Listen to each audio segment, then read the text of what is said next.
In the heart of the royal capital, a wild celebration was in full swing. The city's rooftops bathed in the warm light of the sun as confetti-like specks drifted through the air. The joyous crowds had gathered to welcome a single figure, the woman who was set to marry the crown prince. The people were utterly enthralled, their cheers echoing through the streets as if a deity had descended among them. This figure, a mere 14-year-old girl, stood before them on a grand balcony. Her appearance and her words captivated everyone, driving them into a state of collective madness. It was his perfect little sister, Ceres. With a confident, chilling smile and strange red markings glowing on her skin, she made a bold declaration. She would make herself everyone's queen. Hidden within the adoring crowd, a hooded young man with striking blue hair watched in silence. Around him, people wept with joy, shouting their love and begging Ceres to lead them. But his own face was a mask of tense apprehension. She reveled in their worship, acknowledging that nothing could be happier than being ruled by her. However, she then addressed the rumors that her ascension to crown princess would lead to war, as her supporters began to chant for the death of their enemies. Her smile widened.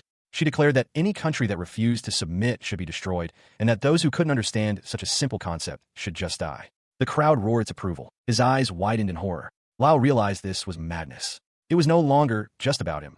Ceres had dragged the entire country into her twisted ambition. He thought grimly of her words, how she considered those she slew to be fortunate souls. The present faded into a memory of the Walt family walking away from their grand estate. Ceres' voice from the past echoed, stating her desire to compete with her older brother to become the head of the Walt family. The flashback focused on her younger, determined face.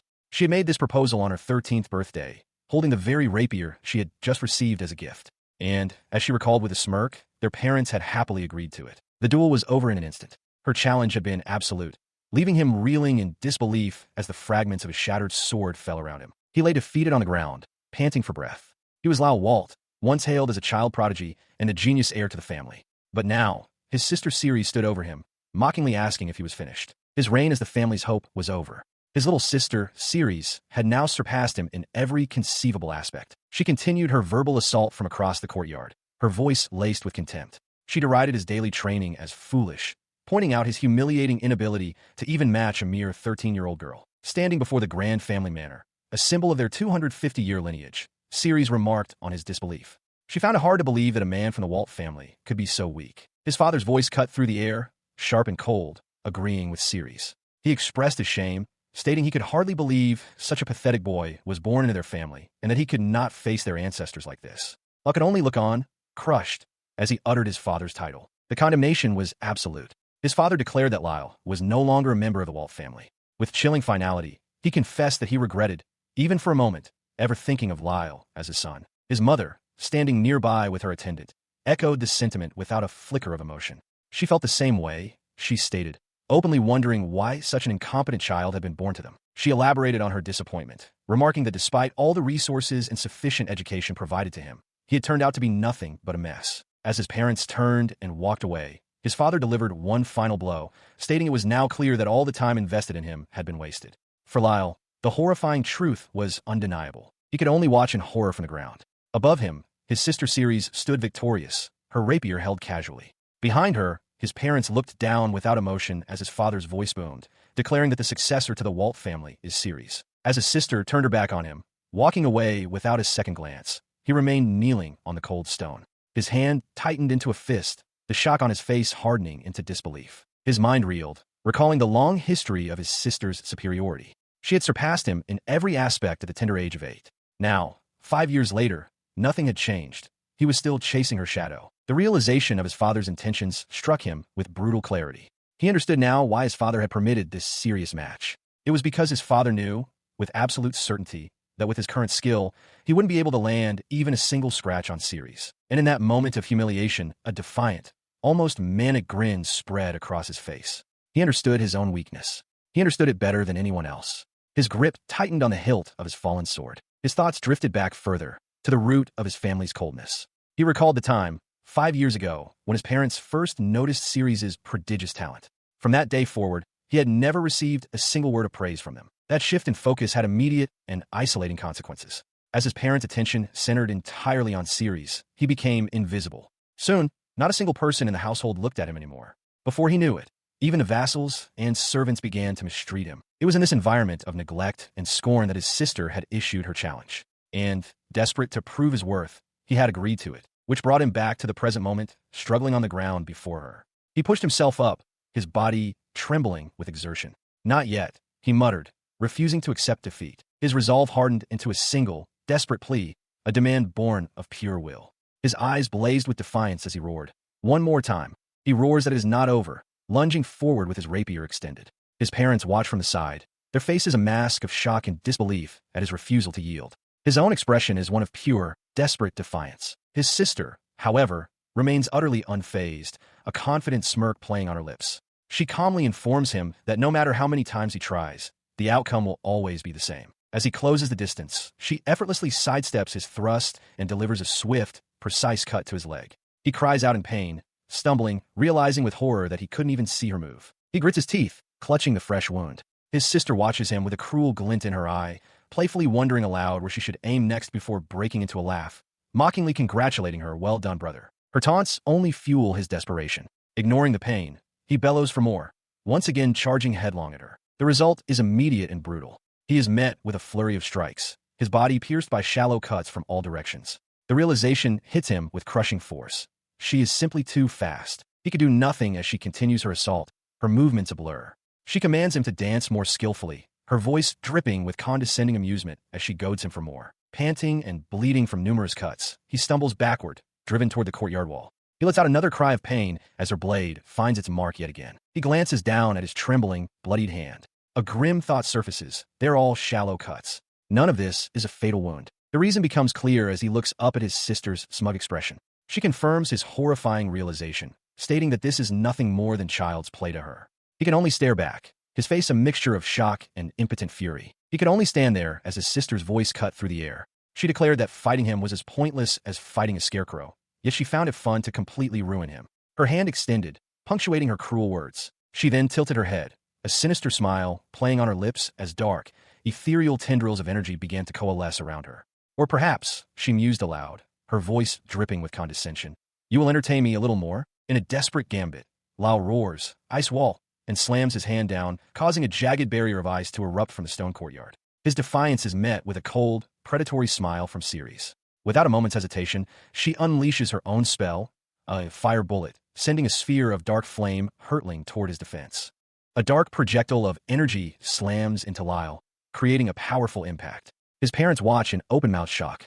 As Lyle trembles, he realizes the attack was a fire bullet, far more powerful than the tiny fireballs they are supposed to be. Ceres smirks, noting that he is barely hanging on by the skin of his teeth. Following her taunt, a menacing aura roars to life around Ceres. She conjures several large, crackling orbs of dark magic, one already blazing with black fire.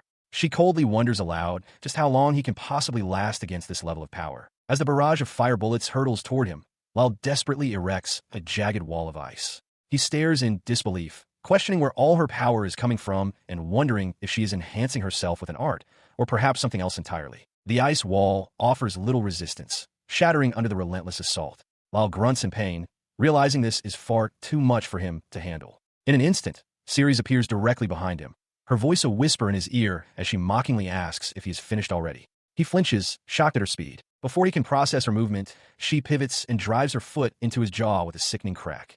The brutal kick snaps his head back, lifting him off his feet. The sheer force of the blow sends Lyle hurtling across the courtyard. He crashes violently into a stone wall, which shatters and explodes outward from the impact as he slumps to the ground amidst the rubble. His body trembling, Lyle struggles to push himself up from the debris. A sharp pain lances through him, and his hand dangles uselessly at his side. He collapses back onto all fours, gasping for breath. From across the courtyard, Ceres watches him, perfectly composed and without having broken a sweat. The crushing realization dawns on Lyle. He is fighting with everything he has, but his sister is simply too strong. Panting, he reflects on his life's training, swinging his saber hundreds of thousands of times over the past 5 years. Yet it means nothing. He is no match for Ceres, who wields a rapier she supposedly just picked up today. His despair is met with her wild laughter as she calls him pathetic. Looming over his defeated form, Ceres calmly informs him that during their brief exchange, she already had 3 clear chances to kill him. She looked down at her battered brother, a smirk playing on her lips. With a condescending tone, she questioned him. "Lyle, surely you can do a little better than this, can't you?" He stared up at her, his mind reeling. He couldn't comprehend it, wondering where he had gone wrong. He desperately questioned why she was doing this, why she hated him so much after he had looked after her, protected her, and even fawned over her for so long. Her answer came, echoing with an unnerving, absolute conviction. She stated plainly that she did hate him. More than that, she confessed that she seriously hated him more than anyone else in the entire world. She then tilted her head with a look of casual indifference, wondering aloud why she even started hating him in the first place.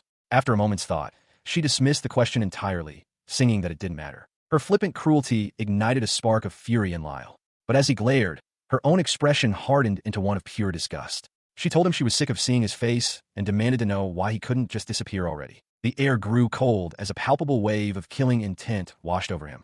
A shiver of genuine fear ran down Lyle's spine. Driven by desperation, he pushed himself to his feet and charged forward, sword raised for one last assault. His mind focused on a single, desperate goal. If he could just hit her, even a single time, it would be enough. To create an opening, he made a horrifying sacrifice, allowing her rapier to pierce his left arm. With her blade caught, he swung his own sword in a wide arc towards her neck, roaring in a mix of pain and triumph, demanding to know how she liked this. His triumphant roar died in his throat. With impossible ease, she caught the flat of his blade between two fingers, stopping the attack dead with a faint metallic ping. The realization crashed down on him. Even a move that desperate wasn't enough to reach her. His face contorted in disbelief and rage, a single thought forming in his mind. Then, he grits his teeth, a final surge of will compelling him to attempt one last swing of his sword. His desperate lunge is met with casual disdain. Ceres, a faint smirk on her lips, effortlessly parries the blow, deflecting his blade with a simple turn of her wrist. The force of the parry sends him stumbling, but his blade rips through the fabric of her dress as she leaps back. For a fleeting moment, he believes his attack has landed. The hope is short-lived. His attack did indeed reach Ceres, but it was a meaningless gesture. She stands over him, her own blade having found its mark, and looks down upon him with utter contempt, dismissing him as garbage. Her glare is one of pure, cold fury. Her voice trembles with rage. She screams that he got carried away and touched her, calling him a loathsome incompetent. After generously allowing him to live for so long, she now demands that he disappear for real, roaring for him to burn to ash that very instant. In response to her own command, Ceres unleashes a torrent of dark magic. A massive firestorm erupts from the ground, swirling towards Lyle. He recognizes the immediate danger, but from her vantage point, Ceres coolly judges his situation to be useless. With the last of his strength, Lyle erects a wall of ice. Onlookers are stunned that it's still standing against such power, but the effort has completely drained his mana. Panting, he stares at Ceres, wondering if this is how it all ends. The ice wall shatters. Defeated, Lyle falls to his knees, his sword clattering to the ground. He stares at the stone courtyard of the manor, his energy and hope gone, and questions the very reason for his existence. Ceres' gaze falls upon his discarded saber. As her hand slowly reaches for the hilt, a cold warning echoes in her mind. Don't touch it. Ignoring the thought, she picks up the weapon. She notes that he treasures the saber, even though it's already falling apart. She holds the crumbling blade, looking down at the broken young man on the ground before her. He lies defeated on the cold stone as Ceres looms over him, his treasured saber now in her hand. With chilling finality, she declares that he will no longer have any need for it. With her pronouncement made, she raises the weapon high. A cold, determined glint flashes in her eyes as she stands triumphant, preparing to deliver the final, symbolic blow to her brother's pride. A sickening crack echoes through the courtyard as the blade, once a symbol of his family's honor and his own identity, shatters into countless pieces. The sight of its destruction sends a shock through Lyle. As the fragments rain down around a victorious Ceres, he recalls his father's words from long ago, a reminder that a man of House Walt should only carry a weapon of the finest quality. That memory deepens, pulling him back to the day he first received that very sword. His younger hands held the pristine, ornate saber, a gift filled with promise and expectation. He remembers the pure joy of that moment, proudly presenting the weapon to his father. He had thanked him profusely, marveling at the amazing gift, while his parents and a much younger Ceres looked on. His parents' words from that day echo in his mind. His mother had noted how well the sword suited him, while chiding his father for spoiling him. But his father had been firm, stating he was his son as well, and explaining that the time would soon come for Lyle to face monsters and fulfill his noble duties. The memory fades, leaving only the harsh reality of his father's final piece of advice from that day, to polish himself and live up to the sword's excellence. Lying broken on the ground, staring at the shattered hilt, Lyle can only think that he can't win, that nothing matters anymore. As despair consumes him, a different perspective emerges, a memory of Ceres walking away from a crowd, utterly alone. He realizes her internal struggle, the feeling that no matter how hard she worked, she would never be truly recognized. Meanwhile, watching the outcome from afar, the heads of the Walt family render their final judgment. Mother Walt frets that Ceres' dress got dirty and suggests buying a new one. Her husband agrees, but his response is chillingly absolute. He declares that from the beginning, they never had another child besides Ceres. With this victory, she is now their only child. As Lao Walt lay broken and abandoned, a single thought echoed in the encroaching darkness. This is how he would die. But in that void, something stirred. Unseen entities, like motes of light, began to speak. One called out, as if searching, while another confirmed a presence nearby. The conversation continued amongst the disembodied voices. One noted that while the presence was a little far away, they were certain it was there. Another interjected, unable to pinpoint the exact identity, but absolutely sure it was a blood relative.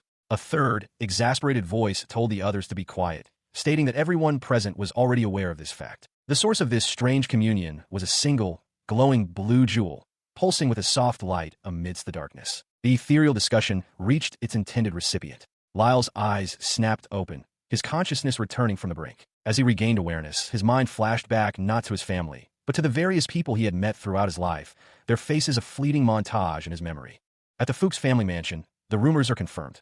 Lord Lyle has been banished from the Wald estate, and as a consequence, his engagement to Novum Fuchs has been annulled. Despite the news, Novum's expression is not one of sorrow, but of quiet resolve. Upon hearing the confirmation, she immediately declares her intention to depart for Lord Lyle's side. Her father, Lord Fuchs, having overheard her, responds with a calm, almost testing, "Oh, is that so?" He continues, a slight smile playing on his lips, remarking that even this news isn't enough to faze her. He notes that she has been like this since she was a child, always reacting as if she were aware of everything from the very start. Acknowledging her determination, he presents her with the Fuchs heirloom cane, a staff with a large jewel.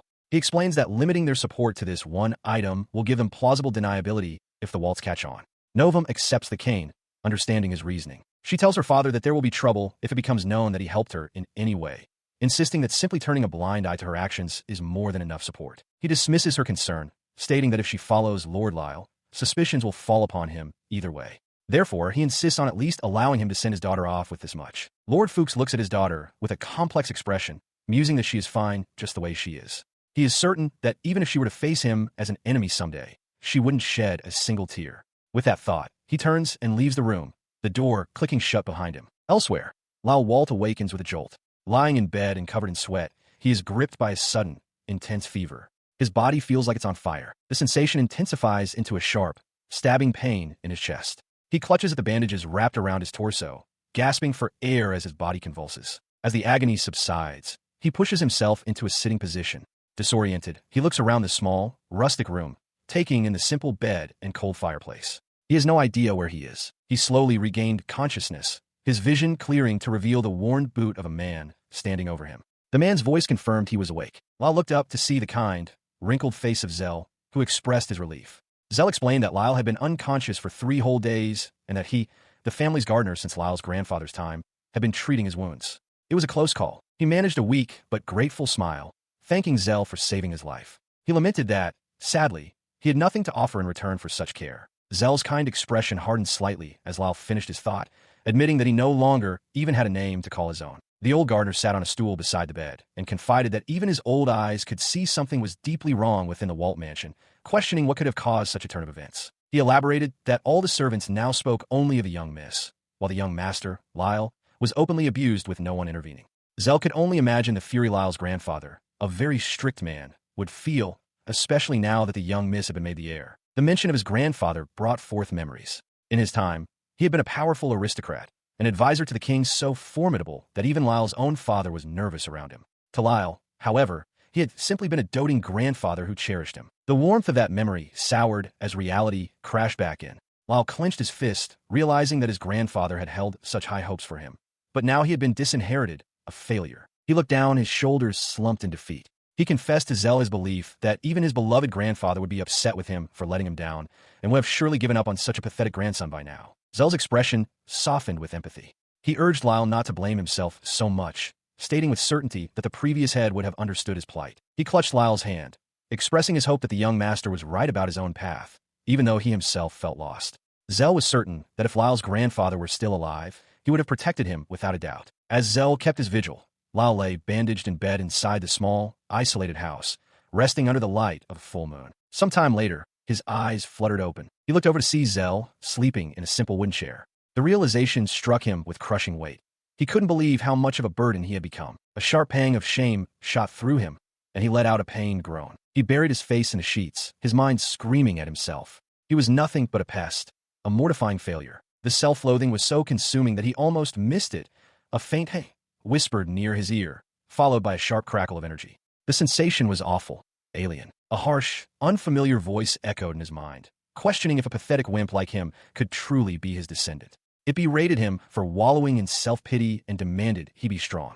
A second, softer voice immediately interjected, angrily asking the first what in the world he thought he was saying to Lyle. The softer voice urged the other to calm down, pointing out that Lyle was in pain. It suggested they simply watch over him until he recovered. The harsh voice scoffed, asking why it should, insisting it was just trying to motivate the boy. The gentle voice retorted that the other had been sighing the whole time, before deciding that was enough for one day. With a final, fading whisper of "see you," the presence receded, leaving only a faint hiss in its wake. On a simple wooden table sits a hearty meal, a plate of stewed meat, a basket of fresh bread, and a full mug. He sits in silence, poking at his food, lost in thought. The old servant, Zell, watches with a concerned expression, asking if the meal isn't to the young master's liking. Startled, Lyle quickly looks up and reassures him, insisting that the stewed meat is actually quite delicious. After thanking Zell for his kind words, Lyle's demeanor shifts, his gaze hardening with resolve. He announces that he needs to discuss something with him. When Zell asks what the matter is, Lyle declares his intention to become an adventurer, stating that this is about his future. He continues, a faint smile on his face, explaining that while he doesn't particularly want to be an adventurer, it's his only option for independence.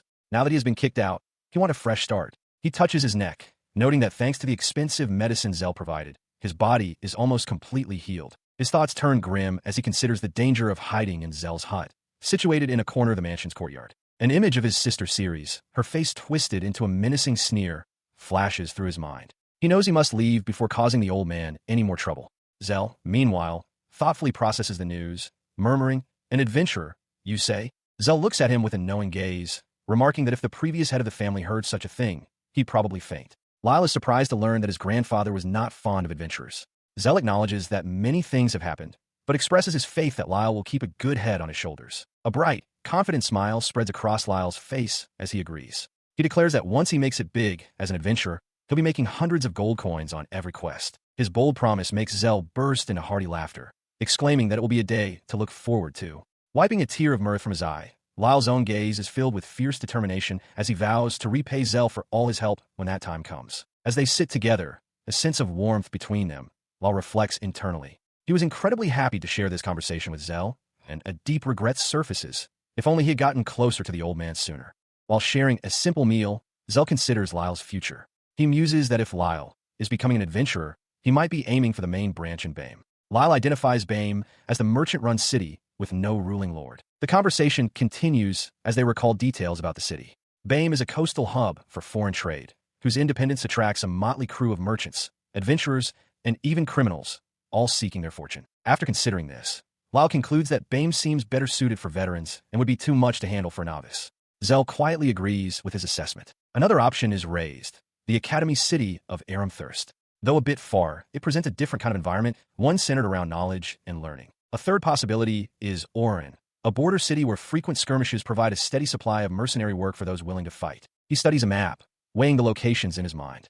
BAME, Aramthirst, and Orin, which he notes is the closest of the three. His fist clenches on the table, his mind made up. With sudden resolve, he declares that he has decided. He will become an adventurer in Orin. Zell's expression turns grave upon hearing the choice. He pleads with the young master not to do anything reckless, warning him that many young adventurers overestimate their abilities and end up getting killed. Lyle offers a calm, reassuring smile. He tells Zell not to worry, affirming that from now on, he must do his best to survive on his own strength. Seeing the unshakable determination in the young man's eyes, Zell closes his own and gives a quiet, solemn nod. He understood. He sat across from Lyle at the table and casually asked if the young master had noticed anything odd during his stay. Lyle, with a finger to his chin, considered the question before replying that everything seemed fine. He then elaborated, admitting that he had been having strange dreams.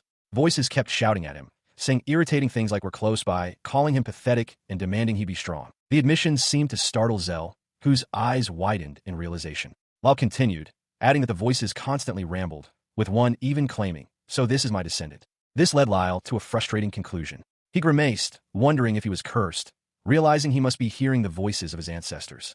But all they seemed to do was nag him. As he stewed in his annoyance, Zell called out to him. The old man's expression shifted to a knowing smirk. He seemed to confirm Lyle's thoughts, saying he was sure of it, before suddenly feigning surprise with a loud, "Excuse me." His faint surprise gave way to hearty laughter under the full moon. He observed that Lyle looked refreshed for some reason, and advised the young master that it was late and time to get some rest. Sometime later, Lyle stood ready for his journey, now clad in a sturdy set of traveling clothes. Zell remarked that the outfit, left behind by his own son, looked good on the young master and fit him well. He then held out a small pouch, offering it to Lyle. He took the pouch, his eyes widening at its unexpected weight. A clink of heavy coins revealed its contents, and Lyle immediately tried to refuse the generous gift, shouting Zell's name in protest. But Zell was insistent, placing his hand firmly over Lyle's to stop him. He stared intently at the young master, stating that the money was essential. He questioned how Lyle could possibly get anywhere without funds, urging him to think of it as an investment if he was truly determined to pay it back. Overwhelmed by the old man's forceful generosity, Lyle could only gulp in stunned silence.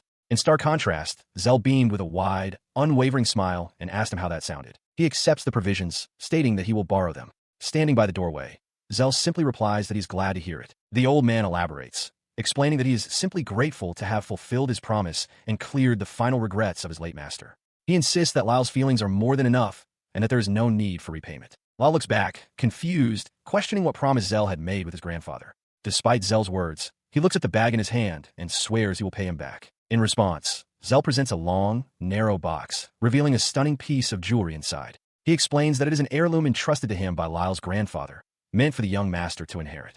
Lyle stares, taken aback by the offer. His eyes widen in shock as he holds the heavy, ornate pendant in his gloved hand. A sudden realization dawns on him. With a bead of sweat on his temple, he recognizes that this is no mere piece of jewelry. It is a gem. Zell confirms his suspicion. He explains that this jewel, or gem, has been passed down by the heads of House Walt since its inception. It is a tool created with old magic, a method of creation that has been lost to time. The gem is a device capable of recording a person's fully honed art, a blessing from the gods, allowing a single individual to inherit all the skills stored within. Zell recounts that the previous head, Lyle's grandfather, had it accessorized with rare metal to match his station.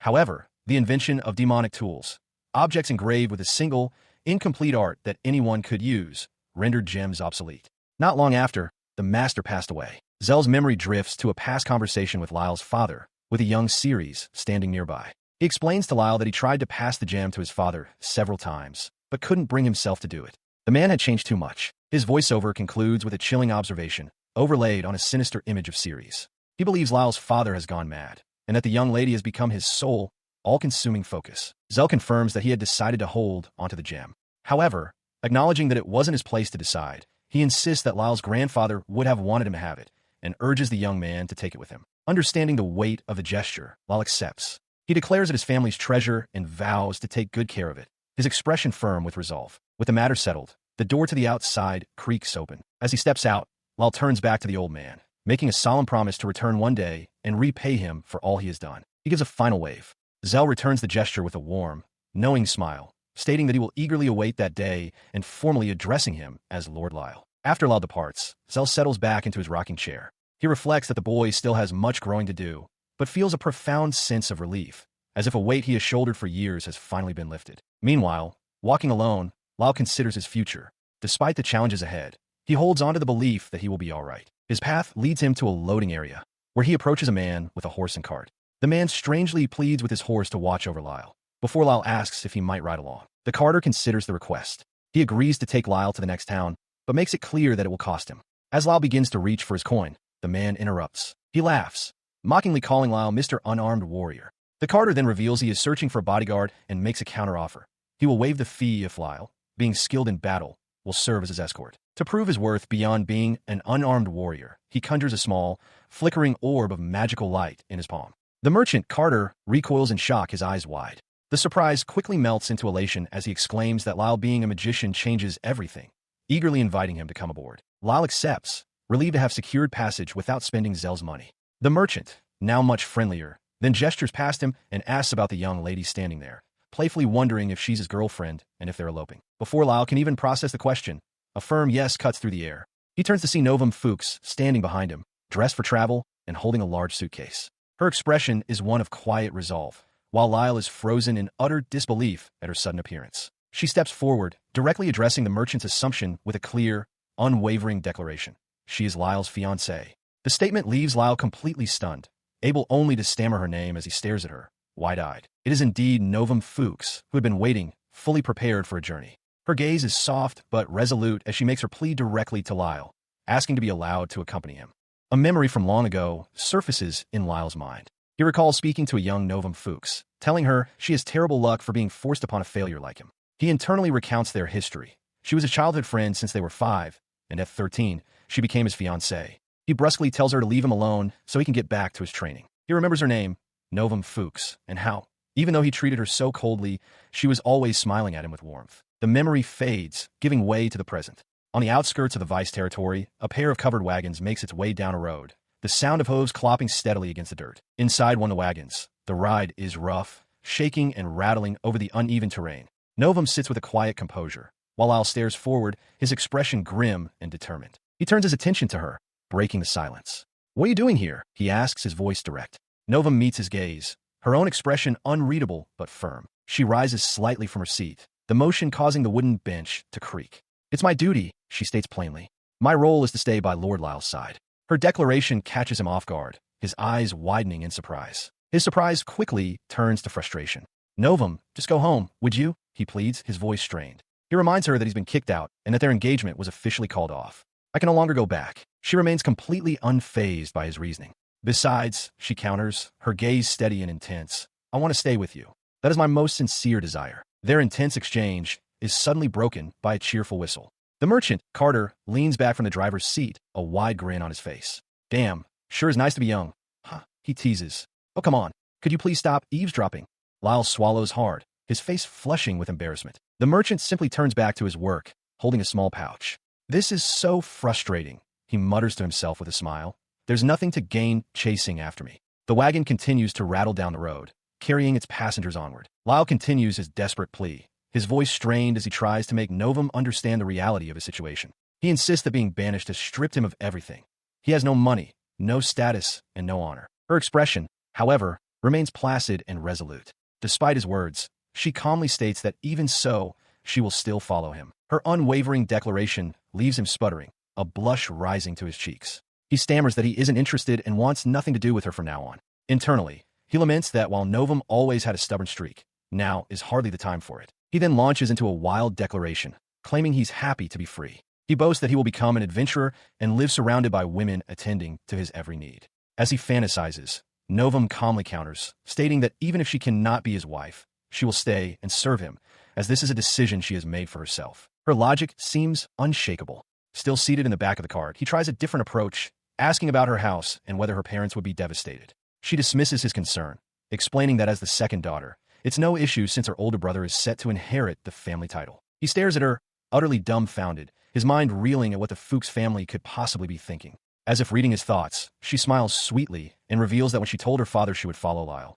he insisted on gifting her the family heirloom. The news sends him tumbling backward in the cart, his legs flailing as he shouts in disbelief, questioning if they were stupid for giving away their heirloom. Novum then asks him for a favor, and as he looks on, she simply beams and says yes, declaring that she'll do just that. Defeated, Lyle can only glare. He slumps back, muttering under his breath. He can't help but think that she is certainly loved, calling her a damn spoiled brat. His muttering, however, was not entirely private. He whips his head around to face the driver, shouting at the uncle to stay out of the conversation. Startled, the merchant throws his hands up, insisting he didn't say a thing. He then turns his suspicion to Novum, asking if she had just heard her voice with a teasing tone. With a placid expression, she claims she hasn't heard a thing, offering a disingenuous apology for her own voice instead. He sits slumped on the back of the moving cart, looking utterly spent.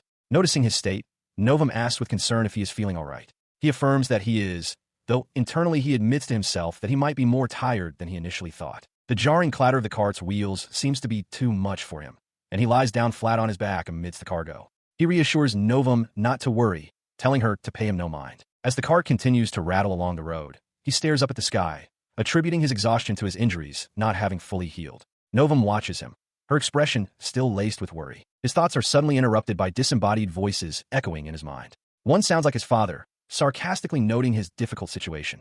Another voice expresses disbelief and envy that Novum is so devoted to him, questioning how it's even possible for someone his age to have such a fiancée. He jolts upright with a start, shouting that he definitely heard voices. He turns to Novum, demanding to know if she heard them as well. Both she and the merchant driver look back at him, bewildered. Novum calmly replies that she heard nothing and asks if he is feeling unwell, which leaves Lyle stunned into silence. His outburst leaves him wobbling unsteadily. A dreadful thought crosses his mind. Has he begun to lose his sanity? He realizes with a growing sense of dread that he must be the only one hearing these voices. He dismisses the experience, deciding it must be nothing. As their cart pulls into a sizable town, he concludes that he was simply more exhausted than he realized, and that all he needs is some rest. Their search for lodging leads them to an inn, but upon approaching the front desk, Lyle exclaims in disbelief. The innkeeper has just informed them that there is only one room available. The innkeeper gestures dismissively, explaining that they get many customers this time of year. He tells them that if the single room is a problem, they are free to find lodging elsewhere, but warns them to decide quickly, as the room won't remain available for long. He continues, offering the key and suggesting a nearby pub for dinner, since the inn only serves breakfast. Before Lyle can object, Novum calmly accepts, stating that it's not an issue and that they will share the room. Her quick decision earns a shocked cry of her name from Lyle. He stands bewildered as an unseen person thanks Novum, mentioning that her actions are a great help. Confused, Lyle internally questions what the person meant by saying it helps him too. Novum, however, simply acknowledges the thanks with a serene smile, confirming their course of action. As they settle at a table in the bustling common room of the inn, he turns to Novum, still perplexed. With their luggage set beside them, he asks why they're bothering to carry it all around when their room surely has a lock. She meets his gaze with gentle understanding. Dismissing his concern with a soft, she tells Lord Lyle not to pay it any mind, reassuring him that he can leave all the small details to her. Her words do little to soothe the unseen chorus in his mind. The voices of his ancestors stir, one lamenting that the display is hard to watch and anxiety-inducing. Another voice chimes in, harshly questioning if their descendant is simply too ignorant of the ways of the world. Overwhelmed, Lyle sweats nervously, wondering aloud if their assessment is true. Lyle stumbles back, his eyes wide with shock. The voices have returned. Inside his mind, a cacophony erupts as his ancestors argue, one rationalizing that it's natural for a future Earl to delegate minor details, while another simply notes their return with alarm. His distress is palpable. Novum leans in, her expression concerned, noting that his face looks terribly pale and asking if he feels unwell. But Lyle is lost in the internal noise. An ancestor scoffs that even an idiot can have a title. Lyle panics, wondering how many voices there are and why they know so much about him.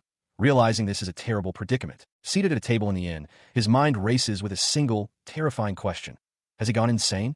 He forces a shaky laugh, trying to reassure himself that he's fine, but the chilling certainty that the voices are real and inside his head sends a wave of panic through him. His internal crisis is interrupted when a waitress approaches. She politely asks what he would like to eat, but Lyle is too flustered to respond, stammering unintelligibly. Novum observes his state, realizing he doesn't recognize anything on the menu. Lyle frantically decides they should just order for themselves. The waitress then asks if they would like anything to drink. Taking the lead, Novum inquires if the daily special is still available. The waitress enthusiastically confirms that it is. With complete composure, she orders 2 daily specials and requests hot tea to be brought after their meal. Overwhelmed and grateful, Lyle can only manage a meek affirmation. Novum turns to him, attempting to draw him into the conversation by mentioning that the special is chicken and should be something to look forward to. Lyle, still reeling, offers a vague sound of agreement. His non-committal response unleashes a fresh torrent of criticism from the ancestors.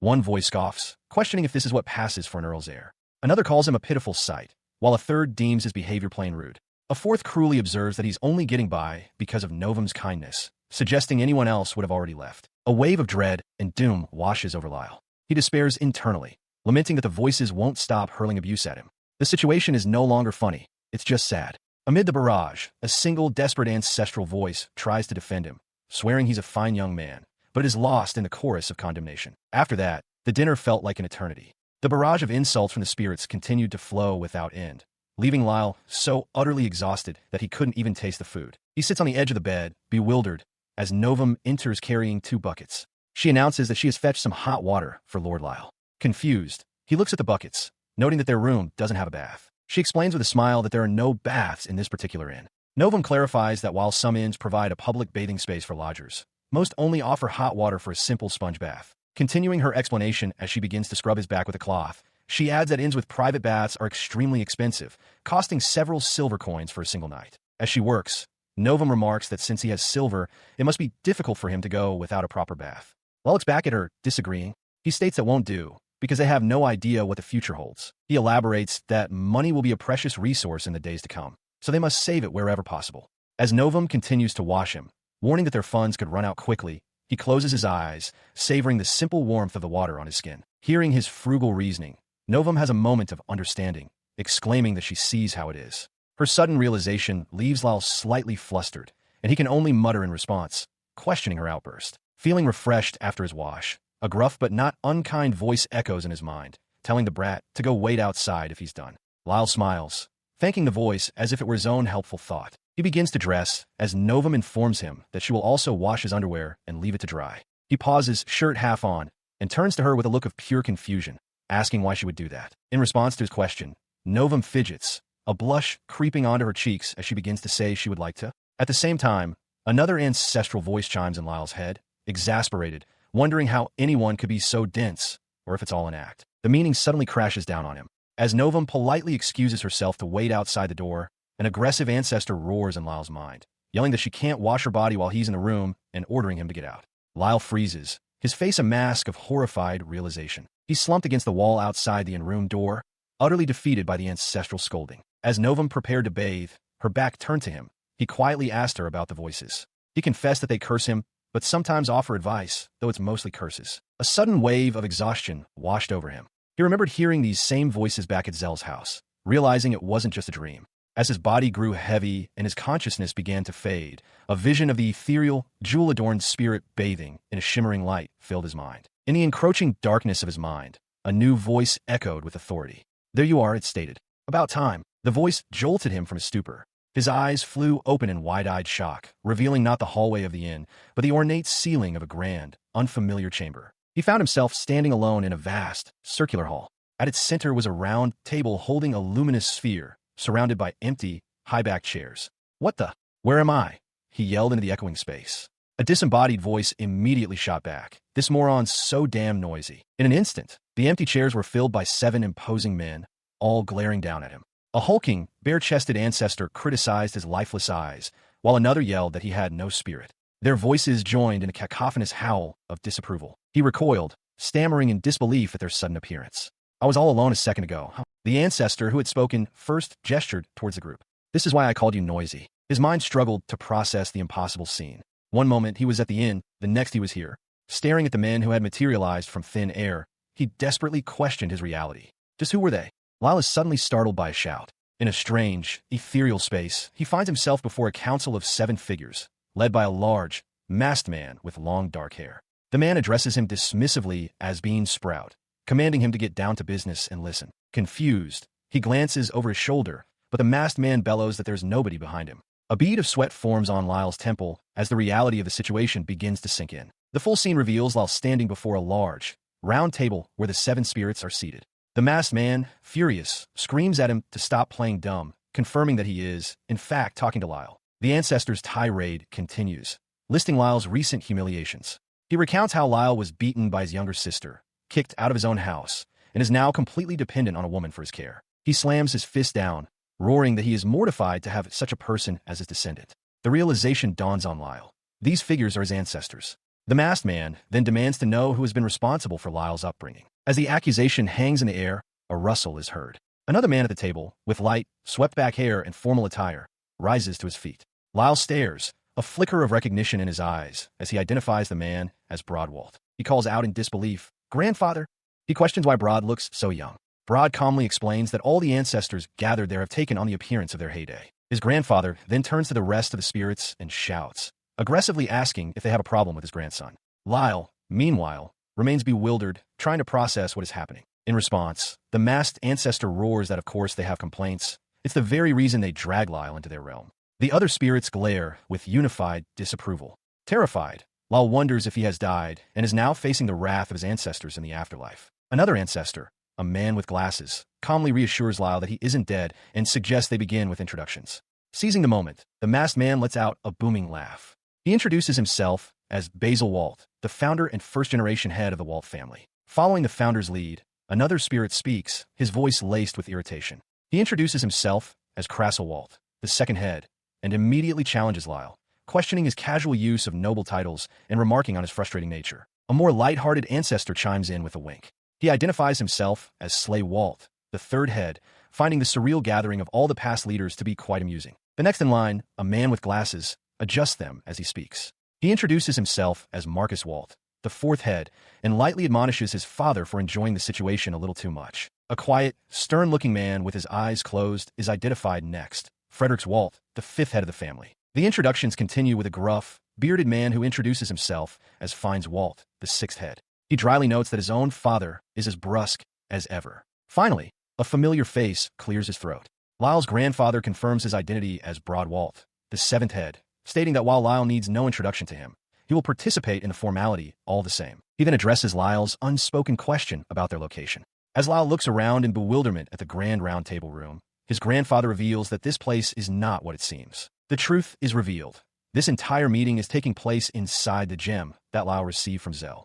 In the physical world, Lyle's body is slumped over, unconscious, clutching the very pendant that holds his mind captive. Broad's voice continues, explaining that because of this incredible ability, the item deserves a new classification. He suggests calling it a jewel. The pendant itself glimmers with a faint inner light. The weight of the revelation crashes down on Lyle. His eyes widen in shock as he makes a connection. Gems are not mere trinkets, but magical tools capable of recording memories, history, and even consciousness. The spirit of the third head, Slay Walt, addressed him with a smug grin, confirming that they were indeed the voices in his head. He noted with amusement that Lyle had finally figured it out. Lyle let out a breath, relieved that he was sane after all, but his relief quickly turned to anger. He recognized the familiarity in their voices and furiously demanded they repeat themselves. His outburst was met with immediate scorn from other ancestors. Fredericks, the fifth head, questioned what dissatisfactions Broad could have with Lyle, while Crassel, the second, roared that Broad had screwed up the boy's education. They mocked Lyle's physique, calling him a thin beanpole with no muscle and pale skin, and decried the ultimate shame, that he was defeated by his own little sister. The bickering did not cease. Fines, the sixth head, tried to dismiss the argument, suggesting they ignore the petty squabbles and continue their discussion. However, Marcus and Slay immediately argued back, with Marcus defending Lyle's slimness by stating he's still growing, and Slay agreeing. Slay then shifted the topic, remarking that while he finds the male-dominated nature of nobility a pity, he would never have allowed a girl to inherit the house. He stated that regardless of Ceres' exceptional qualities, there were simply too many demerits. He continued, recalling his own past. He explained that he was a second son who became heir only due to specific circumstances, and that he had a younger sister whose name was never even brought up in discussions of succession. He mused aloud whether times had changed enough for female leaders to become common. Lyle, however, corrected his ancestor's assumption. He stated firmly that female heads are not common in his era either. It is still assumed that a son will take the reins. His point was immediately overshadowed by the booming voice of Crasselwalt. The second head declared that, putting aside the issue of Ceres becoming heir, the very concept of deciding a successor through a duel was mind-boggling. As Lyle observed the spirits, he realized his grandfather, Broad, was the youngest among them. This thought was interrupted as Crassel violently grabbed Broad's head, demanding to know what he taught his son to make him act like a madman. Broad, throbbing in pain, pleaded for his dignity in front of his watching grandson. Fredericks' memory provided context for the accusation. He recalled that Broad's son, Meisel, was once head and shoulders above his peers, with nothing strange about him. Furthermore, Ceres had been a normal girl, receiving an education perfectly suited for a young lady of her station. Within the spiritual realm, Lyle's grandfather, Broad Walt, processes the revelation. He murmurs his understanding. Ceres was found to be so overwhelmingly talented that Lyle was cast aside, and she was deemed essential for the family's future. Lyle, his expression strained, wonders aloud if such a thing is even possible. He continues, admitting that he doesn't know the full details. As he speaks, his bare foot clenches on the ethereal floor, betraying his inner turmoil. He tries to explain, calling his little sister perfect in every way. Her magic, academics, and swordsmanship were all flawless, but he insists the main factor was the unique aura she projected. Around the grand table, the other 6 ancestors listen to this account, their expressions hidden by the distance. The explanation is met with confusion. The second head, Crasselwalt, looks completely baffled, questioning the very concept of an aura. His confusion is dwarfed by the founder's rage. Basil Walt erupts, slamming his hands down as he bellows at Lyle, demanding he stop speaking in vague nonsense. He roars for the boy to explain clearly what perfect and aura mean, causing Lyle to flinch back in fear. Intimidated, Lyle stammers, try to find the right words. He clarifies that what he meant was that everyone is simply drawn to her. He elaborates, explaining that his parents weren't cold to him at first, but the entire atmosphere of the house changed after he turned 10. Ceres filled their every thought, not just their parents but the servants too. The entire Walt estate, a massive and opulent mansion, seemed to move with her at its center. The fourth head, Marcus Walt, cuts in with a calm, analytical question. He asks if Lyle means to say that everyone around him simply acknowledged that Ceres was more qualified to succeed as head of the house. Lyle's silence is a grim confirmation. Marcus then turns his gaze to Lyle's grandfather. Addressing him as the seventh head, he states that all the ancestors would like to hear about the circumstances in more detail from him, Mr. Broad. He considered Lyle's words, his expression thoughtful. The name Ceres echoed in his mind as he observed his descendants' anxious state. He recalled his time with her. He had certainly done his share of doting on his granddaughter, even as she playfully pulled at his facial hair. However, he had to admit that she wasn't exceptionally talented, and what Lyle described sounded completely unreal. Krasselwalt, the second head, interjected, stating that everything was still fine when his grandfather was alive. Broad conceded the point, adding that even ignoring his own bias, Lyle had always struck him as especially excellent. This praise triggered a somber memory for Lyle.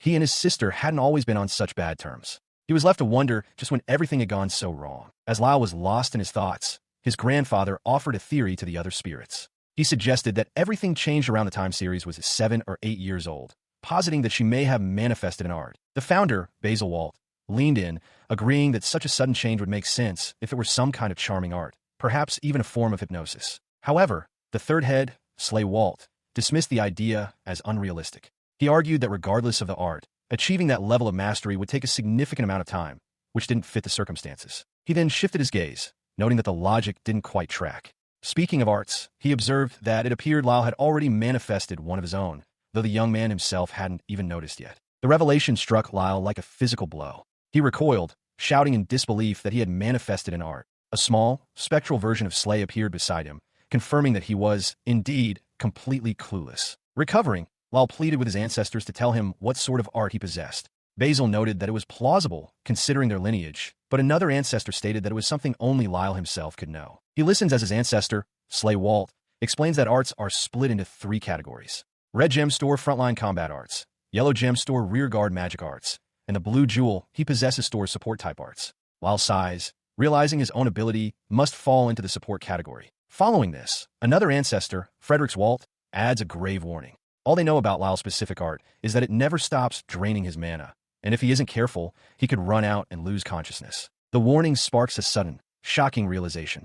He understands now that this constant drain is why he has been so tired recently. He is being drained. As he processes this, the founder, Basil Walt, cheerfully admits that while the art is part of it, the ancestors themselves are the main culprits. Every action they take within the spiritual space depletes Lyle's mana, powering everything that happens there. The confession hits him with the force of a physical blow, his eyes widening in pure, unadulterated shock. His mental shout of disbelief seems to echo into the physical world as he bolts upright to find himself not in the ethereal space of his ancestors, but staring at the familiar architecture of the inn. Disoriented, he finds himself sitting on the floor in the hallway outside his room. Novum, awakened by the commotion, rushes to his side, calling his name with concern. Seeing her worried face, Lyle tries to collect himself, concluding that he must have been asleep and was simply having a bad dream. Novum, still concerned, urges him to get some good rest, noting how tired he must be. Meanwhile, within the Blue Jewel, the ancestors observe Novum through Lyle's eyes. His grandfather, Broad, notes that she is the Fuchs' second daughter and expresses surprise that she has become Lyle's fiancée.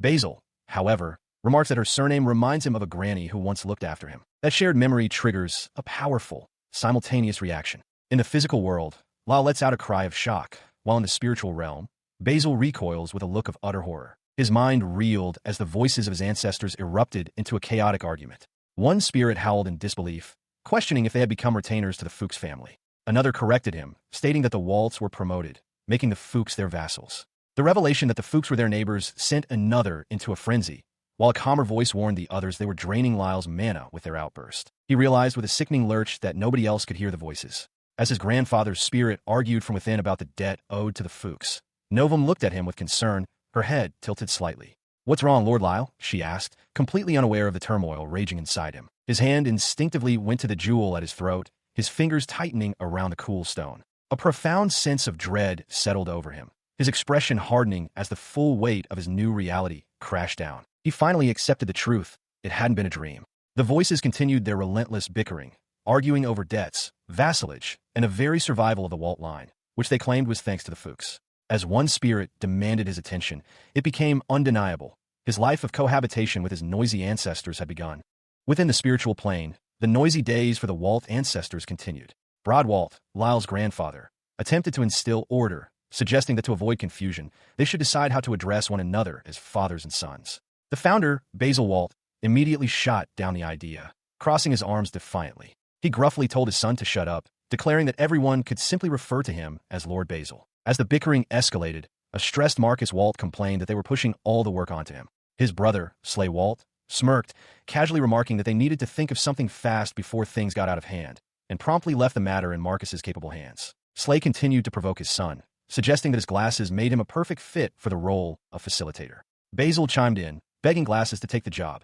Marcus protested that his eyewear had nothing to do with his abilities, but Slay simply told his stupid son not to try and change his name. Resigned, Marcus adjusted his glasses, which glinted sharply. He proposed a solution. They would refer to each other by their generational titles.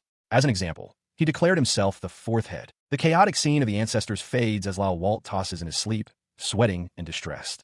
A voice echoes in his mind. It's a pleasure to make your acquaintance, Lyle, but he can only manage a weak protest. His troubled dream gives way to the bright light of day. The view opens to a sun-drenched, walled town built upon a hillside, identified by a sign as Remorant. Now in Remorant, Novum Fuchs calls out to Lyle, urging him to look at a large stone monument. Lyle turns, wondering what it is. The inscription on the stone speaks of Remorant's miracle and the hero of Bansium, with the name Slay, Walt, carved prominently. She explains that here, in the land of Remorant, Lord Slay was the third head of House Walt. Looking at the monument, Lyle confirms her words, acknowledging that there is no doubt it is the third head. At that very moment, the spirit of Slay Walt himself appears, his expression one of pure shock. He internally questions the monument's claim, bewildered.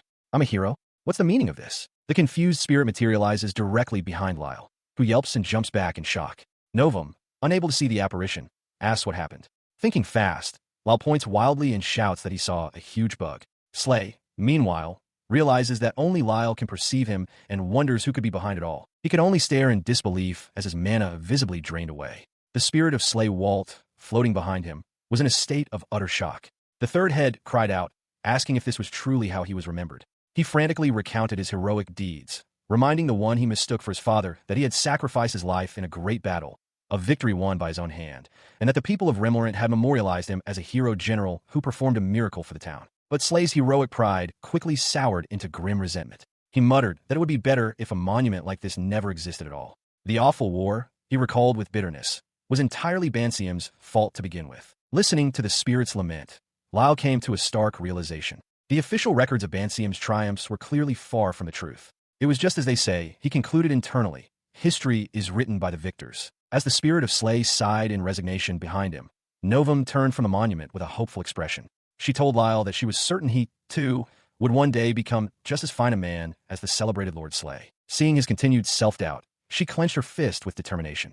Have faith in yourself, she urged him. Her passionate encouragement left Lyle flustered, but he was quickly brought back to reality when she pointed out that their carriage was about to depart without them. Their journey continued, but their plans soon changed.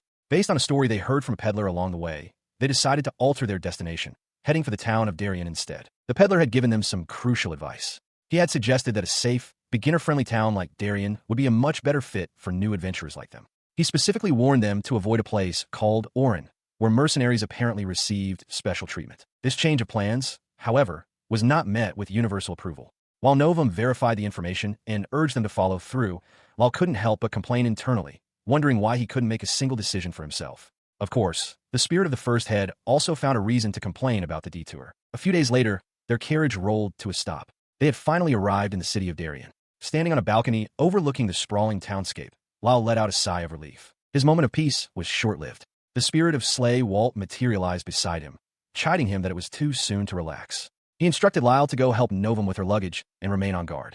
The memory of the first head's earlier complaints echoed in his mind, a sharp reminder that he was no longer in the safety of the Walt mansion. He swallowed hard, a bead of sweat tracing a path down his temple as the voices of his ancestors echoed in his mind. The voice of his ancestor, Basil, boomed with disapproval, questioning if this was what passed for education in the Walt house now. He chastised Lyle, telling him to wake up and recognize that basic security was paramount. Another ancestor, Slay, argued that since Lyle had been cast out, he could no longer afford to be naive, as his circumstances were now dangerous.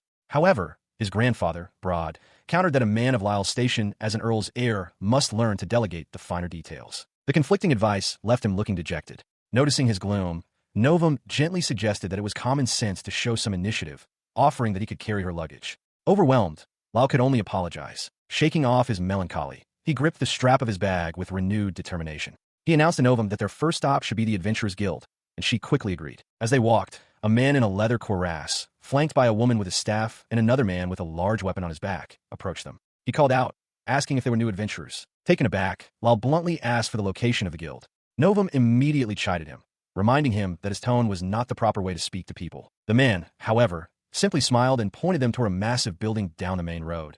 identifying it as the Adventurers Guild. Thankful for the help, Lyle and Novum bowed in apology and gratitude. After the pair departed, the woman with the staff tapped her companion on the shoulder. She playfully teased him, asking if he had suddenly become a professional while she wasn't looking, poking fun at his formal newbie adventurer's line. The man, Rondo, simply replied that it was fine. Their gruff companion, Ralph, cut the moment short, yelling at them to quit talking and move. Flustered, Rondo insisted he wasn't angry, wondering aloud how he was supposed to respond to such teasing. Lyle and Novum arrived before the grand, multi-tiered structure of Darien's Adventurers Guild. With a look of grim determination, Lyle gazes up at the building, steeling himself for the new life that is about to begin. Upon entering, they are immediately engulfed by a wave of sound. The main hall is a chaotic rabble, teeming with adventurers haggling, shouting, and milling about long wooden tables. Amidst the clamor, Novum explains the guild's layout. This bustling ground floor serves as a marketplace where monster materials are exchanged for currency. The actual receptionist desks, she points out, are on the second floor. Lyle takes in the scene, slightly overwhelmed by the sheer volume of people and activity. He and Novum then direct their gaze upwards, towards the second-floor balcony where the receptionists conduct their business, the chatter of the crowd echoing all around them. Having reached the second floor, they survey the 3 reception desks. Novum observes that the lines are quite uneven, playfully noting that the woman on the right is clearly the most popular due to her beauty, attracting a long queue of hopeful adventurers. As Lyle considers which line to join, the voice of his grandfather, Broadwalt, resonates within his mind. The spirit gives him clear advice. If he were in Lyle's shoes, he would choose the man farthest to the left. Immediately, other ancestors offer their opinions. Slay, the third head, casually suggests the woman in the middle isn't a bad option. In stark contrast, the founder, Basil, reacts with a booming, visceral disgust, declaring he would absolutely not choose the man on the left. Brod's calm voice cuts through the disagreement, laying out his rationale. He explains that the large man on the left works neatly and is polite to everyone. Conversely, the popular woman on the right is slow, and her attitude shifts based on a person's looks, while the woman in the middle is fast but brusque and curt with her clients. The logic resonates deeply with Lyle. His eyes widen as the realization dawns on him. The man's professionalism and courteous demeanor are signs that he takes genuine pride in his work. Seeing his change in expression, Novum speaks. She confesses that she had assumed he would choose the woman in the middle, but on second thought, she understands his reasoning. With a nod, she agrees. Novum, let's line up with that large man. He and Novum approach the desk, and a large receptionist looks up. An intimidating aura rumbles off the man as his piercing eyes fix upon them. He asks if they're newcomers intending to register as adventurers. While Lyle is taken aback, Novum calmly offers her best regards. The sheer force of the man's presence startles Lyle, who breaks into a sweat. He internally notes the receptionist's intense aura before stammering out an affirmation. Beside him, Novum remains perfectly composed. Stepping out of the Adventurers Guild and into the streets of Darien, Lyle lets out a long, exhausted sigh. He holds up his newly acquired registration plate, declaring that the ordeal is finally over. Beside him, Novum thanks him for his hard work. As they walk away, the large receptionist gives them a confident thumbs up. Novum remarks that the man, Mr. Hawkins, was surprisingly kind and patient, contrary to his appearance. Lyle agrees, adding that he took the time to explain many things they didn't know. He walks onward, feeling the weight of his fatigue, which he internally blames on his meddling ancestors. Novum, with a small smile, reminds him not to forget to read the guild's booklet. Lyle concedes that he's tired and suggests they find an inn to rest for the day. However, upon arriving at an inn, Lyle is immediately summoned into the spiritual plane of the jewel. He finds himself kneeling before the founder, Basil Walt, and explains that he has very little mana left. Basil dismisses the complaint, stating that's precisely why he's the only ancestor present. He commands Lyle to be silent and listen, as he wishes to confirm some details about his sister, Ceres. The founder begins his questioning, asking Lyle to reaffirm that Ceres possesses a strange aura, is perfect at everything, and that her influence has derailed the Walt house. With a grim expression, Lyle confirms that it is all true. Basil muses on the description. He notes that while Ceres is a young girl people would describe as beautiful or cute, she was also strangely bewitching, as if the world itself had fallen under her charm. Lyle adds to this, recalling that ever since she changed, marriage proposals have been flooding in daily. Basil absorbs this information, his expression thoughtful, as he simply says, "Got it." The ancestor then pivots, asking Lyle if he knows of a historical figure named Agrissa, a beauty who brought an entire kingdom to its knees. Startled, Lyle recalls what he's read in books, that corruption in the old Centrist kingdom was a breeding ground for people like her to seize power, which ultimately led to war. Basil scratches his head, annoyed by this summary. He declares the information half-assed and complains about careless historians. Lyle retorts in frustration, asking what more he could possibly do. He explains that he was born 50 years after the founding of the Bansium kingdom. As a 10-year-old, he only heard stories about the age that preceded it. As Lyle speaks, Basil's eyes narrow, his focus sharpening intently on his descendant. He begins his tale, explaining that his knowledge comes not from dusty tomes, but from a direct witness, a former soldier who survived the conflict and lived a long life.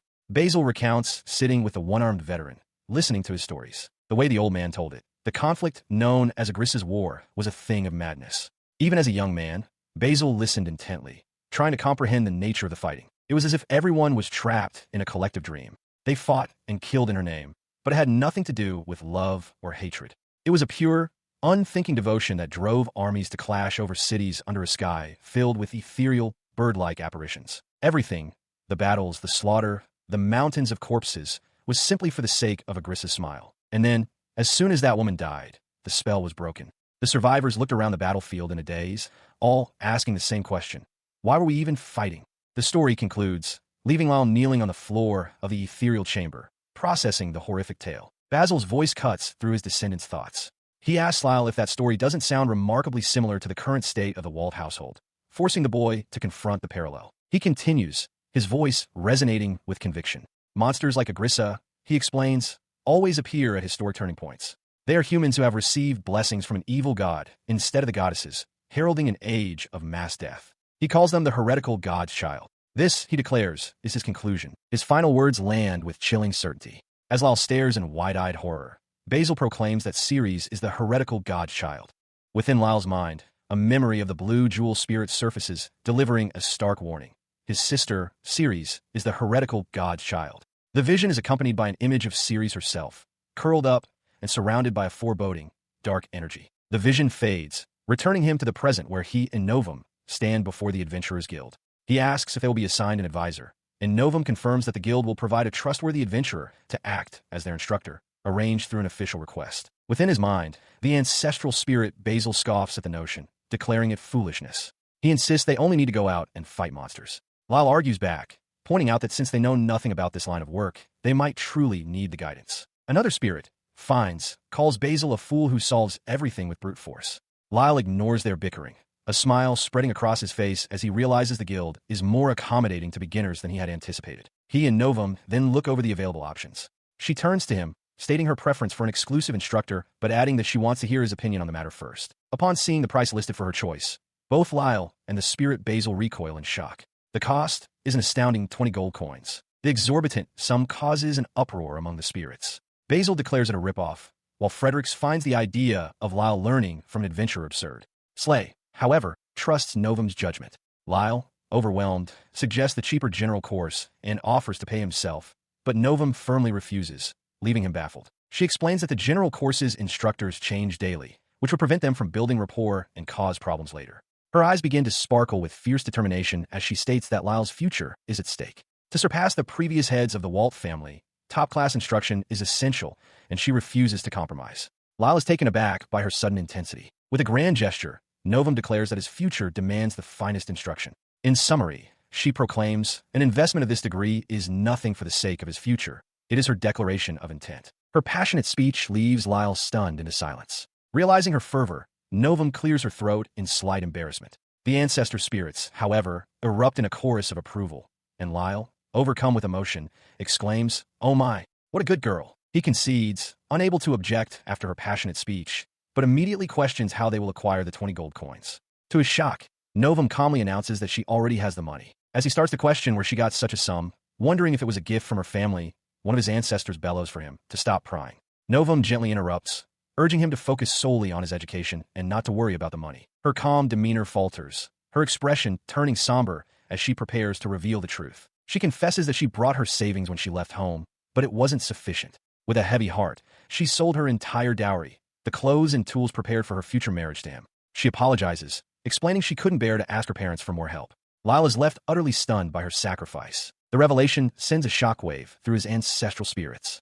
Slay realizes that a baron's daughter would never have access to such funds under normal circumstances, while Fines laments the trouble Lyle is causing Novum. He fully grasps the weight of her sacrifice. A bride's dowry is her most valuable asset, and the realization of how far she went for his sake, a devotion deeper than he ever conceived, hits him with crushing force. Overwhelmed, he can only stammer, "Why?"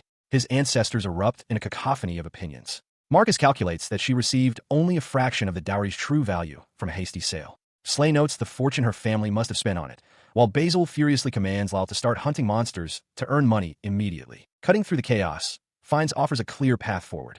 He advises that dwelling on what's lost is pointless. Instead, they must honor her devotion by earnestly striving to make Lyle a first-rate adventurer. With the money he earns, he can provide her with a new dowry in the future. Returning to the present moment, he stands shaken. Novum, seeing his distress, asks if he is all right and gently insists he not blame himself, reaffirming that this was her own choice. Her face radiates with unwavering conviction. She declares that 20 gold coins are a small price, for there is nothing she would not do to make his dream a reality. Lyle's eyes are wide with shock, the pupils constricted. The weight of Novum's sacrifice crashes down upon him, leaving him stunned. The shock quickly gives way to a full-blown panic. His heart hammers against his ribs, a frantic, uncontrollable rhythm as he gasps for air. Within the spiritual plane, his ancestors' voices urgently try to ground him, pleading for him to calm down and take deep, slow breaths. But their words are lost in the storm of his turmoil as he realizes it's no use. This overwhelming emotion, these feelings, he can't even begin to put them into words. His mind, unable to form a coherent thought, can only scream one question into the void. Why? Overwhelmed with emotion, Lyle confronts Novum, his voice cracking as he demands to know why she would go so far for someone like him.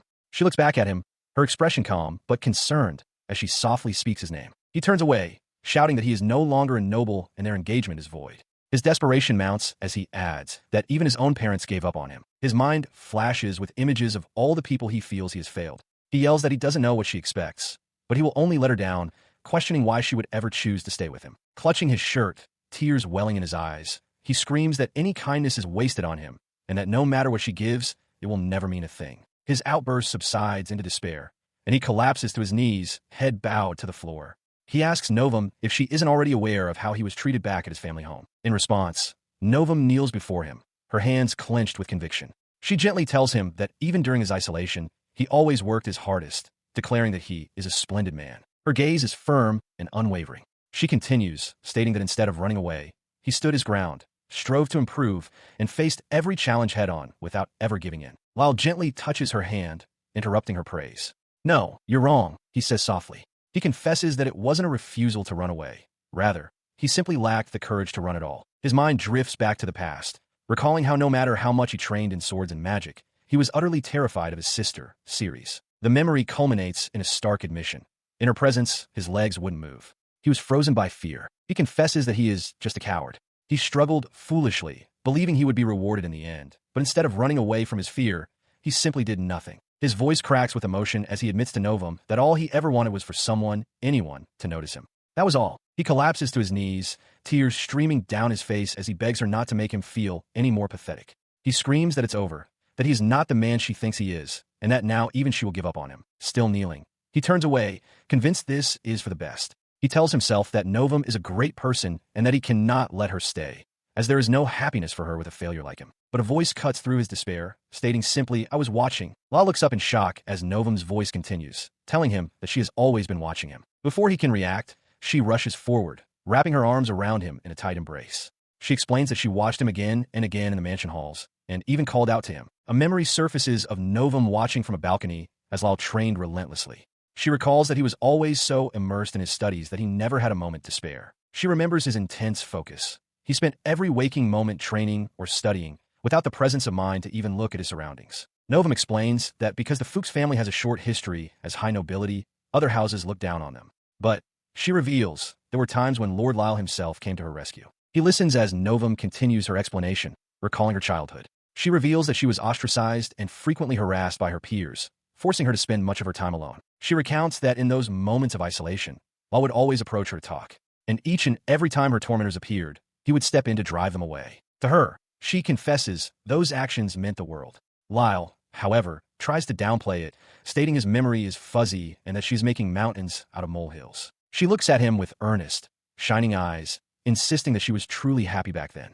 That happiness, she adds, peaked when the marriage proposal from his family arrived. Despite her words, Lyle remains kneeling in despair, apologizing that he isn't worth all that devotion. Novum grips his hands tightly, fiercely declaring, "You are," and that she believes it from the bottom of her heart. She reveals she swore an oath to herself then, that her place would always be by his side. She promises to continue watching over him, stating with conviction that nobody in the world understands his value more than she does. Her unwavering faith shatters his composure. He screams in anguish, demanding to know why she would humiliate herself for him. He accuses her of secretly wanting to be with Ceres, like everyone else, shouting that her words are a lie and that she will just abandon him like all the others. In response to his pained accusations, her hand clenches into a fist. No, she states, her voice firm and resolute. She moves behind him, wrapping her arms around his shoulders in a tight embrace.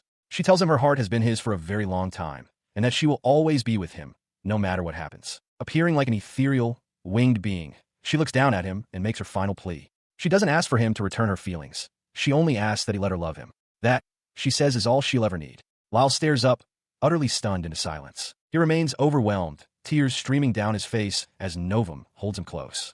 She speaks with unwavering conviction, telling him that he has value, that he is worth everything she could ever give. She asserts that his worth is not his to deny, but hers alone to determine. Overcome by her words, he can only manage a choked response. Leaning against her, he whispers a quiet, followed by a heartfelt thank you. Sometime later, as they approach the grand facade of the Darian's Guild, the voices of his ancestors return. The founder, Basil, sniffles dramatically, lamenting that he just wanted someone to look his way. The third head, Slay, smirks, tauntingly suggesting that Basil would rather be with Ceres, like everyone else. Novum stops and turns to him, her expression firm. She forbids him from ever calling himself worthless again, stating that his value is not his to deny. Within his mind, the ancestors add their own critiques. The fourth head, Marcus, advises him to be more confident and stop mumbling. Basil, meanwhile, exasperatedly asks if Lyle has any idea how embarrassing it is for them to watch him. Inside the guild, his boot taps once on the wooden floor as he stands before a large, imposing receptionist. The man, Mr. Hawkins, observes Lyle's grim expression and questions him. You're certain about asking for private instruction? Lyle confirms with a simple yes. As he stands firm, the general clamor of the guild hall continues around them. In the background, the adventurer Ralph angrily tells his companion to shut up, blaming his earlier outburst on mana exhaustion. Novum addresses the receptionist directly, stating that if they have the required payment, the guild should handle the rest. She pushes the paperwork forward, her tone businesslike, and instructs Mr. Hawkins to proceed as documented. Hawkins confirms that the requested instructor is indeed an acquaintance of his. Novum acknowledges this, noting that the order of events is backward, but offers to make the introduction herself. Following her lead, Hawkins gestures towards a woman standing nearby. He explains that her name is Zelfi, a veteran adventurer. If the guild accepts their request, she will become Lyle's personal instructor. The woman, Zelfi, offers a confident smile and greets the newbies. Lyle stares in disbelief, his mouth agape. Novum Fuchs calmly proposes that he marry her. She acknowledges that she doesn't understand what a girl like her sees in a lost cause like him, but she insists that leaving her is not an option. She declares her devotion, stating she would do anything for him and that he must take responsibility. Her words, a lost cause, reverberate in his mind, accompanied by the stinging labels of his recent past: naive, broke, weak, and exiled. Within the spiritual plane, one of the ancestors observes that Lyle's banishment means the family's marriage rules no longer apply to him. However, he notes that even if they did, marrying Novum would have presented no problem, as Lyle would never have found a bride who passes the family's pesky rules as effortlessly as she does. Hearing this, the founder, Basil Walt, looks up in confusion and asks what these rules are. A list appears, detailing 6 stringent requirements for a bride. Outraged, Basil demands to know which moron created such a pain. The fourth head, Marcus, coolly retorts that he'll find the culprit in a mirror, implying Basil himself is the creator. The ancestors' argument echoes into the physical world. Lyle listens with a grim expression, realizing there is something fundamentally wrong with his family. Meanwhile, the third head, Slay, exclaims that this is the first he's ever heard of the rules, while Marcus fumes, wanting to punch Basil for all the trouble they've caused. Having processed this revelation, Lyle and Novum arrive before the grand edifice of the Darien Adventurers Guild. Lyle voices his assent, ready to proceed. Inside, a gloved hand firmly grips a quill, scratching across a formal document. With a final stroke of ink, their contract is complete. The contract signed, they're introduced to a woman named Zelfi. Seated across from her, Lyle and Novum formally introduce themselves, stating that they are pleased to make her acquaintance and will be in her care. She offers a confident smile, confirming she has accepted the job. Zelfi remarks that it isn't every day 2 novices hire a full-time instructor right from the start, and she warns them not to expect her to hold back. In response to her warning, Novum calmly requests that Zelfi be as strict as necessary. Beside her, Lyle leans forward with a determined look and agrees emphatically. Their new instructor, Zelfi, thoughtfully touches her chin.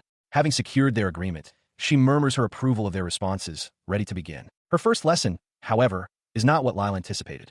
He finds himself scooping thick sludge from a city gutter, a cloth tied over his face against the stench. He groans in disgust, wondering why he's being made to clean the gutters. From a short distance, Zelfi watches him work, her expression unyielding as Novum looks on with concern.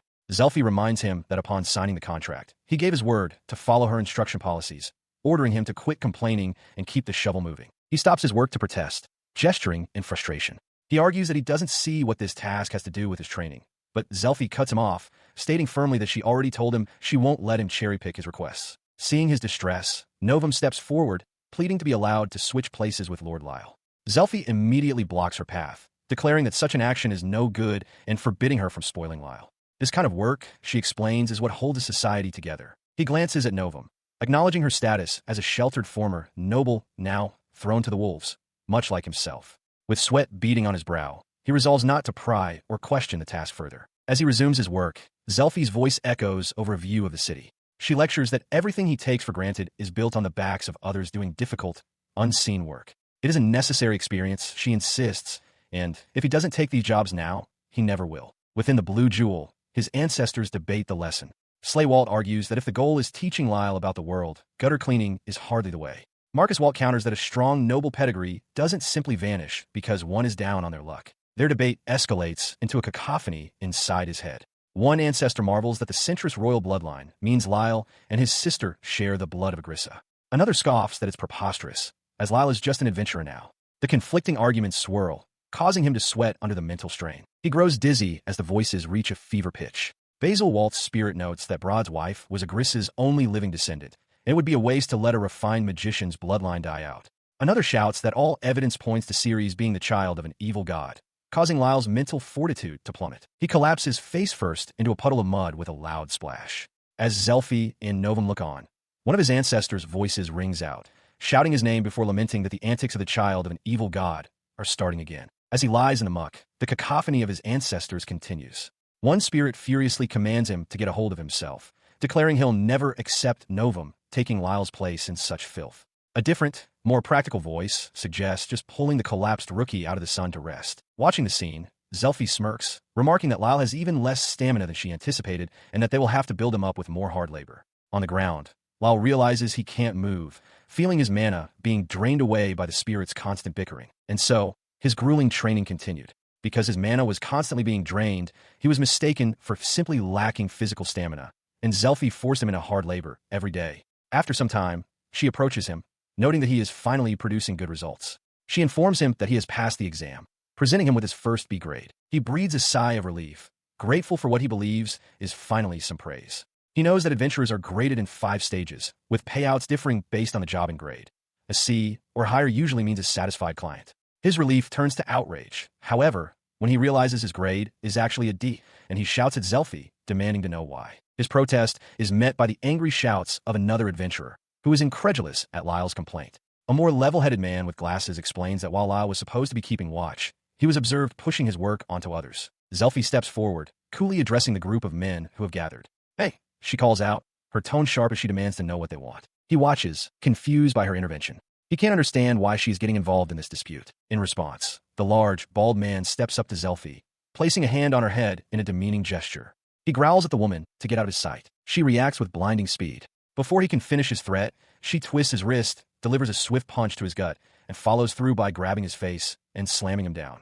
The large man crumples to the ground, coughing and gagging in pain. She held the large man pinned to the ground, her leg pressing down on his back while she twisted his arm behind him. The swift, brutal sequence of events flashed by.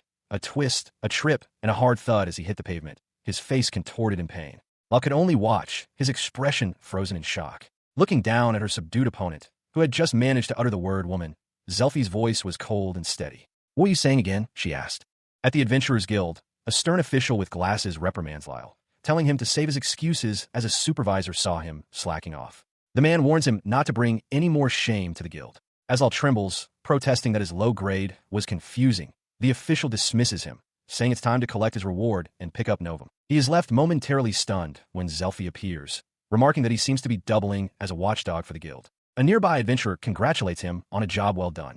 Before Lyle can fully process her words, Zelfi gives him a knowing look, murmurs that she'll see him tomorrow, and departs, leaving a faint cracking sound in her wake. His reward for the day's work amounts to 8 large copper coins. The impressive sum is counted out at the Grand Hall of the Darian's Guild. Later, inside the guild, Lyle sits with Novum. He admits the work was tough, but that he did his best, revealing that his transcription job earned him 6 large copper coins. He then turns to Novum, asking how she fared. Before she can answer, The adventurer Rachel approaches their table, asking if they have finished for the day. Lyle sighs, lamenting that even with their earnings combined, they fell short of the 15 large copper coins an adult can supposedly make in a day. She winks, introducing herself as Rachel, a senior adventurer. She explains that she has to earn some extra money while her party's frontline fighters are resting. After Lyle and Novum confirm they're also done, Novum explains the situation.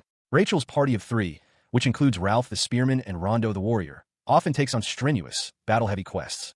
To allow the vanguards to recover from their scrapes, Rachel takes on the same transcription work as Novum. Rachel beams at Novum, telling her that her penmanship is incredibly popular and has become the talk of the transcription scene. Lyle cheers for Novum's success, but Novum modestly insists it's an over-exaggeration. She continues, expressing her awe at Novum's skill. She reveals that Novum's work is not only fast and beautiful, but that she earned 11 large copper coins today all on her own. Rachel then asks if Novum could share some tips to help her improve. Lyle is struck dumb by this revelation. 11 large copper coins? He distinctly remembers Novum saying she made only 6. Within his mind, the spirits of his ancestors, Marcus and Fredericks, realize the truth. She had told a white lie to spare his pride and boost his spirits. His fist clenches on the table. The voice of his ancestor, Basil, echoes in his mind, mocking him as a clown.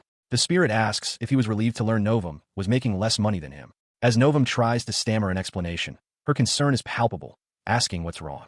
But Basil's voice cuts through, declaring it's only natural he'd earn less than her after getting worked up overhauling rocks. He can only stammer, unable to form a response as sweat beads on his face, the humiliation sinking in. Suddenly, he shoves his chair back with a rattle. Standing abruptly before Novum and Zelfi, he announces that he just remembered something he needs to do and will be leaving first. As he rushes out, Zelfi wonders aloud why he left in such a hurry. Novum remains silent, watching him go with a worried expression. Lyle flees the Adventurers Guild, running out into the streets of the city. He sprints through an alleyway, panting with exertion and frustration. He curses aloud, trying to deny that his anger is because of Novum, but the thought trails off, incomplete. As he runs, the spirit of Basil Walt appears beside him, taunting him for running off to throw a tantrum. The ancestor scoffs that Lyle is an adult in age, but a child in mind, and that he hasn't earned the right to wallow in pity until he's achieved something worthwhile. The spirit of Fredericks Walt materializes to rebuke Basil, shouting at him to shut up. He accuses Basil of only ever provoking and belittling Lyle, insisting that the harsh words were meant as encouragement, not provocation. The argument among the ancestors intensifies. Brod, his grandfather, defends him, while Marcus offers a backhanded compliment about him having some redeeming qualities. Slay tries to calm them, but another ancestor complains that their harshness is only making things worse. Basil's voice cuts through the chaos, calling Lyle a sniveling brat on whom their arts are wasted and telling him to get over with. At his breaking point, Lyle clutches the blue jewel at his neck. With a sharp snap, the chain breaks as he roars for them all to be quiet. He screams in frustration, demanding to be left alone as he hurls the blue jewel with all his might. The heirloom flies through the air, directly towards a young woman in a maid's uniform who is leaning against a nearby wall. The jewel strikes her squarely on the head with a dull thud. She cries out, clutching the point of impact as Lyle looks on from a distance, his anger replaced by shock. Annoyed, she mutters about having work soon and wonders what could possibly be wrong with him. She storms over to him, ready to deliver a sharp reprimand, but stops short. She finds him with tears streaming down his face. Confused by this turn of events, she demands to know why he is the one crying. Saying nothing more, she casually tosses the heirloom back.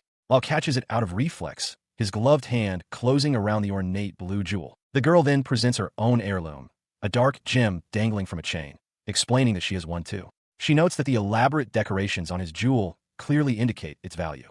Lyle looks down at the object in his hand, his expression tight with shame. He internally concedes that his is also an heirloom, and that he's simply lost his temper. His gaze sharpens as he notes a key difference. Her heirloom is a red gem. She continues, telling him he was lucky she was his victim, as anyone else might have beaten him senseless. She sternly warns him not to throw it again, or at the very least, to ensure he doesn't hit anyone if he does. Lyle offers a sincere apology, realizing he could have seriously injured her.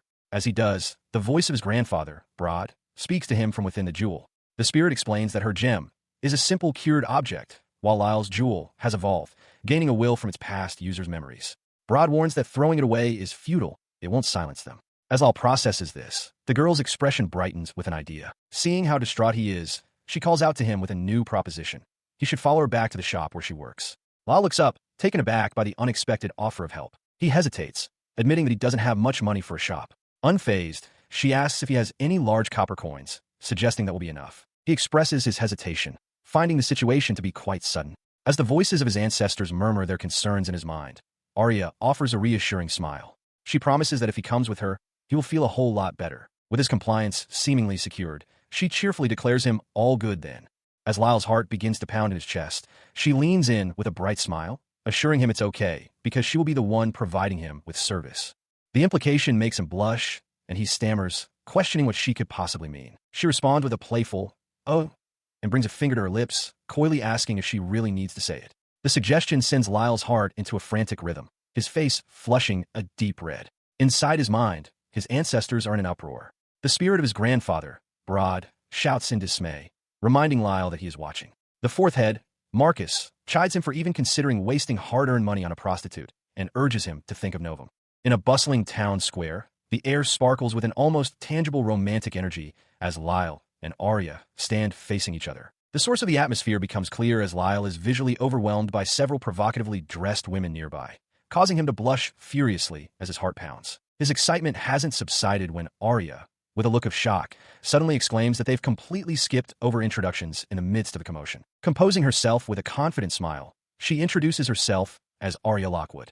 A stunned Lyle stammers out his own name in response. While within the Blue Jewel, his ancestor Basil reacts in disbelief to the name Lockwood. The reaction from the ancestral spirits is immediate and explosive.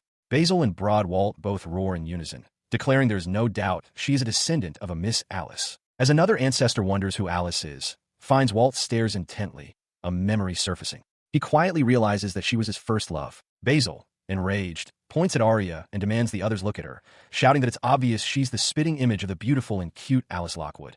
The other ancestors, however, remain utterly bewildered, having no idea who he is talking about. Meanwhile, in another part of the city, Novum, Fuchs, and Zelfi sit at a table.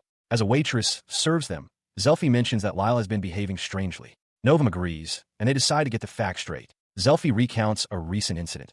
After discovering that Novum out-earns him, Lyle ran off in tears. He returned hours later, completely refreshed and cheerful, as if all his worries had simply melted away. She continues her report, explaining that starting the very next day, Lyle began inviting the male members of Rachel's party out, and they've been disappearing with him daily, much to the confusion of their party members. As the conversation continues, Zelfi leans forward and bluntly asks Novum if she and Lyle have a physical relationship, stating it's an unfortunate truth that they don't. Beside them, Arya listens in, thinking that the men who brought this up earlier could have been more discreet. Novum calmly clarifies her status with a gentle smile, declaring, "I'm his ex-fiancée." The revelation stuns the group. Rondo and Rachel shout in disbelief, while Zelfi, caught off guard, questions what kind of relationship they truly have, realizing she had the wrong idea. Rachel's shock quickly morphs into frantic excitement. She gasps, demanding to know why they haven't gotten physical, her imagination running wild with a dramatic story of a former noble and a devoted woman. Young lovers fated to marry who instead eloped. Seeing her friend's outburst, Arya apologizes for the commotion. She acknowledges Rachel's point, but firmly tells her to calm down. Zelfi remains perplexed, unable to understand why Lyle would cheat on Novum, who she notes is gorgeous, has a great personality, is willing, and possesses a notably ample chest. Shifting gears, Arya proposes a plan. They will take the initiative and catch Lyle red-handed. She reasons that while blowing off steam is fine, cheating is not. Zelfi agrees, calling Lyle nuts. As night falls, a crescent moon hangs in the cloudy sky. Under the cover of darkness, Lyle leads Rondo and Ralph down a cobblestone street in a less reputable part of the city. As they walk, Rondo thanks Lyle, admitting he was too embarrassed to visit a place like this alone. Ralph grins in agreement, adding that he started looking forward to these nightly visits. They arrive at their destination, a building with a glowing sign depicting women in bunny outfits. Rondo murmurs that standing here makes him feel guilty about Rachel, but Ralph sharply warns him that it's dangerous to bring up her name in a place like this. Just then, the door creaks open. A line of women in maid uniforms stands in the doorway. Arya is at the front, welcoming the group back to their shop. Ralph, however, scoffs with irritation. He declares he's had enough of the pointless greetings and has reached his patience's limit, stating they know exactly what they are there for. His impatience was immediately rewarded. A waitress, apologizing for the delay, presented an extravagant assortment of sweets. Before them lay cakes, parfaits, and pastries of every description. He, along with Lyle and Rondo, held their forks aloft, their expressions of pure delight confirming that it was well worth the wait. They wasted no time. As Lyle and Rondo savored their respective desserts, offering each other a taste, Ralph declared with fervent intensity that he would conquer the entire menu.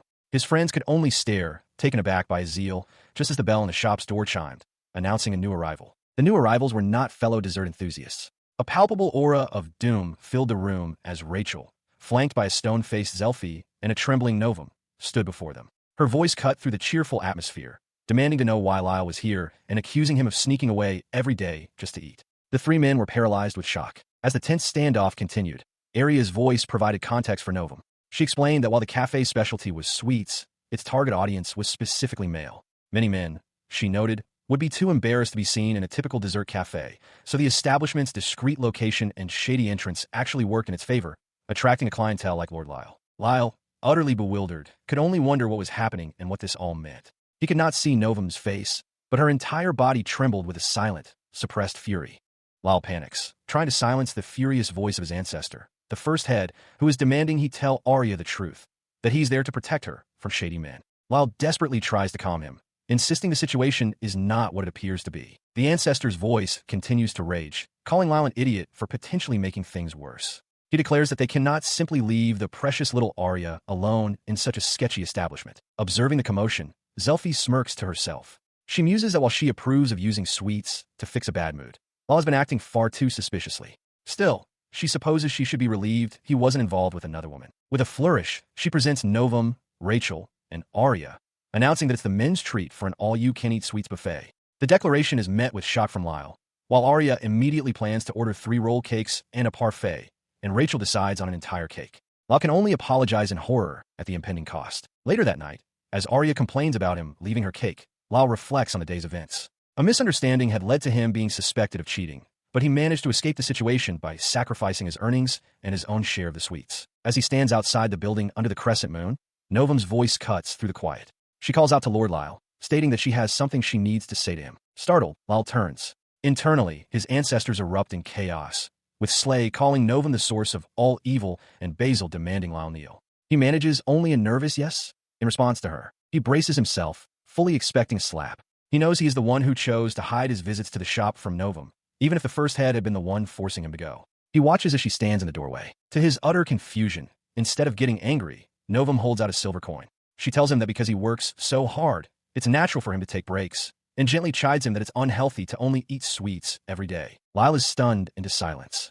Novum explains she doesn't want to strain his friendship with Rondo and Ralph, and asks him to use the coin to treat them. From a distance, his companions misinterpret the gesture entirely. Rondo and Ralph see them as a married couple, while Zelfi coldly labels Lyle as Novum's hopeless gigolo. The word echoes in Lyle's mind, filling him with horror as he imagines a future of receiving an allowance from Aria. He stood outside under the night sky, the humiliation churning within him. He would have preferred being slapped. He grimaced, wondering just how much longer things could possibly go on like this. His despair seemed to resonate in the spiritual plane, where a heated argument was taking place. Finds Walt, the sixth head, pointed an accusatory finger and shouted, "Hey, old man." The accusation was hurled across a grand table where the ancestral spirits were gathered. Inexplicably, Lyle, Novum, and Aria were also present. The third head, Slay, questioned Finds' motives, asking if he cared that Aria was the descendant of his first love. The fourth head, Marcus, bluntly asked for his aim, suggesting he wanted Lyle to marry Aria for personal satisfaction or to make his first love pay off. Lyle, completely lost, stated that to his knowledge, the Walt family had never had any ties to the Lockwoods. Before anyone could respond to his confusion, Finds roared, "Enough!" He then proclaimed that House Walt wouldn't even exist without a certain Miss Alice. He slammed his fist on the table with a resounding bang. "Wrong!" he shouted, calling the others dolts. He began to explain that he had struck out on his own with the express purpose of marrying Miss Alice, but as the third son of a low-ranking noble, he wasn't considered an acceptable match for her. As the story began, Marcus pinched the bridge of his nose, a headache already forming. He summarized the unbelievable truth. Their founder had braved the wilds and established their entire noble house just to marry a woman he loved. Finds elaborated that he had joined an expeditionary team and carved out his own territory to make it happen. His passionate tone then turned to dejection. He admitted that by the time he came back to claim her, she had already married into House Lockwood. Slay couldn't help but smirk, asking if he got dumped. Finds defensively shot back that he wasn't dumped, because they had never even spoken to each other. The revelation stunned the other ancestors into silence for a brief moment, before they all erupted in a collective, disbelieving HUH. Marcus, looking utterly exhausted, finally verbalized the absurdity of all. Their entire noble legacy was nothing more than a grand gesture for their founder to woo a woman he had never even spoken to. Crassel, the second head, shouted that one slip-up in that plan meant none of them would exist. Just then, the founder, Basil Walt, appeared, playfully calling them idiots and noting that's what it means to be young and reckless. While Slay greeted the founder with reverence, Finds remained defiant, declaring it was destiny, a fate he set in motion, where his bloodline and Miss Alice's were always meant to unite. His fanatical speech about destiny was met with a calm, cutting question from Lyle's grandfather, Broadwalt. He asked the assembled spirits what they would think if a person they assumed to be a proper adult suddenly began speaking passionately about first loves and fateful encounters. He let the silence hang in the air before announcing his intention to make one thing clear. The pointed remark left finds Walt, the sixth head, stammering uncomfortably as other ancestors began to grumble. He then declared that the founders' lost love was completely irrelevant. Their true purpose for existing in this spiritual plane, he asserted, was to pass on their respective arts to Lyle. The word struck Lyle with the force of a revelation. Arts? He thought, suddenly realizing that these powerful spirits hadn't manifested just to harass him. They had a genuine purpose. His grandson's slow realization was met with visible annoyance from Broad, who muttered that they never shut up and that it took them long enough to get to the point. Marcus, the fourth head, then clarified that in Lyle's current state, he needed to learn the founder's art, the all-important body-enhancing ability called Full Over, before any of them could teach their own. This prompted an immediate, furious outburst from the founder, Basil Walt, who roared that there was no way in hell he would teach his art to a brat like Lyle. His vehement refusal sent a wave of reactions through the room. Slay, the third head, erupted in laughter, amused that their very existence had just been flatly denied. Beside him, Crassel, the second head, buried his face in his hand while Lyle stared in utter shock. Broadwalt exploded at Basil, demanding he quit sulking. He reminded him that the fastest way to fix Lyle's mana issues was to strengthen him with Basil's Full Over. Basil shot back, denying he was sulking and questioning why Lyle's problem was his concern. His defiance devolved into a childish tantrum. Basil struck a dramatic pose, declaring himself a dreamer lost in delusions of destiny and first loves, adding petulantly that he wasn't a proper adult. The chaos finally broke Lyle, who screamed at the two to shut up, calling their argument childish and vowing to protect little Arya. His outburst only fueled the fire, as Crassel erupted, calling Basil a shitty father.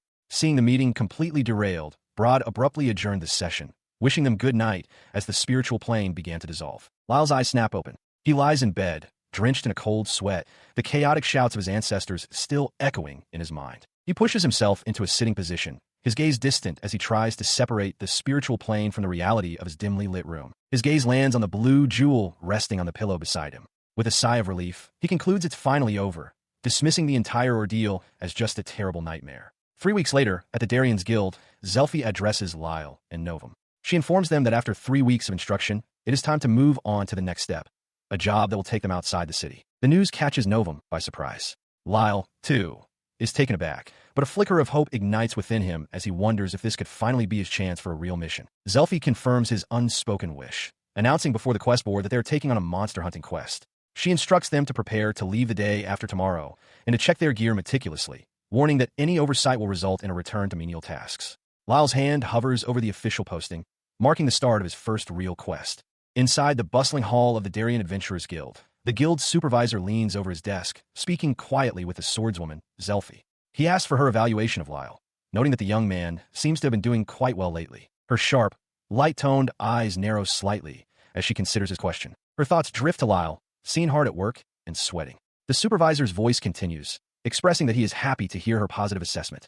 He adds that he has no complaints, as Lyle is working seriously, something a former noble brat would normally scoff at. She responds coolly, stating that she's just a regular adventurer who took the job for the money on the table, implying it has nothing to do with Lyle's past. The supervisor presses, asking if she's truly watching him simply because he's a former noble, and suggests that the liege lord is wary of any trouble Lyle's presence might stir up. Zelphi glances around the room, chiding him for bringing up the liege lord in such a public place. She reminds him of her cover story, and he apologizes, admitting he had forgotten. A group of rough-looking adventurers interrupts, but Zelphi dismisses them and turns back to the supervisor. She asks for the real story, setting aside his previous comments. She notes that she has been seeing more sketchy types like them recently, and that they have been causing a lot of trouble. The supervisor's expression grows serious. He begins to state that guild policy prohibits disclosing associates' personal information, but stops short as he spots Lyle and Novum arriving. He tells Zelphi that they have arrived and asks her to attend to them. She agrees with a knowing smile. She remarks that the cushy instructor gig is a breeze, adding that it's a huge help that these sheltered rich kids are so naive and honest. The supervisor notes her sudden change of topic. The supervisor then addresses the departing pair, wishing them the best of luck on their quest. He tells them the guild eagerly awaits their safe return and to have their reward ready when they get back. To himself, he resolves to keep the rest of his conversation with Zelphi a secret. The scene shifts to a forest clearing, where a small, gelatinous slime wiggles on the ground. Lyle's voice rings out, announcing to his companion that the target for today's hunt will be slimes. He He listens as Zelfi explains the two methods for defeating a slime, either bursting its skin or destroying its core, which she displays in her hand. She continues, acknowledging that it seems simple, but warns them to keep in mind that slimes are surprisingly quick and nimble as she draws her sword. With a swift motion, her blade flashes out, slicing a nearby slime cleanly in two. As the creature's remains splash to the ground, she lands and immediately lectures Lyle, warning him not to get overconfident. Even against small fries, she explains, getting surrounded can be deadly, so he must always remain cautious and aware of his surroundings. Just then, Novum spots another slime hiding in a bush. Zelfi tells Lyle that he is up first and challenges him to show her what he can do. His face hardening with resolve, he accepts. In response, he draws his saber, the blade singing as it leaves the scabbard. As he takes his stance, Zelfi notes with approval that he seems accustomed to a blade. Meanwhile, the peanut gallery of his ancestors begins to bicker in his mind, debating whether he should use a great sword, a short sword, or even a gun, much to his annoyance. Ignoring the distracting voices, he dashes forward, intercepting two leaping slimes with a pair of swift, clean slashes. He comes to a stop as the defeated creatures burst behind him. He wonders aloud if it was really that easy. Watching from a distance, Zelfi smiles faintly. She inwardly admits that he did well, and her opinion of him has changed. She recognizes his skill. He had deliberately avoided the core to neatly divide the skin with two quick strokes. Lyle offers a strained smile, thanking Zelfi for her praise. Internally, however, he is besieged by the conflicting voices of his ancestors. One dismisses his feat as the bare minimum for a vault, while another warns him not to get carried away. A third ancestor excitedly proclaims that Lyle's true ability is far greater, while a fourth expresses disbelief that such a trivial matter is even being discussed. He wipes the dripping slime from his blade, affirming that he understands. From the dissolved remains of the monster, Zelfi explains that after a battle comes material collection. With slimes, she notes, they can sell both the core and the skin. As she explains, one of Lyle's ancestors, the masked founder, Basil, manifests beside him. Lyle, still coated in the creature's residue, grimaces in disgust, complaining about how sticky it is. The unpleasant sensation is accompanied by a sudden, sharp sense of unease. Basil's voice cuts through his thoughts, confirming the feeling. The ancestor warns Lyle that he has a bad feeling and instructs him to draw his sword and prepare for battle. Heeding the warning, Lyle instantly draws his blade. His senses scream that they are being watched. From the shadows behind a thick tree, a small, hunched creature peers out at them. As he stands ready, Zelfi moves to his side, sword in hand. She commends him for noticing the threat before she did, admitting that he is truly impressing her today. She quickly takes command, ordering both of them to watch their surroundings and for Novum to stay protected in the center of their formation. The rustling in the undergrowth grows louder as bare, clawed feet shuffle through the dirt and grass, confirming the approach of multiple hostiles. From the tree lean emerges a horde of goblins, their wide eyes fixed on the party as they brandish crude clubs. Lyle identifies the creatures, shouting that they are here. Zelfi notes with concern that it is a horde, something not usually seen so close to the city. She quickly assesses their numbers, counting 8 in front of her and another 4 on Lyle's side. She wonders aloud why so many are in this area and if they were driven from their turf.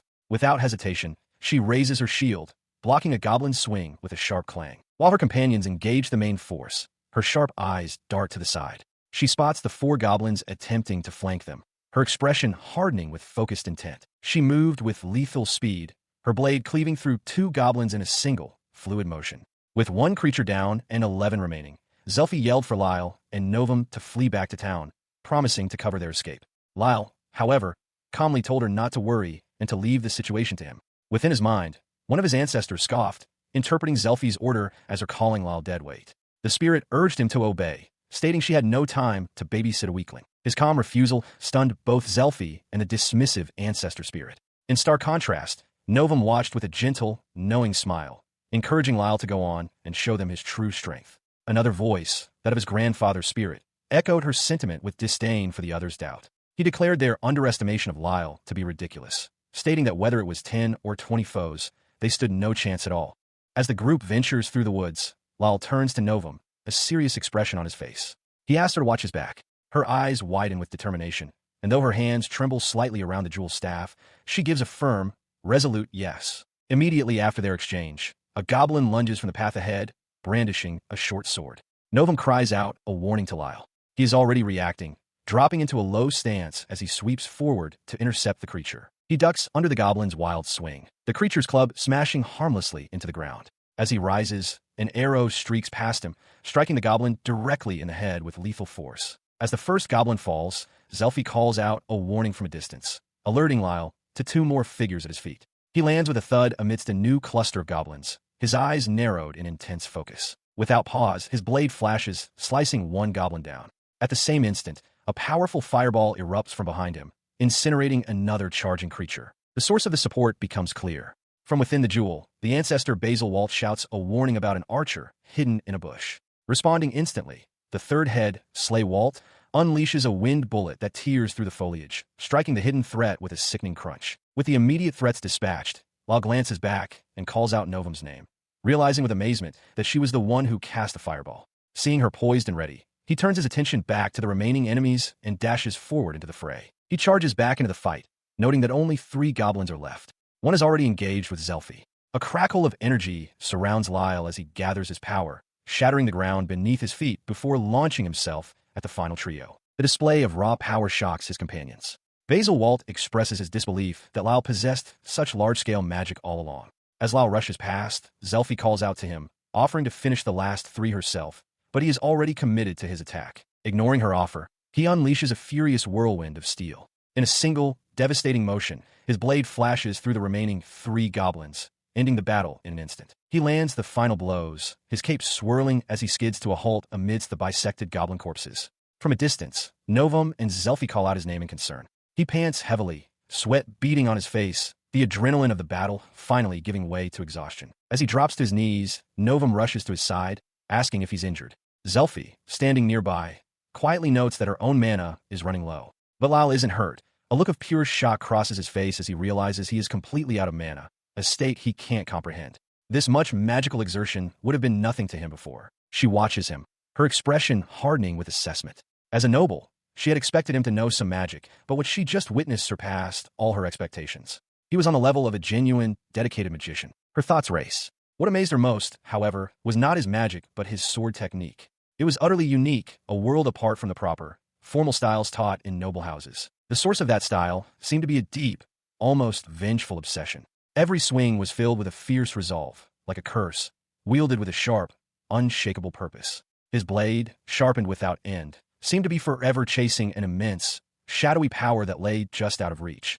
A power embodied by the haunting image of a long-haired girl with a cruel smile. She recalls the information she was given, that he was the disinherited eldest son of House Walt. Considering the depth of his drive, she realizes she might have been taking this job far too lightly. She had initially written him off as just another spoiled rich kid who needed a reality check. Now, watching him hunched over in exhaustion, she wonders how she is supposed to handle a former noble carrying such heavy, unseen baggage. Her gaze softens slightly as she looks at him. Lyle Walt, she thinks to herself, unable to help but wonder how he ended up in this state. It is clear, however, that his skill will only continue to grow from this point forward. A cold wind sweeps through a narrow, cobblestone alley. From a high vantage point, Arya looks down at a man collapsed on the ground below. Her expression hardens with grim recognition as she notes that she has found him in this place yet again. The man on the ground, dazed and bruised, looks up weakly. He mutters the word "Dad," his eyes unfocused. Nearby, someone urges him to get up, remarking to Arya that life is never easy for her and that they should leave quickly. The voice belongs to a large, imposing man standing in a doorway with his arms crossed. He tells Arya it's a shame she's stuck looking after the drunkard she calls a father. He states plainly that he isn't running a charity and demands to know when she will pay what is owed. The creditor's face twists in annoyance as he reminds her that she said the same thing the last time. Arya can only offer a meek apology, explaining that she has no money and pleading for just a little more time. From his position on the ground, Arya's father grumbles to himself. He mutters that he doesn't care if the man is a former baron, complaining about the rumors spreading through town about him running up tabs and dodging his debts. The creditor turns his attention fully to Arya, his tone condescending. He tells her she must have noticed by now that this isn't the kind of debt she can repay by working a proper job. Arya looks on, her expression filled with worry. A lecherous grin spreads across the creditor's face as he leans in. He claims it hurts him to see her suffer like this and makes a vile suggestion. He wouldn't mind using his connections to find her work in a brothel. His words hang in the air. The creditor continues, suggesting that even a scrawny girl like her could pay off her father's debts in a heartbeat with such work.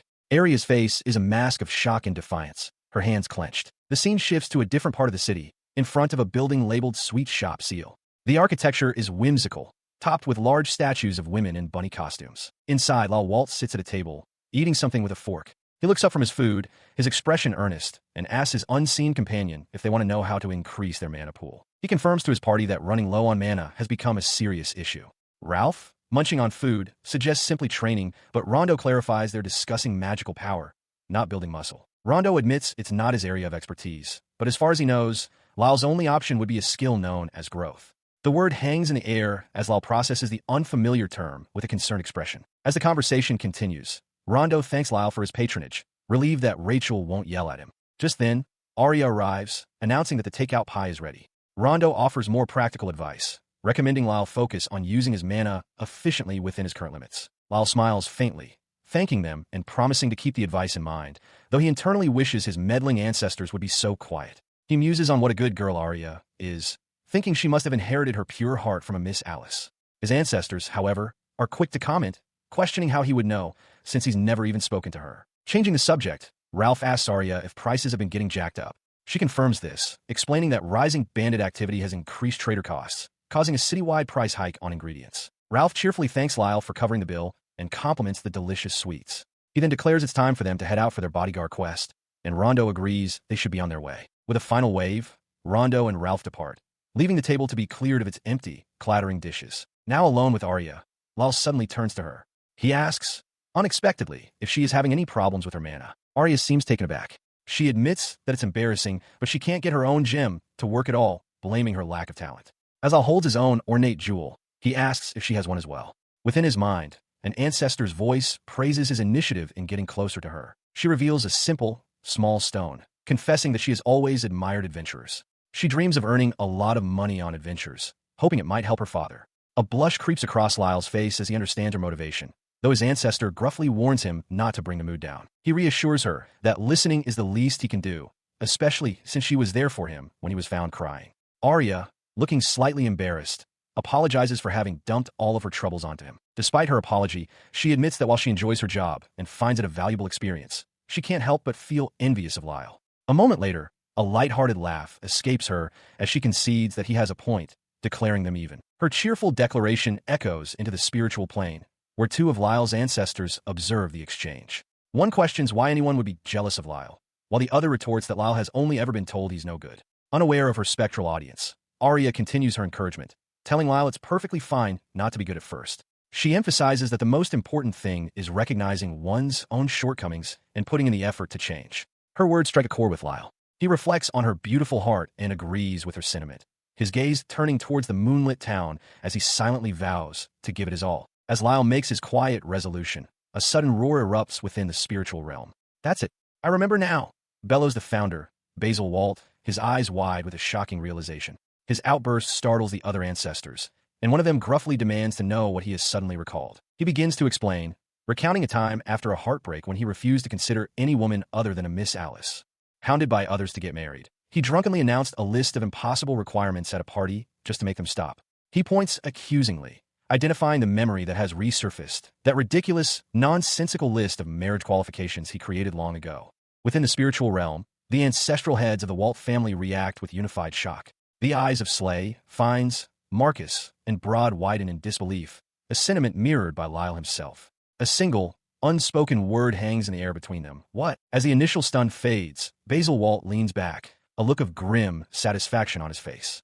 He remarks that he never imagined his own drunken ramblings would become a family tradition lasting 7 generations. Fiennes suggests they table the discussion for now, but Marcus grumbles, asking if anyone would object if he smacked Lyle for his performance. Slay Walt, however, turns to a dazed Lyle with a gentle expression. He concedes that the ancestral rule was indeed troublesome, but assures Lyle that his efforts were not wasted. He explains that Lyle's growth is solid proof that the family's latent magical talent is now stronger than ever. Broadwalt, Lyle's grandfather, chimes in, agreeing that his swordsmanship was quite good. He's quick to add, however, that Lyle is still nowhere near his own level of skill. Despite the critique, he gives the boy a passing grade, declaring that all is well enough. His grandfather's praise does little to change the grim reality. Slay's expression turns serious as he crosses his arms, murmuring Ceres' name. He states that Lyle was much stronger than they had anticipated, a fact which presents a critical issue they can no longer ignore. He continues to process the implications. Ceres, a 13-year-old girl with no formal training, managed to defeat a Lyle who is now a better fighter than most seasoned adventurers. This new context, he realizes, completely changes the meaning of his earlier words about Lyle's strength. The thought conjures a terrifying mental image, a colossal, godlike Ceres smiling cruelly as she holds a tiny, broken Lyle in her hands. Slay concludes internally that they have severely misjudged the situation with the girl, who was able to toy with Lyle and leave him broken and bloody. The debate reignites around the table. Basil slams his fist down, roaring in frustration, asking how many times he must say it. Ceres is the heretical god's child. Marcus, ever the pragmatist, pushes up his glasses and calmly retorts that while the evidence points that way, they haven't seen her themselves and thus cannot be certain. Slay turns back to the dejected Lyle. He attempts to console him, reasoning that it's not as if Ceres is actively trying to take his life, and besides, Lyle isn't strong enough to reclaim his seat as heir anyway. Slay sighs, admitting he doubts there's anything they can do about the situation. Basil cuts the discussion short with a sharp gesture, declaring that topic finished. He then redirects the group's attention to the true purpose of their meeting, to decide how they're going to help a young woman named Arya. His declaration that helping little Arya is their top priority is met with immediate skepticism. Finds Walt demands to know what he's talking about, while Slay Walt questions what possible reason they could have to discuss such a matter with any urgency. As the argument continues, Lyle listens in horror. Slay points out the absurdity of following Basil's drunken-sounding ramblings, especially since Lyle is broke and can't even handle his own affairs. But Basil is insistent, revealing his fear. Arya is in danger, and he doesn't want her to be defiled by another man. He dismisses all practical concerns, declaring that with enough determination, anything is possible. He can feel the sheer force of their mana. Fine shouts at Basil, asking if he realizes how creepy he sounds. Unfazed, Basil bellows that it isn't creepy. It's pure love, 3 centuries of unwavering devotion. The overwhelming power is too much for Lyle's consciousness. His eyes widen in shock as he feels himself about to pass out once again. Meanwhile, in the physical world, the subject of their debate, Arya, walks home late at night under a full moon. She smiles, grateful for some leftover food that has been a great help, but her path is watched by shadowy figures. Her walk home ends with a grim discovery. She finds her father slumped on the ground, sleeping in front of their door.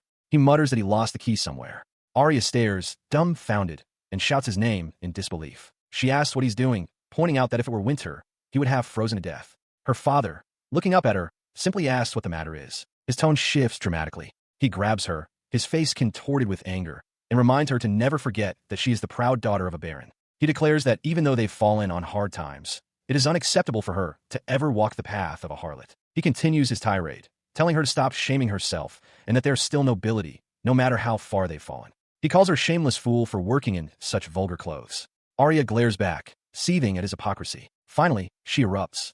She screams at her father, asking if he's forgetting that it's his fault they are forced to live this way. She declares that she never embezzled anything and is not the reason they lost their status. Her voice sharp with frustration, Arya continued to berate her father, who knelt on the floor in a stupor. She reminded him that he no longer works, instead wasting the money she earns on drinking and gambling, plunging them both into debt. She demanded to know why he wasn't the one who felt ashamed. The harsh confrontation dissolved into a desperate, tearful plea. Surrounded by darkness and the grasping of shadowy hands, Arya begged for her father to wake up and open his eyes, her voice choked with sobs. Her pleas went unanswered as the shadowy hands took a firm hold. 2 menacing men emerged from the gloom, restraining her.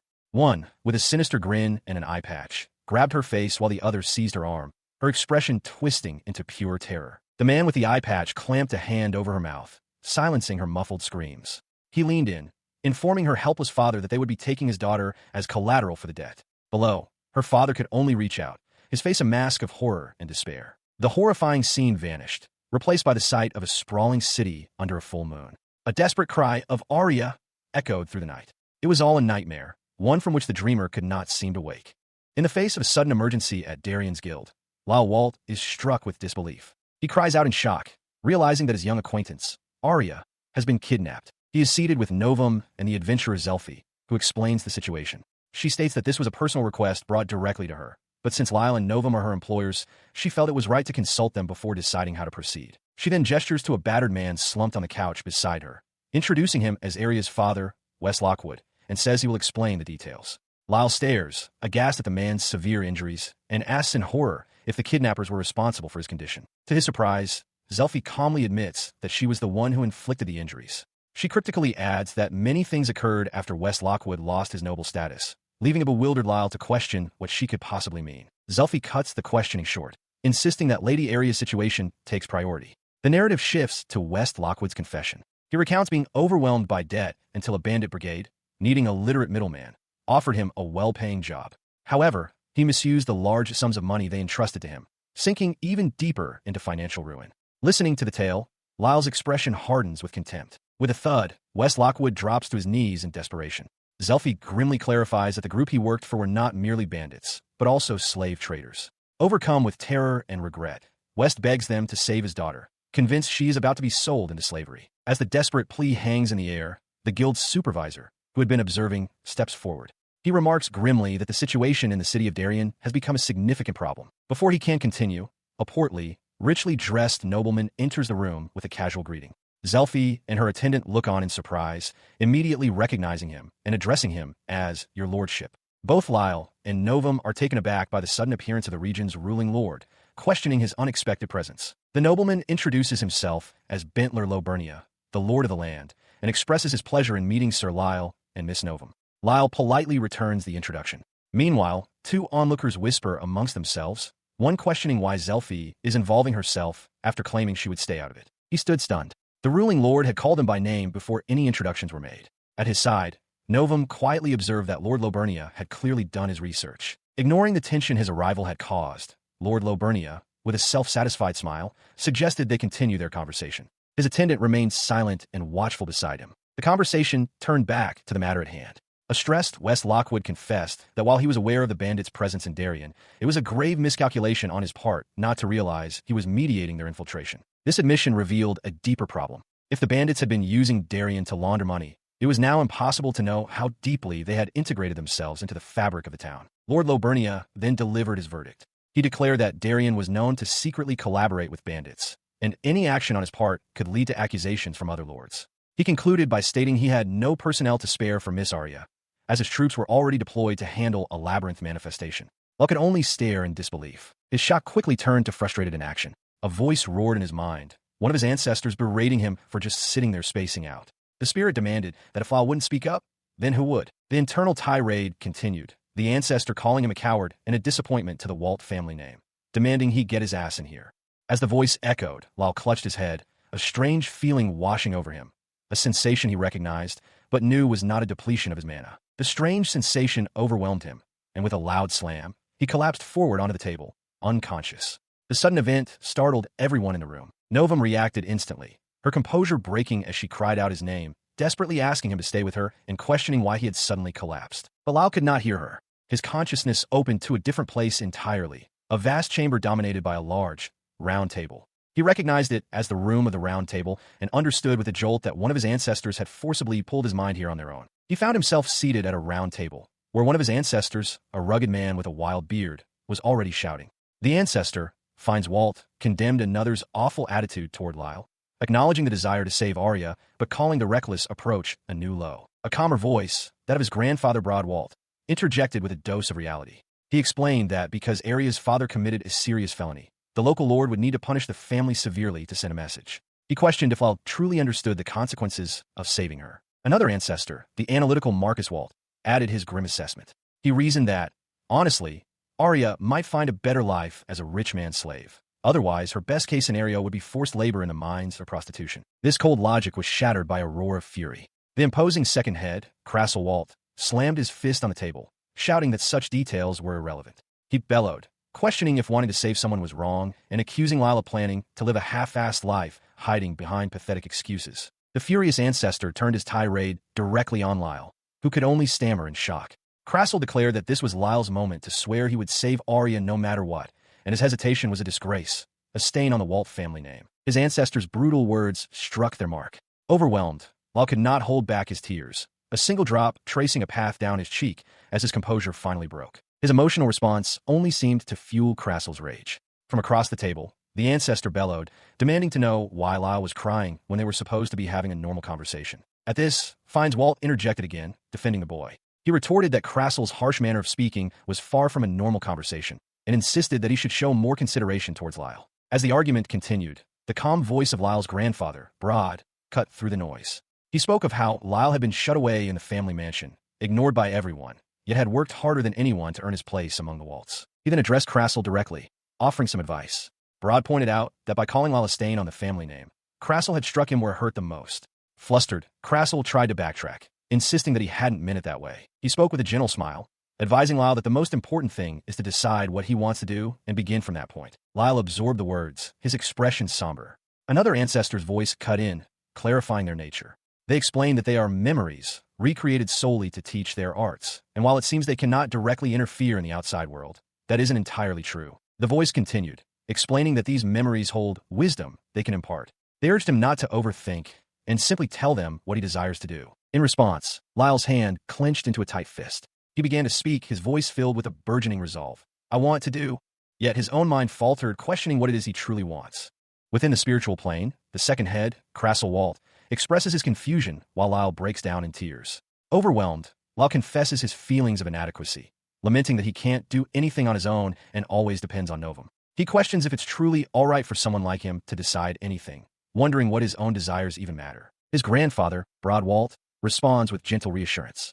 He encourages Lyle to simply state his honest feelings, promising they won't get upset. Broad clarifies that this isn't about ability, and even if Lyle chose to run away, it would make no difference to him. What matters is Lyle's true desire. He hesitates, his mind flashing with images of Arya's face. The memories of her various expressions, pouting, winking, smiling, swirl through his thoughts as he struggles to find the words. Finally, with the image of a hopeful Arya clear in his mind, his resolve hardens. He clenches his jaw and shouts with conviction that he wants to help her. He wants to help Arya. In response to this declaration, Crassel shouts in protest, but Broad calmly cuts him off. He states that it's simple. They will help Lyle, and with the 6 of them backing him up, there's nothing to worry about. Crassel slams his hand on the table, demanding to know what they're talking about.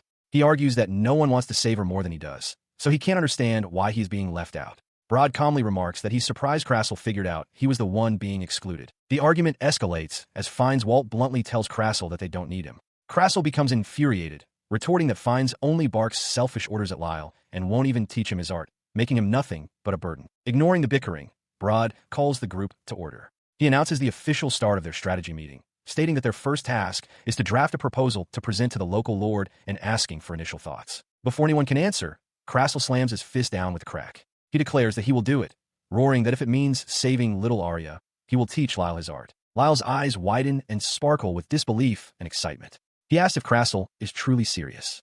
Flustered by the reaction, Crassel shouts for him to stop sparkling, hastily adding that he will only teach him the first stage. Within the spiritual space of the gem, the ancestor Crassel Walt decides it is time. He will teach Lyle his own art, though he muses that it might be too much for the boy. Another ancestor, Marcus Walt, adds his own encouragement, assuring Lyle from the ethereal darkness that he will find the skill quite convenient. In an instant, reality snaps back. Lyle is in the Lord's audience chamber, panting heavily from a deep bow. The sudden return to his body leaves him disoriented, prompting a surprised Zelphi to call out his name. His eyes are wide with confusion.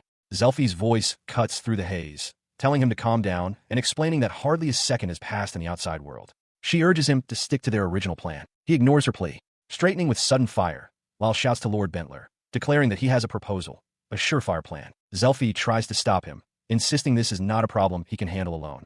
But Lord Lobernia, a smirk playing on his lips, calmly states that he doesn't mind hearing him out. The Lord seems amused by the turn of events. He remarks that it seems a good idea has been knocked into Lyle's head and formally invites him to continue with his proposal. He leans in, his expression sharp, and asks for clarification.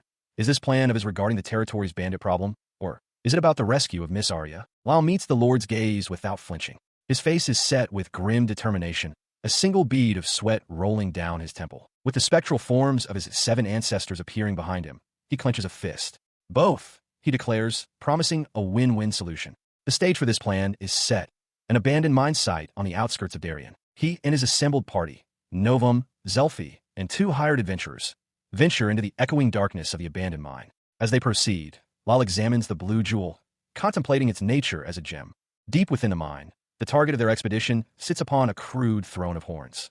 This is the bandit chief, Boris. He muses with a cruel grin that the things he desires are a perfect fit for him. His attention turns to his captive, Arya Lockwood, who glares at him with defiance despite her ragged clothes and chains. She demands he return her gem.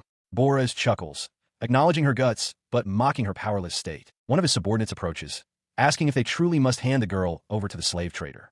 Boris confirms the plan, stating that as a noble born, she is worth a fortune, and therefore, no one is to lay a hand on her. He smirks, clutching the blue jewel he took from Arya. The thought of laying a hand on her, however, begins to form in his mind. The unspoken threat hangs in the air, causing Arya's eyes to widen in shock and fear. Bora's expression darkens as he reconsiders, thinking aloud that it feels like a waste to simply hand her over. His predatory gaze falls upon the terrified girl. He reasons that since she has already provided him with such a rare gem, a little taste should be fine, regardless of whether it diminishes her value. The question of Aria's fate hangs heavy in the dangerous air. In a formal meeting with Lord Bentler Lobernia, Lyle Walt makes his proposal. He offers his services not as a former heir, but as an adventurer for the price of 200 gold coins.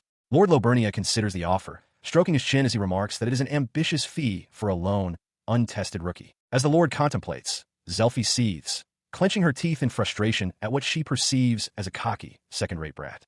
However, Lord Lobernia's attendant calmly suggests they should hear Lyle out to the end. Ignoring Zelfie's visible anger, Lyle maintains a pleasant, confident smile and expresses his gratitude to Lord Bentler. His outward calm is a performance. Internally, Lyle panics, realizing he has thoroughly angered Zelfie. A gruff, ancestral voice in his mind urges him not to let the act slip and to keep his cool. At Lord Lobernia's prompting to hear his reasoning, Lyle begins his detailed assessment. He asserts that the Lord has greatly overestimated the bandit group, arguing that their reliance on Aria's father to infiltrate the city proves how amateurish their entire operation is. If they were truly competent, this discussion would not even be necessary. He continues, explaining that the bandits' movements are reactive, with no strategic planning. Their only goal is quick cash, not a grand vision. Lord Lobernia listens, realizing this rules out the possibility of them being agents from another territory whose goal would be to seize control or topple the government. Lyle confirms the Lord's deduction is exactly right. He adds that if the bandits were meant to provide another territory with a justification for war, a smear campaign would have already begun, spreading rumors of Darian's ties to the bandits. As Lyle stands with quiet confidence, Lord Lobernia's perception of him shifts dramatically. The Lord internally concedes that he had pegged Lyle as just another spoiled noble brat, but now sees he was mistaken. Lyle Walt is far more thoughtful than any report had suggested. His confidence stems from a deep well of experience, as if he is channeling the wisdom of his ancestors. He feels he is not merely addressing a lord, but speaking as an equal to a shrewd, veteran aristocrat. Thoroughly convinced, Lord Lobernia smirks. He declares that it will be done. He will have the 200 gold coins prepared as requested. With the contract secured, Lyle allows himself a confident smirk.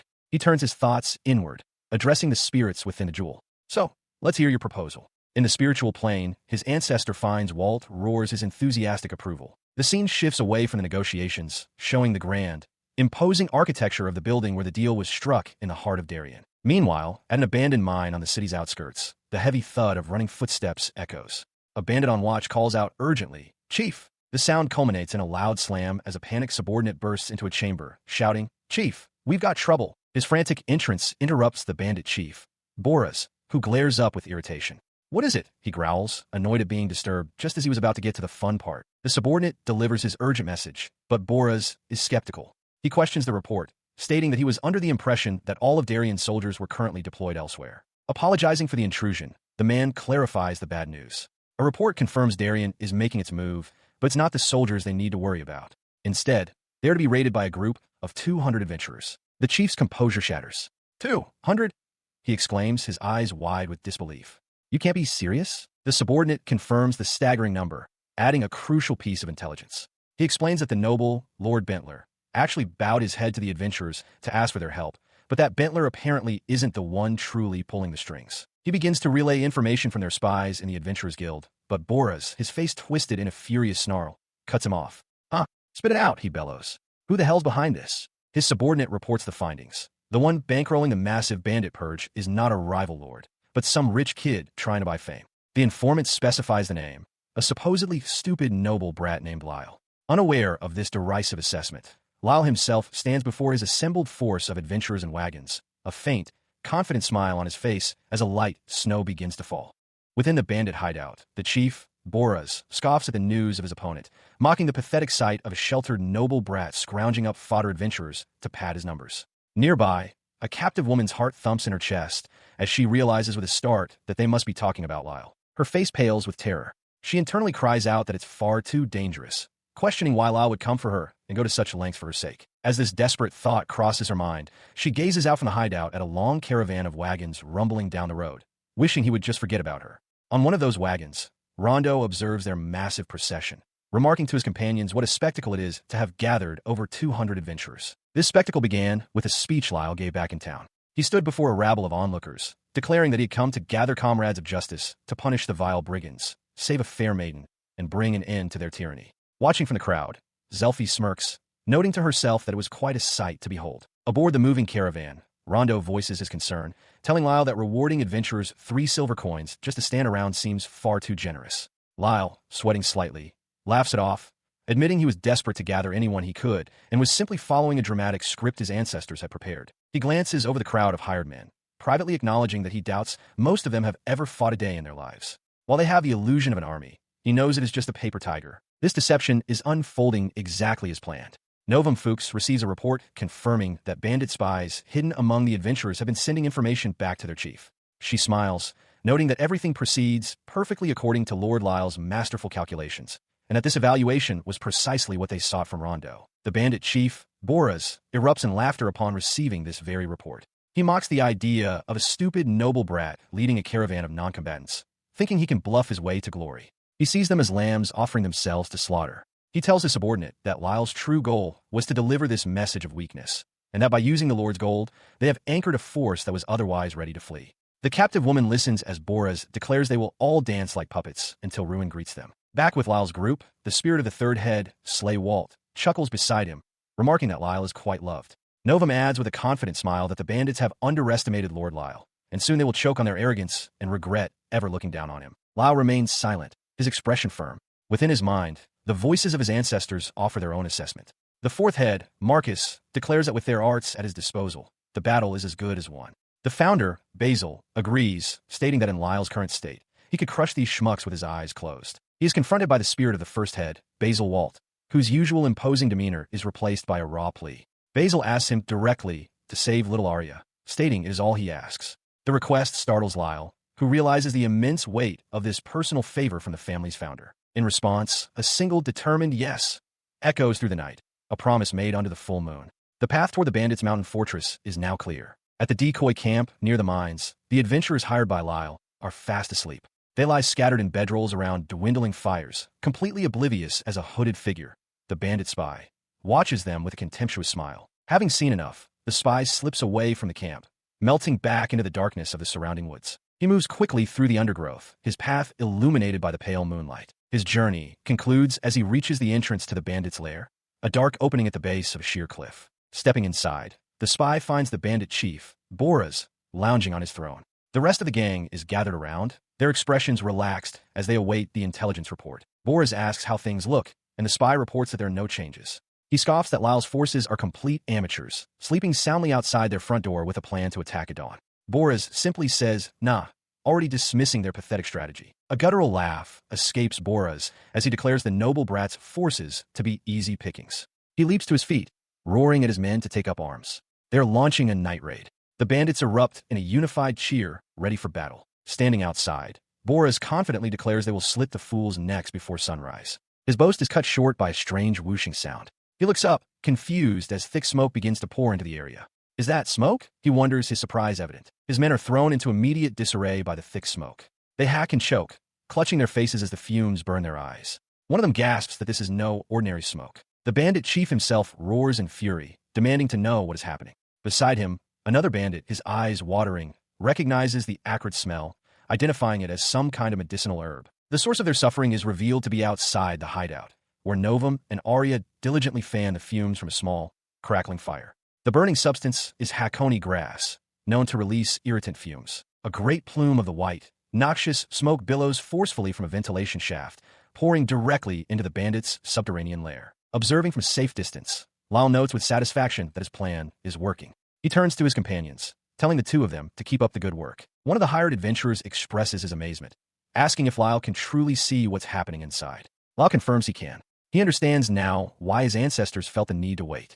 The fifth head's art, Map, provides a detailed view of the surrounding area, while the sixth head's art, Search, distinguishes friend from foe and identifies traps. Furthermore, he realizes that acquiring an art via the jewels bypasses any learning process, forcing immediate and full mastery upon the user. By using both of their arts at the same time, it becomes possible for him to see all of their movements clearly, as if viewing a live tactical map of the battlefield. He continues his count, confirming 35 individuals, the exact number of bandits matching their intelligence. As he focuses, the spirit of the first head, Basil, interjects, reminding Lyle that the only reason he can perform this feat of full over is because of his power. As the bandits begin to pour out of their hideout, Rondo spots an incoming group. They're here, he shouts, alerting his team. 4 enemies incoming. Zelfie Ralph, get ready. Ralph grips his weapon, acknowledging the order. The first of the fleeing bandits runs headlong into a trap. With a strangled cry, he triggers a mechanism, causing a massive stone slab to rumble and fall from above, sealing the passage. As the bandits stumbled out of the smoke-filled passage, Lyle's adventurers met them with brutal efficiency. Ralph, Rondo, and Zelfie cut them down one by one. From his command post, Lyle monitored the engagement, reminding himself to give clear orders to his mages. He relayed instructions to Novum, telling her to keep a support spell on standby. He noted 6 more bandits were incoming. His eyes widened as his full over ability detected a new presence. A bead of sweat ran down his temple. This one was different, its signature far more powerful than the others. The realization was confirmed as the ground began to shake, startling Ralph, Rondo, and Zelfie. On Lyle's mental map, a single, overwhelming mass of hostility appeared, barreling out at full force and trampling everything in its path. Heavy, rhythmic stomps echoed from the hideout's entrance. Lyle instantly identified the source of the immense pressure. "It's the enemy leader," he yelled, throwing out a hand to warn his team. "Everyone watch out." The wooden barricade at the mouth of the cave exploded outward in a shower of splinters and dust. The enraged figure of the bandit leader emerged, bellowing about the unforgivable trick. Seeing this, Lyle's own anger flared. "How dare you?" he seethed, leaping forward with one of his hired men to meet the charge. The smoke cleared to reveal the bandit chief, Boris, his muscular frame tense with fury. He brandished his club, his scarred face twisted into a snarl. "Where's that so-called stupid noble brat?" he roared. "I, Lord Boris, swear to turn you into a bloody smear." At the mouth of the cavern, the bandit chief Boris bellows a challenge, demanding the cowardly blue blood. Lyle, reveal himself. Below, Lyle Walt steps forward with a confident smirk, flanked by one of his hired adventurers. He announces his identity, confirming he is the one Boris seeks. The adventurer beside him nervously notes that Lyle is being called out. Enraged at the sight of him, Boris grips his massive axe, his knuckles cracking. He roars that Lyle is a son of a bitch and will regret ever crossing him. With a furious cry, "To die!" the bandit chief leaps from his perch, swinging the heavy weapon down in a powerful arc. The axe descends with shocking velocity. One of Lyle's hired men watches in disbelief, stunned that such a colossal man can move with such speed. Lyle, however, is already in motion, raising his sword to meet the blow. Steel clashes against steel with a deafening clang. His blade scrapes violently against the axe head, the force of the impact sending sparks flying. Within his mind, the spirit of his ancestor, Basil, dryly remarks that Lyle would have been chopped in half if he hadn't jumped back with as much force as the swing. Gritting his teeth, Lyle mentally shouts back, demanding the spirit stop the commentary and provide some actual advice. Basil calmly continues his assessment, advising Lyle to keep retreating further into the forest. He explains that while Bora's huge frame and massive axe are formidable in the open, the dense woods will give Lyle a crucial field advantage. Following the guidance, Lyle and his men begin to back away into the trees. Heeding the advice, Lyle retreats, but Boris gives no quarter, kicking off the ground to close the distance. The bandit chief bellows impatiently for him to hurry up and die. Yet, Lyle's focus is absolute. With a physical enhancement from his ancestors' full over-skill, Boris' charge appears to him in slow motion. He realizes that if he can follow these movements, he should be able to react. His enhanced perception allows him to pivot just as the axe whistles past, narrowly avoiding the attack. He repositions himself instantly and meets the next swing from Boris head-on. His sword connects with the axe, deflecting the massive weapon with a sharp, ringing sound. Boris stomps forward, infuriated. He cannot believe his blow was deflected. He swings again, and once more, Lyle's blade intercepts the axe with a loud clang. The bandit chief curses, bewildered at how the young noble can parry his overwhelming strength. From his spiritual vantage point, Basil notes the parries with a hint of admiration. He acknowledges that Lyle is quite skilled, though he cryptically adds that such techniques wouldn't work against him. On the forest floor, Lyle continues to expertly defend himself, his sword a blur as it clangs repeatedly against Boris' axe. The furious exchange continues. Lyle, holding a low stance, deflects another powerful overhead swing from the towering bandit chief. Sparks erupt at the point of impact as steel grinds against steel, the ringing sound echoing through the trees. He parries another ferocious swing from Boris, the force of the impact sending a shockwave through the air. Lyle grits his teeth, cursing inwardly at the bandit chief's relentless power. The display of skill leaves Rondo, watching from a distance, utterly stunned. He murmurs in disbelief, questioning if this incredible ability is truly Lyle's, calling the feat insane. Watching the duel unfold, Rondo reflects on his initial assessment of Lyle. He recalls how he doubted the young noble's resolve, thinking him just an ordinary boy unfit to be an adventurer. Yet now, he witnesses Lyle matching the beastly bandit blow for blow, refusing to yield even a single step. His admiration is shared by Ralph, who clenches his fist with newfound resolve. He declares his intention to join the fray, telling Lyle he can count on his blade. But Lyle, still locked in combat, shouts an order over his shoulder.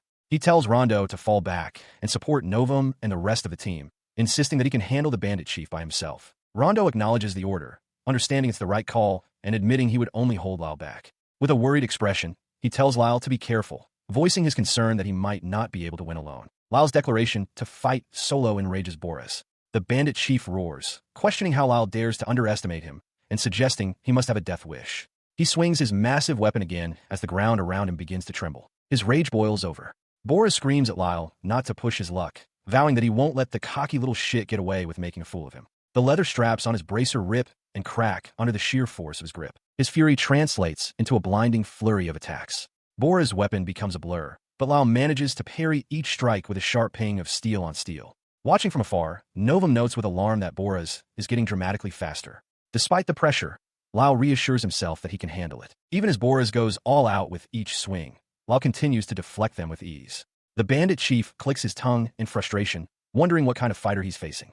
Deciding to end it, he declares his new approach as a crackling energy begins to envelop his weapon. His weapon now blazing with a fiery aura.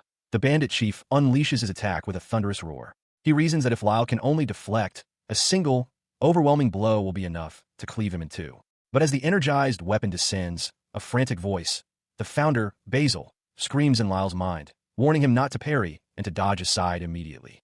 The bandit chief, Boris, leaps high into the air, his massive axe carving a wide arc. As he descends, the force of his swing sends a shockwave of energy hurtling towards Lyle on the ground below. The ground cracks under the impact as Lyle looks up, astonished, realizing his opponent can project slashes through the air. The attack narrowly misses Lyle, who dodges just in time. From the sidelines, Zelfi cries out his name in alarm. As she lunges forward to help, Rondo grabs her arm, pleading for her to stay put. Novum also warns her to stay back, but Zelfi struggles, insisting she cannot stand by while Lyle is in danger. Despite the danger, Lyle remains resolute, a trickle of blood on his cheek the only sign of the close call. His will to fight is unbroken. Nearby, Zelfi confronts Novum, questioning her judgment.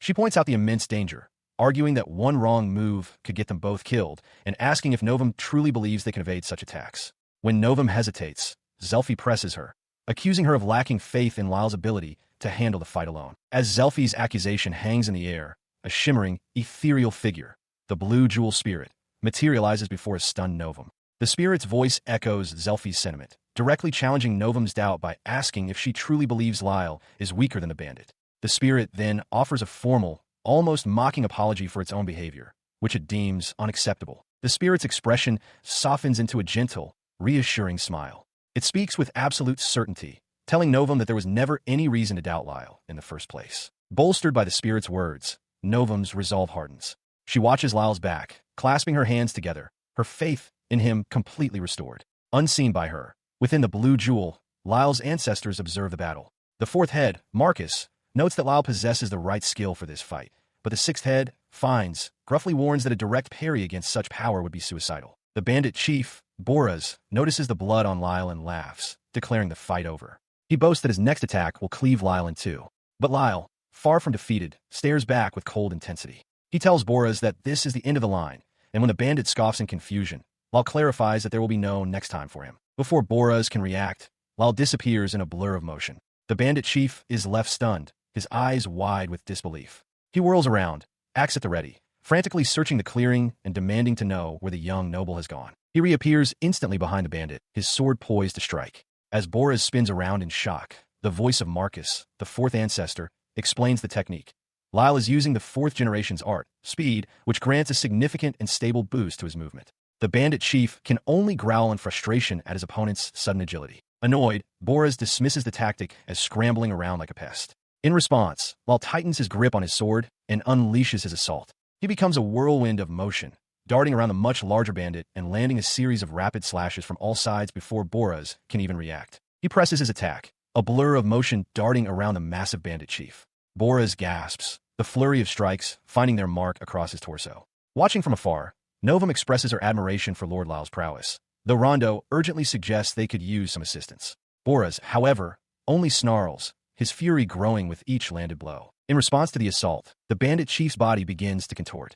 With a sickening creak, his muscles swell and expand, forcibly sealing the cuts Lyle had inflicted. Lyle watches in shock, realizing the man is using an art to augment his own flesh. Clenching a bandaged fist, Boras bellows, demanding more and more power. The transformation intensifies. Bora's skin flushes red as his capillaries rupture under the strain, and he unleashes a powerful, sweeping attack. Within Lyle's mind, the ancestor observes that Bora's body cannot sustain the enhancement. He also recognizes the power source, Aria's gem, and frantically tells Lyle to hurry and take it back. Despite the warning, Lyle remains composed, confident that he has already analyzed and understood all of his opponent's movements. His confidence shatters in an instant. The space between them vanishes, and Bora's is suddenly upon him, his massive form looming over a stunned Lyle. The bandit chief swings his weapon in a devastating slash. He grins with cruel satisfaction, announcing it as a close-quarters melee art. Lyle can only reel in disbelief, his mind struggling to comprehend how Bora's closed the distance in a mere instant. The blow connects.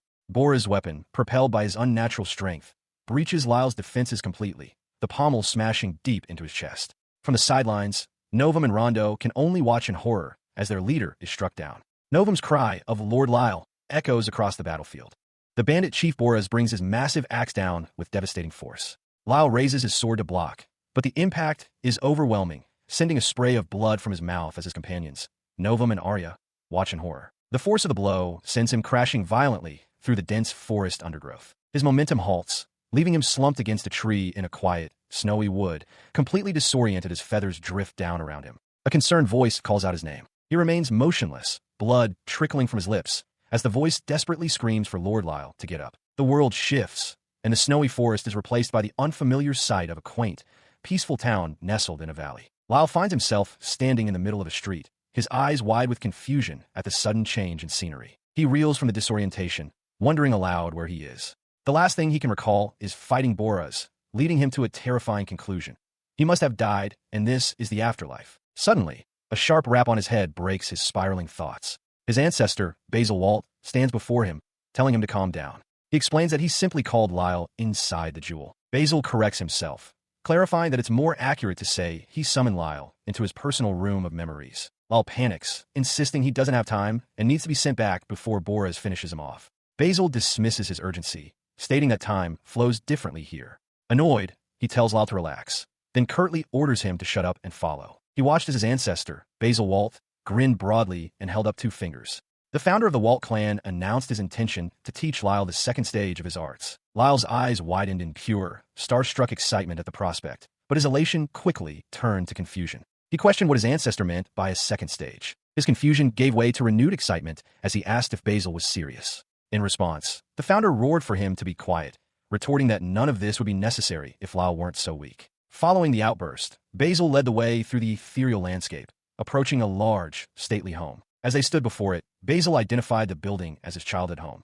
Lyle expressed his surprise, noting its modest size for a noble house. His ancestor explained that they were nobility in name only, impoverished by the endless cycle of costly wars that plagued the era. He then directed Lyle's attention towards a figure standing nearby, identifying him as his younger self. Lyle, still confused, questioned how this related to the second stage of Basil's art.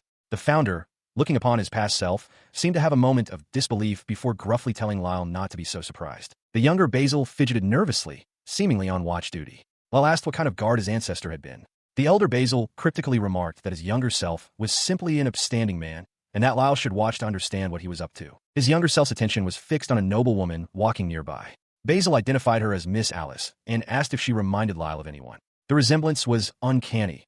Lyle immediately recognized that she looked just like Arya. The founder confessed that his driving motivation had been to make something of himself, to become a man worthy of Miss Alice. Hearing this, Lyle internally conceded that his ancestor's first love wasn't the delusional fantasy he might have initially assumed. But his ambition was met with frustration. A memory played out his younger self inside a grand hall, shouting in outrage. He had defeated a monster, only to have the achievement stolen by a superior. He despaired, realizing he had no chance of promotion while stuck under another's command. He watched as the memory continued, revealing the commander who had taken credit for his ancestor's work. The man acknowledged the logic of Basil's point, but dismissed it, stating that the merits of an army are naturally awarded to its commander before yelling at him to accept it. In response to the scene, Lyle retorted that he wasn't an idiot and understood the principle. He then questioned why Basil hadn't simply asked that commander for a reward, rather than demanding credit. Basil's spirit explained that this frustration was what led him to go independent and form a wilderness pioneering corps. As he began recounting his acceptance of every suicidal mission, Lyle interjected that he'd heard this story before. Basil furiously cut him off, shouting that a man's tales of glory are meant to be told 100 times over, and that Lyle should shut up and listen. He continued, describing one of those jobs, a brown bear extermination. The memory showed a younger Basil facing a monstrous bear. He admitted that at the time, he was unable to defeat monsters stronger than himself and couldn't even manage to scratch the creature. Basil's spirit then snapped at Lyle, pointing out that this obviously wasn't where he died, as Lyle wouldn't exist otherwise. A startled Lyle realized with dawning horror that Basil intended to show him the actual moment of his death. His ancestor's eyes narrowed with grim resolve. He clarified that while death was imminent, he had sworn to kill the beast, even if it meant dying in the process. It was in that moment of absolute resolve that he had an awakening. A new art was born, one that eclipsed the body enhancements of his full overskill. The power was called Limit Burst, an ability that allows one to power up beyond the body's capabilities, shattering the very concept of human limitations. As Basil's form erupted in a torrent of energy, Lyle could only watch, stunned by the incredible display. Struggling to comprehend, Lyle asked how he could activate such a power.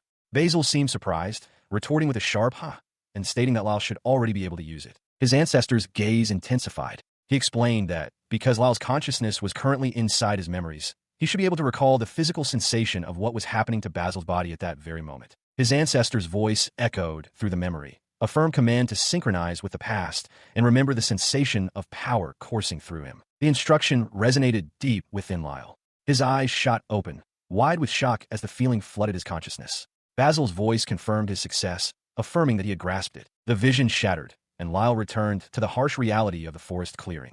He pushed himself up from the ground, drawing the attention of the bandit chief, Boris, who turned back with a look of mild surprise. He leaned against a tree for support, blood dripping from his mouth and a fresh cut on his cheek. Despite the damage, his eyes burned with a defiant fire. Boris' surprise hardened into disbelief. "You can still stand after that?" he questioned, unable to comprehend Lyle's resilience.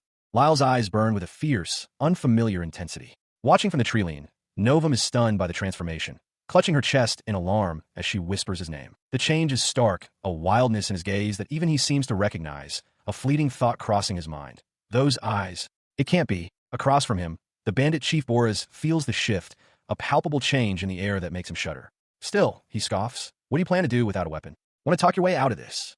He smirks, a low chuckle escaping his lips as he beckons his opponent forward. "Don't tell me you're scared, Boris," Lyle taunts. "Get over here and show me what you can do." The bandit chief finds this amusing, readying his stance. His taunt finds its mark. Enraged, Boris explodes into motion, closing the distance with a roar.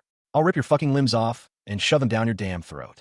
I'll fucking kill you." As the bandit charges, the spirit of Basil Walt analyzes the attack from within Lyle's mind. He identifies the technique as an art called Slash, which uses a magical detonation for propulsion. Basil dismisses it as a remarkably basic ability, noting that if you know how the user will move, it can be countered. He processes the ancestor's advice in an instant. With the bandit chief bearing down on him in a flash of movement, Lyle steels himself, thinking right. The bandit's massive weapon cleaves the air where Lyle stood moments before. It is a powerful close-quarters melee art, but Lyle has already dropped into a low, evasive stance, anticipating the blow. He unleashes his own power. A fiery aura erupts around him as he activates Limit Burst. Within his mind, the spirits of his ancestors cry out his name in alarm, but Lyle shouts back with confidence, "Yeah, I got it." Using the explosive force, he launches himself into the air, soaring over the bandit chief's head. Boris looks up, stunned, as Lyle repositions himself for an attack from above. He descends from above, his fist glowing with raw power as he unleashes a close-quarters melee art. Below, the bandit chief Boris stares in disbelief, unable to comprehend how Lyle dodged his supposedly unavoidable slash. The blow lands with the force of a falling star.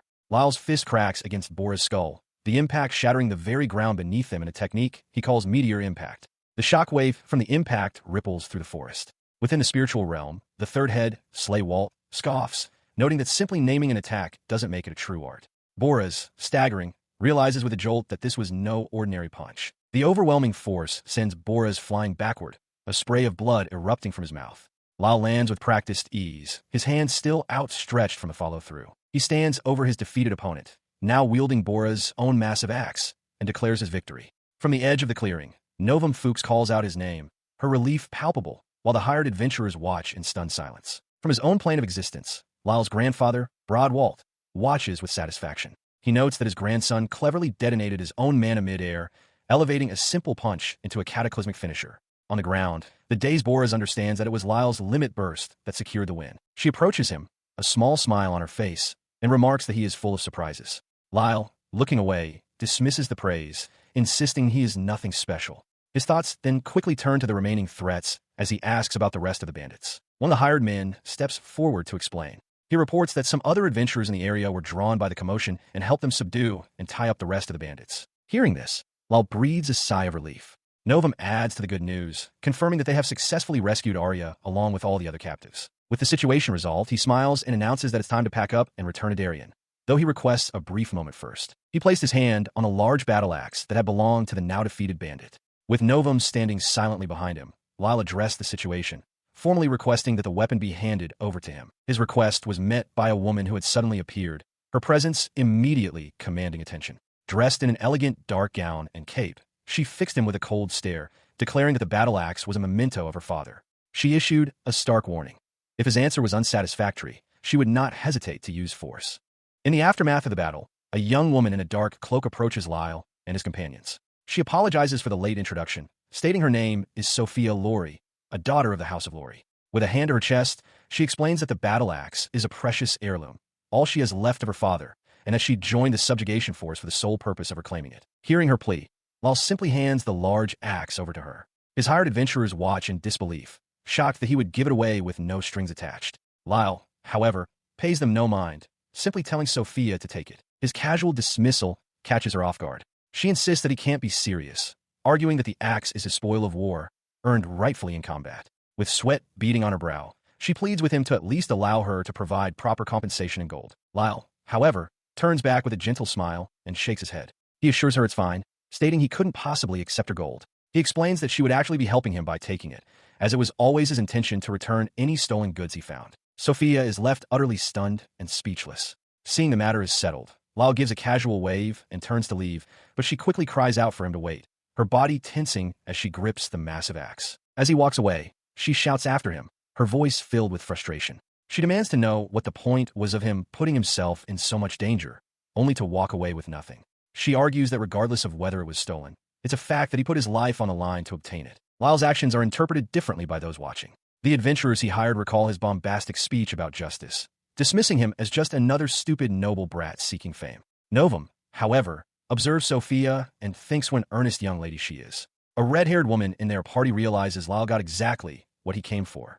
As this unfolds, Novum falters, her mana depleted, and is caught by one of the adventurers. Nearby, a sharp-eyed man stands beside Sophia, watching Lyle's departure. The man with the scarf addresses Sophia, telling her that's enough. He explains that Lyle, by playing the role of a fool, has brilliantly ended the growing tensions between their territories. Sophia, her voice trembling with emotion, looks up at him and addresses him as uncle, beginning to swear an oath. Her hand trembles as she grips the axe. She thinks to herself that this was meant to be her fight. She had wanted to take revenge with her own hands and reclaim the symbol of her house, but she couldn't do it. She wasn't strong enough. Tears well up in her eyes and stream down her face. She cannot forgive herself for being so weak. Looking toward her uncle, she declares that she wants to become stronger.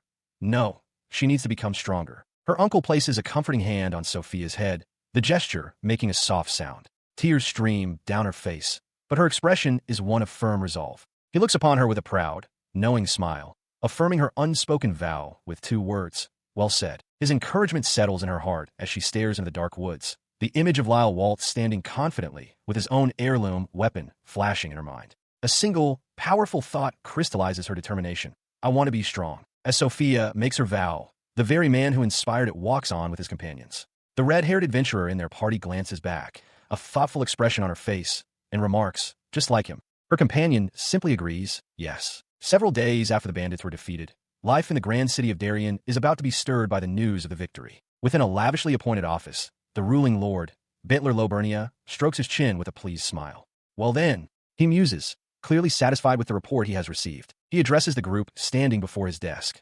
Lyle, Novum, and the hired adventurers. Lord Lobernia formally begins, expressing his deepest gratitude for their efforts in the subjugation of the bandit brigade. As the Lord speaks, Novum turns to Lyle with a gentle smile, telling him that while humility is a virtue, he has every right to be proud.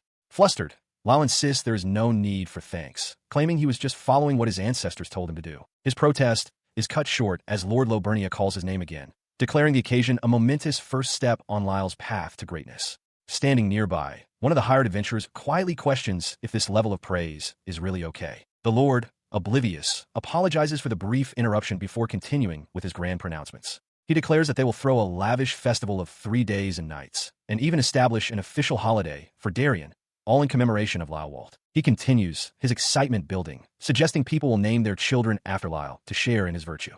The sheer scale of the unwanted attention is too much for Lyle, who throws his hands up in panic, shouting, "I'm sorry, please continue," as a stunned Novum looks on. He stood with his companions before Lord Lobernia's desk as the ruler of Darien began to speak. The Lord announced that he had summoned them for a single purpose, to pass judgment on the Lockwood family, whom he identified as the instigators of the entire affair. As the weight of the Lord's words settled, a grim atmosphere enveloped Arya and her father, West Lockwood. Lord Lobernia continued, stating that a sentence had been decided for both individuals. In a desperate outburst, West Lockwood lunged forward, shouting to Lord Lobernia. He insisted that he alone carried the responsibility for everything and pleaded for his daughter's innocence, begging the Lord to spare her. Unmoved, the Lord looked out over his city. He declared that as the Lord of Darien, the hand of justice does not play favorites, especially since the gazes of neighboring lords rested heavily upon his decision in this matter. His gaze hardened as he turned his attention back to the accused. He stated regretfully that their sins would be extended to their entire family. As Lord Lobernia began to address West Lockwood's fate specifically, the man cried out again, insisting his daughter had nothing to do with his actions.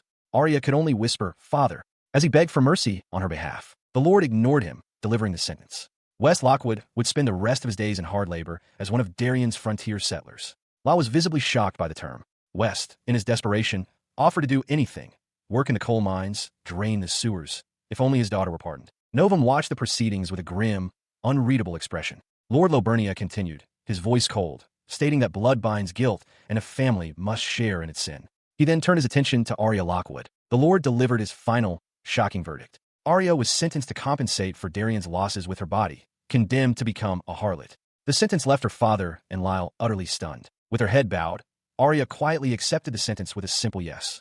But as she looked up, her resigned expression hardened into one of cold, defiant fury. Her fate, seemingly sealed, took an unexpected turn. The leader of the bandit subjugation force, Lyle Walt, had given fierce opposition to Lord Lobernia's decree. His face is a mask of shock as he shouts the Lord's name, one of his hired men beside him seething with rage. However, the opposition resulted not in a reversal, but a modification. In recognition of Lyle's achievements, custody of Arya Lockwood was transferred directly to him, becoming his agreed-upon payment. The news leaves Arya utterly stunned, her eyes wide with disbelief. Arya, her hands clasped in worry, asks what the new development means. Beside her, Novum remains placid, while Lyle stares in wide-eyed shock, unable to process what he's just heard. In response to his confusion, Novum turns to him with a gentle expression. She reassures Lord Lyle, telling him to set his mind at ease, as they have reached a peaceful resolution to the issue. A sudden realization dawns on Lyle. He understands the loophole. Lord Lobernia sent Arya to a brothel on paper, allowing Lyle to immediately purchase her freedom. Within his mind, his ancestors comment on the cleverness of Bentler's scheme. Lord Lobernia then turns his attention to Novum, a smug look on his face. He confirms with her that this action has produced the agreed-upon outcome. She responds with a radiant smile and a cheerful, musical yes. Her confirmation sends Lord Lobernia into a fit of laughter. He confesses that he doubted his own ears when Novum first told him what Lyle's true goal was. This revelation leaves Lyle and the ancestor in his mind utterly baffled. He continues, describing Lyle's supposed ambition as an oasis of luxury hidden in a forest of women, or, put plainly, a harem. As he speaks, a vision of Lyle being pampered fills the air. Elsewhere, Arya wonders if this makes her part of Lyle's collection, while Lord Lobernia muses that he misjudged the young man.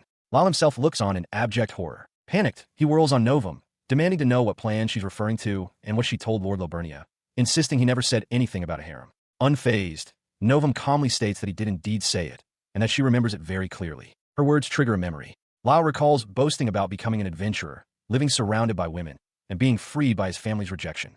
He realizes with dawning horror that she's right, admitting he did say it, though he still protests. His mind is thrown into chaos. His ancestors react with disbelief and dismay. His grandfather's spirit laments that his grandson's ambitions are so trivial, while another argues that Lyle only said it as a lie to convince Novum to go home. Lyle is left mortified by the misunderstanding. Elsewhere, Arya's father, West Lockwood, breaks down in tears, covering his face in shame. He blames his own incompetence for their circumstances, admitting that while Lyle's motives seem terrible, it is an infinitely better fate than selling his daughter to a brothel.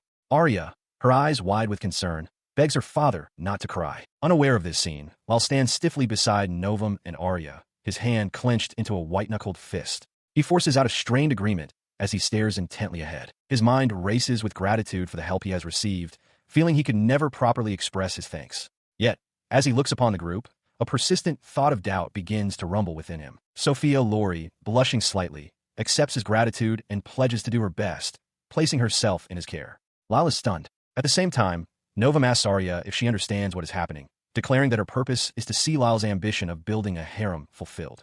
Arya, oblivious to the nuance, is simply ecstatic for Lyle, though she wonders when Novum arranged this. He is immediately besieged by the conflicting voices of his ancestors. One gruffly demands he make Arya happy. Another, exasperated, tells him to just give up. A third reasons that Arya is intelligent enough to recognize this as the best possible outcome for her situation. Novum, however, continues her speech with unwavering conviction. She raises a finger and declares her belief that Arya is a worthy match for Lord Lyle, stating she fulfills all the necessary conditions to marry into the prestigious Walt family. She then turns to Arya, who looks back with wide, confused eyes. Novum asks if Arya is truly all right with this arrangement, prompting the other girl to stammer out the words, "worthy of." Novum calmly explains her own role, declaring herself the fertile ground from which Lyle's dreams will flourish, content merely to support his happiness. Observing this, Lord Loburnius steps in. He entrusts the remaining matters to them, but pointedly warns Lyle to show some restraint, leaving Arya in stunned silence. Sophia then expresses her own gratitude to Lyle, which jolts him back to reality. He lets out a wail of despair, frantically insisting that there's been a huge misunderstanding and that he was completely unaware of these arrangements. She looks at him with a serious expression, explaining that her family once served the Lockwoods. After the Lockwood house fell, they lost their position and became adventurers. She concludes by revealing that while Arya was too young to remember, she viewed Lady Arya as a little sister. As the chaos of the moment settles, Lyle turns to Zelphi, his expression earnest. He tells her that he understands what has just transpired, but there is something important he must say to her regardless of the circumstances. Before he can continue, Sophia Lory's voice cuts through the air, her face a mask of fury as she points directly at him. She declares him the enemy of all women. Inside the ancestral jewel, the first head, Basil, erupts in booming laughter at the declaration, while Lyle himself can only stare in wide-eyed horror. Meanwhile, within that same jewel, the other ancestral spirits assess their situation. Finds Walt complains that despite their improved reputation, they are now broke. Slay Walt counters that they couldn't have asked for a better result, and Marcus Walt adds that they have official credit for defeating the bandits. Broad Walt simply tells the laughing Fines to quiet down. Fines retorts, asking what they think the adventurers will do with the money. He declares it obvious that they will pour it all into alcohol and women. Broad, however, calmly calls his descendant naive. Marcus, the fourth head, then clarifies their true strategy. He explains that this outcome is precisely their aim, because all the hired adventurers will inevitably want to brag about where their newfound wealth came from. His words illustrate the intended consequence. Every tavern and social hub across the land will soon be filled with patrons eagerly spreading the tale of how Lyle Walt's adventurer corps crushed the bandit plague, broadcasting his name and valor far and wide. Reflecting on this, Slay expresses his relief that the first head has finally taught Lyle his arts. Fines, flustered, claims he knew the plan all along, earning a skeptical glance from Fredericks.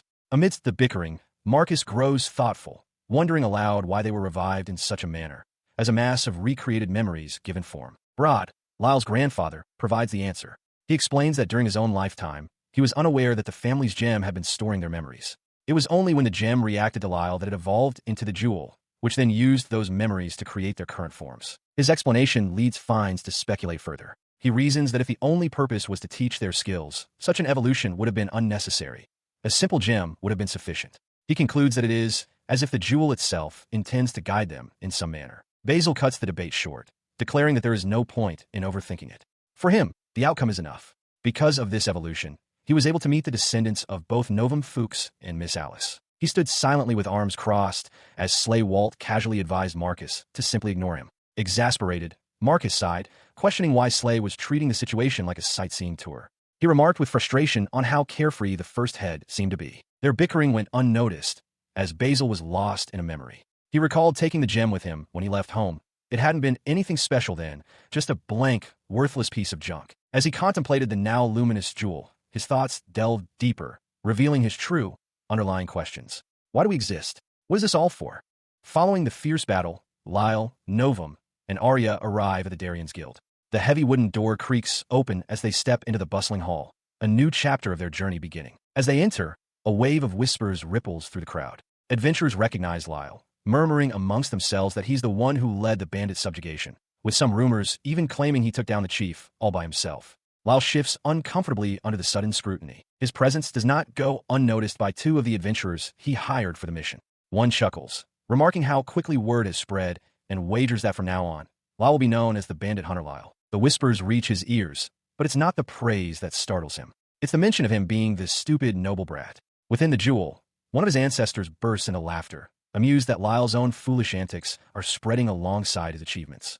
Lyle grits his teeth, realizing he can't complain about a name he gave himself. Putting the murmurs of the guild hall aside, Novum turns to the matter at hand. She admits feeling a bit silly introducing her now, but formally announces to Lyle that starting today, Arya Lockwood will be their new party member. Arya bows her head slightly, her voice trembling as she addresses them. She confesses that she has no experience as an adventurer and is sure she'll cause trouble, but she promises to give it her all, so she won't be a burden. With a hopeful look, she asks them to please take care of her. He responds with a reassuring smile, raising a finger to make his point clear. He tells Arya that he'll say it again.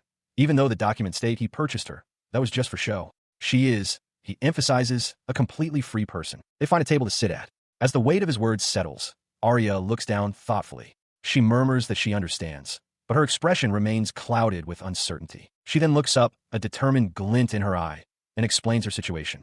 Admitting she's in a bad spot with no place to live and debts to pay, she asks Lyle if he could look after her until she saves enough money to free her father. She punctuates the request with a hopeful wink. Her charm is overwhelming. Lyle, caught completely off guard by how cute she is, can only stammer an agreement. Seeing his flustered state, however, her playful confidence evaporates, replaced by a wave of uncertainty as she quietly asks if her request was no good. Her uncertain request is met with a sudden, furious outburst that only Lyle can perceive. The spirit of his ancestor, Basil, appears beside him, demanding that Lyle vow to protect Arya for her entire life and propose to her on the spot. Flustered by the spectral command, Lyle stammers that it's all right, as long as Arya herself is okay with it. He turns to Arya, who nervously agrees, stating that she looks forward to working together.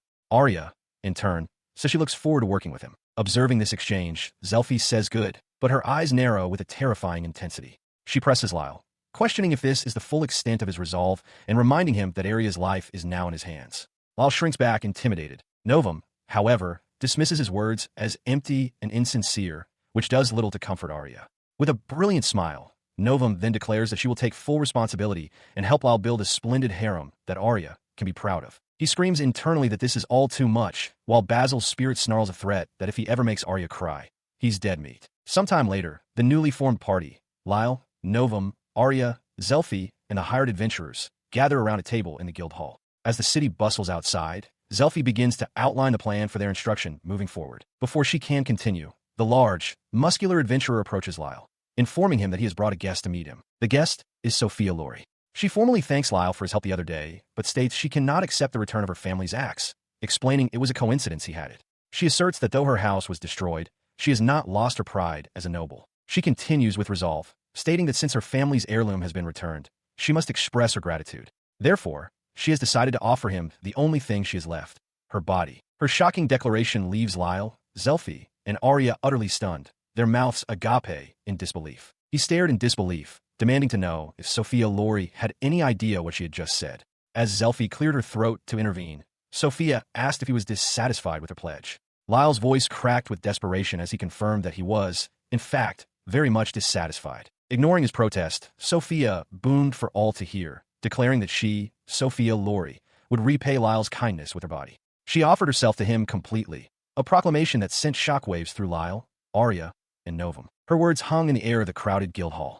As Sophia looked on with a questioning innocence, Lyle's face filled with horror as he realized every adventurer present had heard. The room, once filled with idle chatter, was now a sea of murmurs directed squarely at him. The murmurs erupted into a chorus of condemnation. The onlookers branded him a scumbag and a pervert, convinced the stupid noble brat had tricked a woman, demanding sex as a reward for a favor. The misunderstanding had instantly cemented into a sordid tale. Amidst the rabble, Lyle frantically shouted that it was all a misunderstanding. His denial was cut short when one of his own hired men confronted him, expressing his disappointment. He had thought Lyle was amazing, but now saw him as just another slimy womanizer. His panic intensified. As he reeled from the accusation, a dark, rumbling aura emanated from behind him. It was Zelfi, her form shadowed with pure rage. Her face was a mask of fury. With gritted teeth, she declared that Sophia had said it again, and in that moment, she branded Lyle the enemy of all women. The scandal spread like wildfire, the story echoing through the grand buildings of the city of Darien. Later, once tempers had cooled, a blushing Sophia apologized profusely. She admitted her choice of words had been poor and was terribly sorry for giving everyone the wrong impression. Her apology did little to console Lyle, who wailed that being called a stupid noble brat was better than this. One of his hired adventurers chuckled, remarking that the womanizer nickname was probably going to stick. Though the misunderstanding within his party was cleared, the damage to his reputation was done. Zelfi cuts through the confusion, summarizing the situation for a bewildered Lyle. Sophia wishes to join his party. As Lyle sputters in disbelief, Sophia confirms it, declaring her intent to devote the rest of her life to honoring her debt of gratitude. Nearby, Novum observes the scene, acknowledging the strength of Sophia's resolve, while another onlooker expresses shock at the lifelong pledge. The chaos escalates as the spirit of Basil Walt materializes, warning Lyle not to make Arya cry. Overwhelmed, Lyle demands an explanation. Zelfi, her expression sharp, clarifies that the moment he accepted responsibility for Arya, Sophia also entrusted herself to him. She then officially grants him a provisional pass, stating she will now closely monitor his conduct, much to Lyle's shock. In response to Zelfi's judgment, Sophia clenches her fists with fervent determination. She thanks the guildswoman and vows to work her hardest to aim for a full pass, seemingly unaware of Lyle's own turmoil as she asks if he understands what he's just agreed to. While Sophia celebrates, Zelfi is struck by a troubling thought.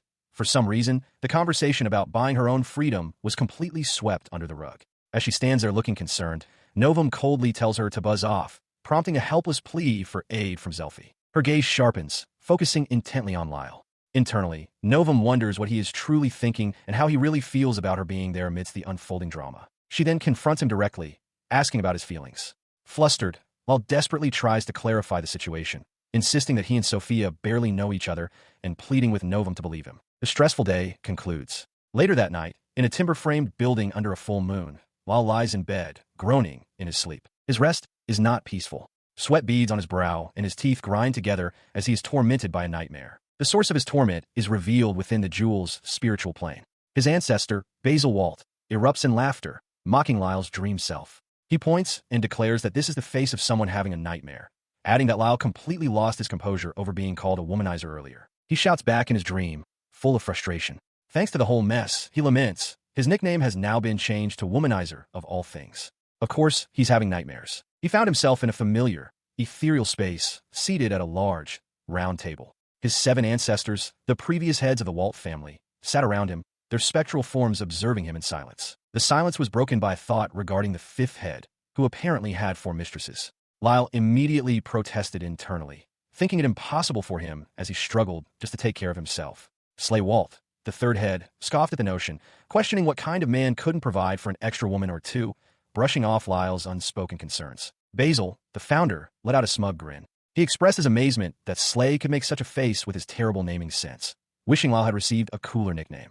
To him, something like Bandit Slayer Guy or He Who Makes Bandits Pee would have been far better. The conversation then shifted to Lyle's combat performance. Slay noted how amazing it was that Lyle dual-wielded a saber and a dagger. Marcus, the 4th head, agreed, observing that Lyle was remarkably dexterous and must be a specialist type. Basil roared in disagreement with Lyle's modest internal thoughts, declaring that no amateur could have possibly pulled off such a feat. Flustered by the praise and their terminology, Lyle finally spoke, asking what they meant by dexterous. His question was ignored as the analysis continued.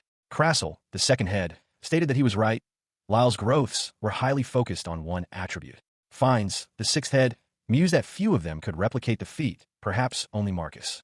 Marcus himself conceded that while he fought with a dagger in each hand, using a saber in the same way was beyond him. Slay wished that Lyle's growth had strengthened his magic more. Fines countered that it was better than half-baked, unfocused growth. Marcus added that once you know what type of growths you have, it becomes easier to settle on a fighting style. Overwhelmed by the unfamiliar terms, Lyle tentatively raised his hand, asking for their attention. He finally interjected, asking what this growth they were all talking about was, confirming that it surely wasn't about getting taller. His question was met with a sudden, collective, and utterly stunned silence from all 7 of his ancestors. Broadwalt, his grandfather, stared in disbelief. He stated that it couldn't be. In his lifetime, people only ever called them growths. Fines, equally bewildered, wondered if the term had changed in the current era, before a shocking realization dawned on him.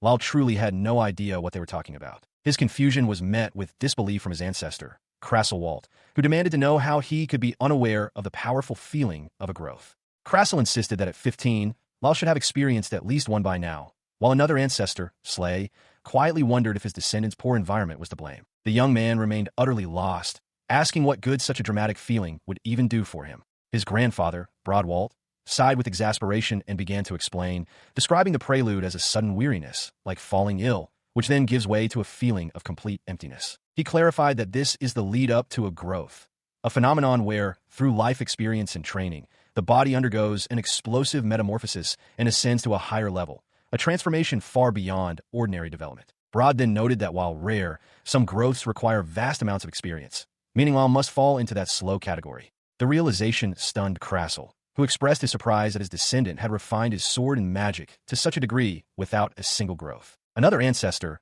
Fines, interjected with a grave warning. He advised caution, explaining that while those with slow growths have great potential and experience huge power spikes, this sudden strength often goes to their heads, causing them to die young. The warning terrified Lyle, who recoiled in shock, declaring he wanted no part of something so dangerous. In stark contrast, Crassel laughed heartily, viewing the situation as exciting. He declared that Lyle was sitting on a massive stockpile of experience, and that he couldn't wait to witness the resulting transformation. The ancestors' excitement quickly turned to planning.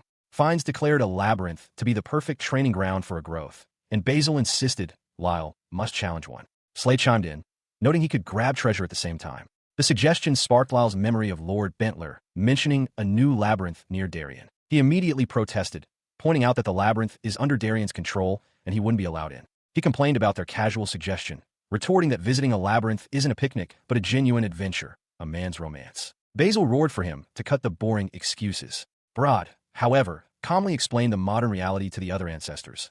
Labyrinths lure people in and grow by devouring them, so they're now classified as dangerous creatures and strictly managed by ruling lords. Crassel scoffed at this, claiming the lords just want to hoard the treasure for themselves. Basil readily agreed, reminiscing that in his day, when a labyrinth appeared, anyone was free to challenge it. He enthusiastically declared their next destination, the forest. He assured Lyle that labyrinths spawned there with surprising frequency, and all they needed to do was find one before a noble claimed it. Lyle, looking uneasy, remarked that his ancestor made the hunt sound as trivial as dealing with a bug infestation. As he spoke, a vision of adventurers entering a cavernous maw illustrated his point. The ancestor's voice continued, explaining that labyrinths are living dungeons that feed on human flesh, often materializing in places where people commonly lose their way. A low rumble echoed as he advised that one should always be on the lookout for such a place while hunting other monsters. His expression turned grim as he elaborated, clenching a fist.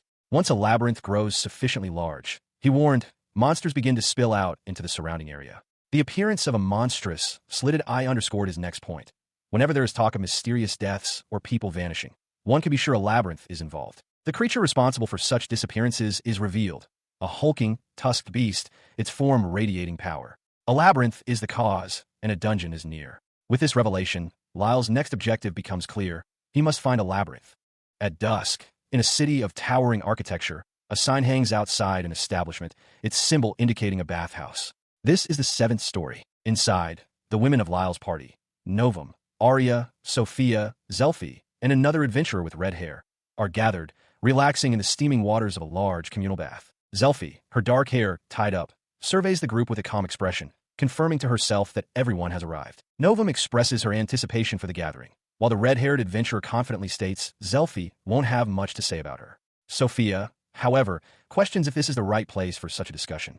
Zelfi cuts through the chatter, announcing her intent to use this chance to assess their development. She begins her evaluation with Novum. Zelfi declares that no matter how hard she looks, there's nothing to criticize. Whether it's desk work or hunts, Novum consistently earns the top grade of Novum, blushing slightly, humbly credits her success to Zelfi's guidance. Zelfi continues her praise, adding that Novum is courteous with everyone and that it would be no exaggeration to call her flawless. Sophia expresses her gratitude, pleased by the assessment.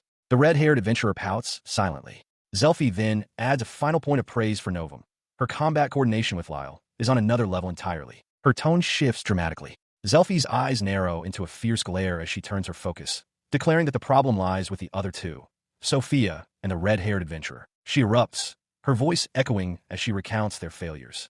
They are so inept they can't even handle working in a tavern, earning the Mori grades. She points out that even Lyle, who usually gets a B, was horrified when they dragged his performance down to an E. The red-haired adventurer splashes the water in protest, shouting that Zelfi's evaluation is unfair. But Zelfi continues her tirade, yelling that every single job they undertake results in an E, and their monster hunts consistently fail due to a complete lack of team coordination. Continuing her tirade in the bathhouse, Zelfi vehemently objects to being grouped with Arya. She insists that she is a lady and that certain tasks suit her while others do not, unlike her less refined companion. The red-headed adventurer retorts sharply, finding Zelfi's talk of ways of the blade laughable. She accuses Zelfi of just swinging her axe around like a madwoman and claims that the complaint is one she herself should be making. The argument escalates as Sophia, brandishing her massive battle axe even in the water, furiously declares it to be the treasured heirloom of House Lori. She asserts her capability to wield it and questions why Zelfi would even bring it up in the bath. In the background, the chaos continues as Arya calls for help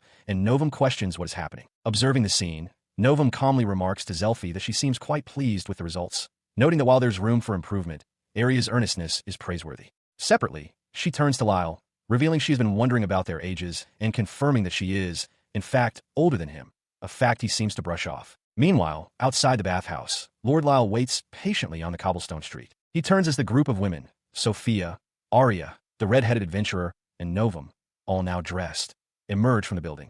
Lyle offers his sincerest apologies, hoping he did not keep them waiting. His face slightly flushed, Lyle dismisses their tardiness, claiming he just got out himself. He internally reflects that it is best to just accept that women take extra time with certain things and move on, noting that they all showed a lot of greed after their bath. The spirit of Basil Walt materializes beside him, a wide grin on his face. He muses that a woman shines brightest right after a bath, like a freshly laundered blanket warmed by the sun, and declares the sight to be nice. As the party walks down the street, Novum announces that they are all going out for something to eat. Zelfi declines, stating she will be heading back to the guild. Basil's spirit continues his commentary, chiding Lyle for being too old to be looking at the girls in such a way. A flustered Lyle agrees to meet the other three at a restaurant after he retrieves his saber from the weapon shop. Novum fixes him with a stern gaze, warning him to behave and not get any funny ideas. As Lyle walks down the street with Arya, Sophia, and another female companion, his mind is elsewhere. He internally frets that leaving Arya and Sophia alone always results in a fight. He then questions why he didn't invite Novum along, only for a spectral image of her to chide him, suggesting that their constant bickering is merely a sign of how comfortable they are with one another. He arrives at a weapon shop and pushes the door open, only to be immediately met with a loud shout from within, telling him to scram. Inside, Lyle stands before a stout man at the counter, pleading for him to fix an item. The man dismissively tells him to quit while he's ahead. From behind the counter, a female dwarf, the shop's owner, steps forward. She holds up a damaged breastplate and sternly demands to know why he wants it repaired so badly, pointing out that it isn't even his size. She questions if it's for a comrade or perhaps a master he serves. Her interrogation intensifies as she bluntly asks if he looted the armor from a corpse. The male assistant, aghast, tells her that's enough and that she'll drive away business. The owner internally analyzes the breastplate's large gash, suspecting it was made by an orc. However, she knows there has been no orc activity near Darien, leading her to conclude the armor's owner came from another territory and lied for some underhanded reason. Unfazed, Lyle simply tells her he doesn't mind her suspicions. At that moment, the assistant interrupts, reminding Lyle he was there for a saber he'd left for repair. He explains the owner's caution, noting she doesn't want to be held accountable for aiding a criminal. With a flourish, he places the restored saber on the counter with a heavy thud, declaring it good as new. Lyle picks up the saber, his gaze fixed on the dwarf. He reminds her that there's no logical reason to reforge a shattered blade when one could simply buy a new one, hinting at a deeper significance. He cannot simply replace it. He internally affirms that the saber was purchased with money entrusted to him by someone who saved his life. For that reason, he will continue to wield this specific blade until it reaches its absolute limit. Hearing this, the dwarf's expression transforms into a wide, impressed grin. Calling his words well said, she admits she has a soft spot for people like him. She promises that if his saber ever breaks again, she'll fix it up to tip-top shape and even give him a 20% discount. His face beamed with pure, unadulterated joy, a wide smile spreading from ear to ear as a light blush dusted his cheeks. His gratitude echoed across the moonlit rooftops of the city. "Yes, thank you very much," he called out, his voice filled with relief and appreciation. Meanwhile, in a stately office elsewhere in Darien, Zelfi stood before the ruling lord, Bentler Lobernia. He confirmed the grim news she had brought. "Correct," he stated, acknowledging that a dispute with neighboring lands had resulted in casualties. He then turned his attention to the source of the information, asking, "That letter came from House Pagan, you say?" She processed the information, her expression turning somber. "Ah, so," she murmured to herself, finding it strange. Even though they hadn't made contact in years, House Pagan was now sending a letter asking for help. The Lord, however, saw no room for debate. "Yes," he affirmed, his gaze firm, "but House Pagan are sworn vassals to the land of Darien. Ignoring them is out of the question." The decision weighed heavily within the walls of the grand, moonlit manor. Inside, Lord Lobernia reviewed the letter's contents, his brow furrowed. Truly, what a nuisance," he muttered, the full scope of the problem becoming clear as Zelfi waited patiently before his desk. He looked up at her, summarizing the predicament. "It sounds like you're in a difficult position," Zelfi observed. "Yes," he confirmed, "and that is precisely why I've called you here today, Miss Zelfi." He explained the letter's demand. They wanted Darian's troops to march, prepared for armed conflict. Such a move, he warned, could easily trigger an all-out war. Her eyes widened in disbelief. "You can't possibly mean for me to solve the problem instead," she exclaimed, aghast at the implication. Lord Lobernia, however, quickly reassured her, "Oh no, nothing of the sort." He leaned forward, a cunning smile playing on his lips as he rested his chin on his hand. "The thing is," he began, his tone shifting, "while pondering over this issue, I just so happened to remember something. His plan required a specific individual, someone to whom various neighboring lords owed a favor, the perfect person to put an end to the conflict. That perfect person was now rattling along a forest path inside a covered wagon. Inside, Lyle Walt slumped with a miserable expression, recounting to his companions how the job had been forced upon him. Arya listened intently, understanding the logic. She noted that since the opposing lord owed Lyle a favor, he was the perfect choice for a mediator. Zelfi confirmed this, adding that Lyle had returned all the bandits' stolen loot, including the lord's treasure, free of charge. She then revealed that this was only half of the reason. With a knowing look, she pointed out the other crucial factor, the presence of Sophia in Lyle's party. Zelfi elaborated, explaining that she is personally acquainted with Lord Maney, the head of the house currently in conflict with the pagans. Lyle, ever the optimist, expressed his confidence that with Sophia's help, they could find a peaceful resolution quickly. Sophia, however, seemed troubled, internally noting that Lord Maney was not the type of person to pick fights, which made the situation feel strange. Back in the wagon, Arya declared she would do her best, and that they were relying on Sophia. Fired up, Lyle shouted encouragement, and Sophia agreed, vowing they would end the conflict with their own hands. Despite the outward show of determination, Arya's expression fell. She clenched her hand in frustration, feeling as though she was just dead weight to the group. Her internal struggle continued as she lamented her inability to fight well, a moment of vulnerability quietly observed by Zelfi. As the group traveled, Zelfi wasn't the only one feeling the weight of their mission. Arya, with a downcast expression, quietly acknowledged her own perceived weakness. She was not good with magic. Sophia, too, felt a sense of uselessness, realizing she had no personal connections that could aid their cause. Zelfi herself clutched a small gem pendant, her own source of frustration. She wished she could at least get the gem to work, feeling it might offer some advantage. Putting these private doubts aside, the group finally came to a stop as Zelfi announced their arrival. She gestured towards the town ahead, confirming that this was House Pagan's territory. Lyle surveyed the scene. The Lord hadn't sent anyone to meet them, and the people seemed to be on high alert. He concluded that things might be more dire than they had thought. As he processed this, a young man approached them from the street. He addressed the group hesitantly, asking if they were, by any chance, the envoys from Darian. Zelfi stepped forward, confirming their identity. As she began to formally request an audience with the Lord of House Pagan, the man smiled, assuring her that it wouldn't be necessary. With a disarming smile, he introduced himself directly. He was Dale Pagan, the lord of this very land, and he welcomed them all. Upon their arrival, Lyle's party is met by a young man with a disarmingly friendly smile. He introduces himself as Dale Pagan, the lord of these lands, explaining his simple attire is due to having just finished work in the fields. His casual demeanor immediately shocks Lyle and Novum, with Novum internally decrying his lack of propriety as utterly vulgar. He offers to take the letter from the Lord of Darien off their hands and personally guide the group to his manor. Lyle, Zelfi, and the others accept, following him through the town. They soon arrive at Dale Pagan's manor, a formidable structure of stone and timber topped with a prominent round tower, signifying his station despite his humble appearance. Inside a receiving room, Lyle and his companions, Novum, Arya, Sophia, Zelfi, and the red-headed adventurer, are given seats. Dale Pagan sits opposite them, ready to begin their discussion. Dale holds the missive, confirming with a calm smile that it is indeed a letter from Lord Bentler of Darien. His calm is abruptly broken by two other people in the room. A man with spiky hair erupts, demanding to know how he can be expected to stay calm and questioning how many troops Darien will send. A woman beside him urgently tries to silence him, reminding him that they are in the presence of envoys. The outburst prompts a sharp interruption from Zelfi. Her gaze is intense as she asks pardon for the interruption, but firmly requests to know who the two are. In response to her direct question, Dale turns to Zelfi with a relaxed smile, apologizing for his rudeness and admitting he has not yet introduced them. He then introduces his associates. The agitated man is Zappa, whom he considers an older brother. The woman is Paula, the village mediator representing the area's prominent houses. Paula offers a polite greeting, but Zappa impatiently dismisses the pleasantries, demanding to know what is written in the letter. With the introductions made, Dale gestures to the document, bringing the focus of the room back to the matter at hand, the contents of the letter from Darien. He calmly informs the irate local, Zappa, that Darien is not sending soldiers. Instead, the 5 adventurers standing before them are the entirety of the reinforcements assigned to their territory. Zappa reacts with sputtering disbelief. His disbelief erupts into fury. Zappa roars that they are at war, questioning what they are supposed to do with women and children as reinforcements. He whirls on Dale, demanding an immediate explanation while Lyle's party looks on. Paula steps between them, admonishing Zappa for his utterly disrespectful behavior.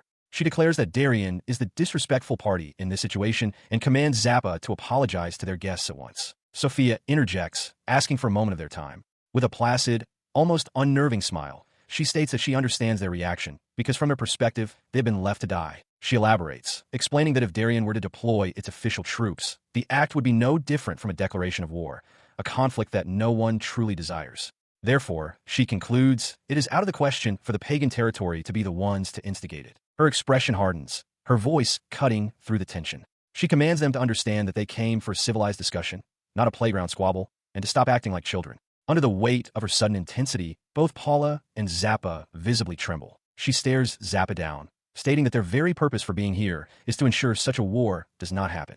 Uncowed, Zappa shoots back, demanding to know their plan if the enemy attacks first. Lyle calmly interjects, revealing that if all else fails, they have an ace. He declares that this ace is none other than himself, the man who defeated the bandit Boras one-on-one. The revelation stuns the locals. Zappa shouts in disbelief, questioning if he means the Boras, chief of the deranged cutthroats. Dale confirms he'd heard rumors that Boras had been slain, but couldn't believe them without proof. His mind reels. Zappa recalls Boras' fearsome reputation, less a man and more a calamity given flesh, the scourge of every noble in the region. The thought is so preposterous that he can only mutter, "You've got to be kidding me." The man's disbelief gives way to a dawning, unwelcome realization as he stares at Lyle. He points a trembling finger, his mind connecting the dots. If what Lyle claimed was true, then he had to be that person. Lyle flinches as Zappa bellows, identifying him not by his heroic deed, but by his infamous reputation as a stupid, womanizing brat. Internally, Lyle despairs as his various aliases merge in the worst possible way. As Zappa fumes about the women with Lyle, Paula tries to silence him, stating their private affairs are none of his business. Novum, however, steps forward and calmly asks Zappa to start from the beginning, expressing a desire to hear the whole story. At Novum's prompting, Zappa's anger subsides into a grim seriousness. He turns his head, his gaze distant as he begins his account. He explains that he and his partner, his sworn brother, Peony, were the ones who first found the body. His story shifts to a memory. He and Peony had ventured into the forest on a day like any other, their purpose to hunt monsters. It was there, amidst the trees, that they stumbled upon the scene. They found a body lying face down in the dirt, the corpse of a knight belonging to the neighboring territory of House Mani. Continuing his tale, Zappa explains that their first assumption was that a monster had killed the knight. But upon closer inspection, a crucial detail tipped them off. The man had been looted completely clean of all his equipment. The realization struck them. Nothing in that forest steals equipment. This was not a monster attack. It was, without a doubt, the work of a person. Zappa's voice grows more intense as he recounts the most suspicious event. Not a moment after their discovery, a search team from the Mani family arrived on the scene. They acted with a strange purpose, as if they already knew the body was there. The Mani soldiers took the body and departed. On the surface, that was the end of it. But as Zappa watched them leave, a cold wave of foreboding washed over him. He understood then. It had been a trap, and they had walked right into it. With grim certainty, he concludes his story, stating that these kinds of coincidences simply don't exist. Dale Pagan finishes recounting Zappa's story, his voice grim as he relays the conclusion over a view of the town. He explains that House Mani was simply fishing for an excuse, any justification to start a war. He continues, explaining that this was the official story presented to him. House Pagan was formally accused of treachery by the formidable lord of House Mani, Medid Mani. He lets out a weary sigh, his frustration evident. Lyle, Novum, and Sophia listen intently as Dale laments that House Mani has chosen to persist with this fabricated narrative. Now seated around a low table, he gestures towards its surface, inviting the group to examine a piece of evidence. The item is a letter. He explains that it was delivered immediately following his vassal's disappearance, and, inside, it contained the exact location where the corpse could be found. He clarifies that the letter was anonymous, confirming Lyle's suspicion. Dale lays out the enemy's plan, for him to arrive and discover the pagans at the scene, making them the obvious culprits. As he speaks, Sophia's brow furrows in thought. She murmurs that the timing was too perfect, as if it were all arranged. She posits a new theory. Could a third party be trying to undermine both sides? Dale acknowledges her point as a possibility, but cautions them not to get ahead of themselves. He then poses the central question of the conflict.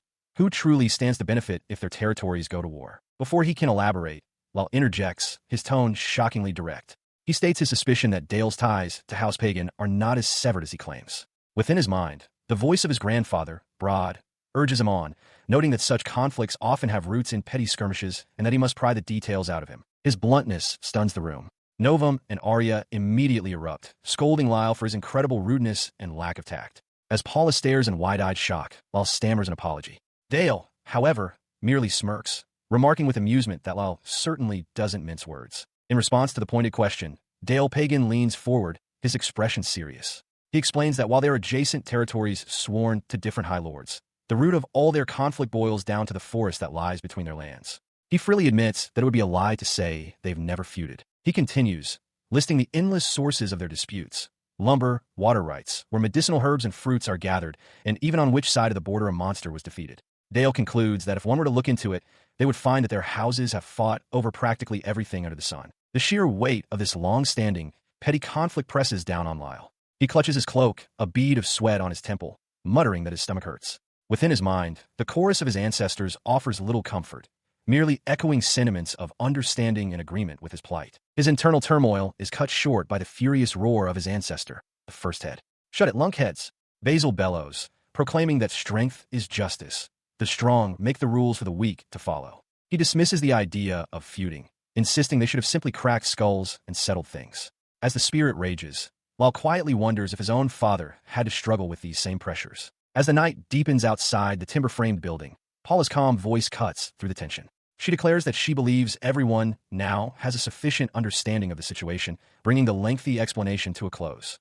Inside a sparse room, Lyle stands between two beds, addressing Novum and Arya. He explains with frustration that he has heard both sides of the story regarding the recent conflict, and their accounts are identical. Each faction insists the other was the aggressor. The conversation shifts to Lyle's discussion with Dale Pagan and Sophia Laurie. Dale observes that House Pagan seems to be taking the situation rather lightly. Sophia adds that the entire region is a powder keg, and this incident is just another spark. Lyle recalls that House Maney regularly sends patrols into their side of the forest to hunt monsters, a fact Sophia confirms, noting that Lord Medid was quite livid about it. He continues, voicing his skepticism, while states that a few details don't sit right with him and questions if the incident could have been, at least partially, the work of a monster. He then posits a third, more cynical option, that both houses are lying. To him, it's simple. Either House Maney or House Pagan is being deceptive. Sophia listens, her expression thoughtful.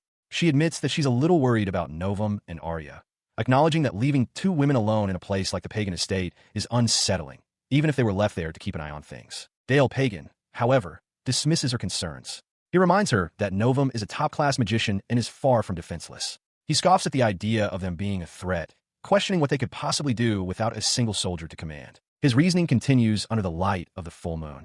Dale concludes that if either side were truly that impulsive, they would have already gone to war by now. Meanwhile, at Dale Pagan's manor, the red-headed female adventurer voices her own worries about the three women they left behind.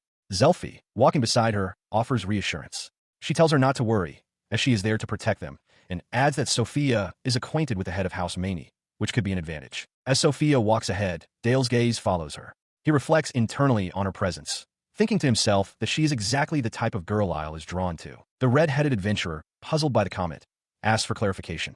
Zelfi elaborates on what she perceives as a pattern in Lyle's preferences: neat, silky hair, and a very feminine figure. Nearby, Novum overhears the conversation and quietly refutes the assessment with a simple, firm no. While the redhead agrees with Zelfi's analysis, Arya looks downcast. She confesses that she gets the feeling Lyle sees her as a burden. Novum immediately turns to her, urging her to dismiss the thought and assuring her that Lord Lyle does not hate her. She listens as Arya clarifies her feelings. Arya insists that while she is grateful for the help, her own freedom had nothing to do with Lyle's negotiations. She feels she simply latched onto him. Her expression becomes fraught with worry as she voices her core anxiety, questioning if she is of any use to Lyle at all. Arya reacts with shock to Novum's immediate and firm confirmation, demanding to know how she could possibly be helpful. With a gentle smile, Novum reaffirms that Arya has been an incredible help. She elaborates, explaining that since Arya began chatting with him, Lyle has really started to open up. Novum adds that, as Arya has likely noticed, Lyle isn't quite used to how the world works. Arya's expression turns somber as she processes this information. She asks Novum to confirm a rumor she heard, that Lyle's family had placed him under house arrest. Novum confirms it is true. She explains that Lyle was treated so horribly, one could say he was raised as a prisoner. His spirit was so thoroughly beaten down that he became unable to see any value in himself. Struggling to reconcile this with a man she knows, Arya points out his incredible skill with high-level magic and his swordsmanship, which is in a league of its own. She admits she doesn't know the full story. Novum continues, explaining that years of isolation and constant reminders of how he fell short of his sister, Lady Ceres, stripped him of all confidence. In truth, she says, his little sister overshadowed him in every regard. Against the backdrop of the imposing Walt family estate, Novum delivers the final part of the story. After losing a duel with his little sister, Lyle was exiled from the family. The revelation leaves Arya stunned. The thought of the powerful, Lyle, she knows losing to anyone is something she cannot wrap her head around. To her, it doesn't even sound real. She listens as Novum earnestly explains that Lyle's past trauma is precisely why he needs her. Novum wishes for Arya to grow even closer with Lord Lyle, pleading with her to hold his hand and never let him feel lonely again. Confused by this request, she bluntly asks Novum why she seems to be building a harem. She questions if it doesn't bother Novum to have both her and Sophia around Lyle all the time. Novum swallows hard, admitting this has been bothering her for a while. She turns the question back on Arya, asking if she isn't in love with Lyle and if she doesn't want him all to herself, for his attention to be hers alone. A memory of Lyle's smiling face flashes through their minds. Before Arya can formulate a response, she answers the unspoken question about her own feelings, declaring with serene certainty and without a shadow of a doubt that she loves Lord Lyle. She continues, explaining that her actions are all in service of bringing Lord Lyle happiness and making his wishes come true. Her explanation is met with a furious rebuttal from Arya, who shouts that there is no way Lyle would have wished for such a thing. She demands to know if he truly said he wanted this, insisting that Novum knows better. Novum calmly concedes the point. You're right, she affirms, her gaze steady. Lord Lyle is kind, truly so. That's why. She elaborates that Lord Lyle needs this arrangement because he needs someone he can lean on, someone who isn't her. The statement leaves Arya utterly speechless, her mind reeling from the implication. The heavy atmosphere is suddenly broken by Lyle's cheerful voice calling out to Arya, announcing that it's time for a magic training. As he approaches, Novum watches with a faint, knowing smile, while Arya struggles to respond, still trying to understand what Novum meant. She decides to drop the subject for now, but internally vows to pester Novum about it later, certain the other girl is hiding something. Lyle, reaching her, holds out a small bag of components and instructs her to cast the stone bullet spell. Novum simply replies that she is, of course, not hiding anything. During her magic training, Arya struggled. She attempted to manifest stone projectiles, but they simply crumbled mid-air. Frustrated, she admitted to Novum that she couldn't get the hang of magic, feeling a spear suited her much better. Novum, however, offered a reassuring smile, telling her she simply had room to grow as a piece of bark snapped off the targeted tree. This display led Novum to a conclusion. She mused aloud that since Arya was blessed with the gift of magic, it meant she was a noble. As she spoke, the heavy step of an approaching boot landed nearby, signaling an interruption. Their conversation was cut short by the arrival of two men, Dale Pagan and his associate, Zappa. Observing the two women, Zappa remarked to Dale how convenient their discovery was. He noted with a sly grin that a noble would do just fine for their purposes, though it didn't ultimately matter either way. He then addressed Arya directly, calling her redhead and identifying Dale as the lord of the land. Before a confused Arya could respond, Zappa delivered a stunning ultimatum, his face twisting into a predatory grin. She was going to be Dale's wife. Arya was left utterly speechless by the sudden proposal. In the territory of House Pagan, Dale Pagan greets Lyle Walt and his companions. Hey, thanks for coming out to meet us, man, Dale says with a casual air. Lyle, flanked by Novum and Sophia, remains tense and silent in response. He immediately tries to address the reason for their meeting, stating they need to discuss Arya. Dale dismisses the topic, claiming he has no intention of fighting and isn't concerned with the feud involving Lord Maney. His demeanor then shatters as he roars, accusing Lyle of paying to take Arya as property while simultaneously stringing along his fiancée, Novum. He calls Lyle a scumbag, just like the rumors say, leaving the young noble utterly stunned by the sudden, vitriolic attack. As the confrontation escalates, Arya herself runs forward, shouting for them to hold up. His declaration is followed by a fit of wild laughter. The absurdity enrages one of Lyle's ancestors, who internally bellows, "Save her, the hell is this nut saying? Don't screw with me, Brad." Outwardly, Lyle simply holds up his hands, pleading, "Dale, please calm down a little." The plea is useless.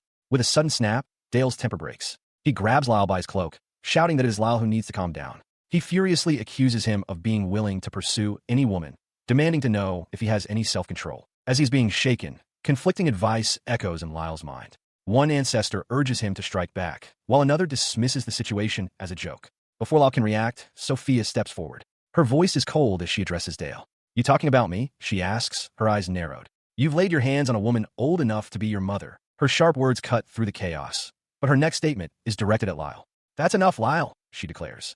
A look of profound disappointment crosses her face as she murmurs that this isn't how she wanted things to turn out. She then turns her full fury on him, startling him. "How long are you going to stand there and take this?"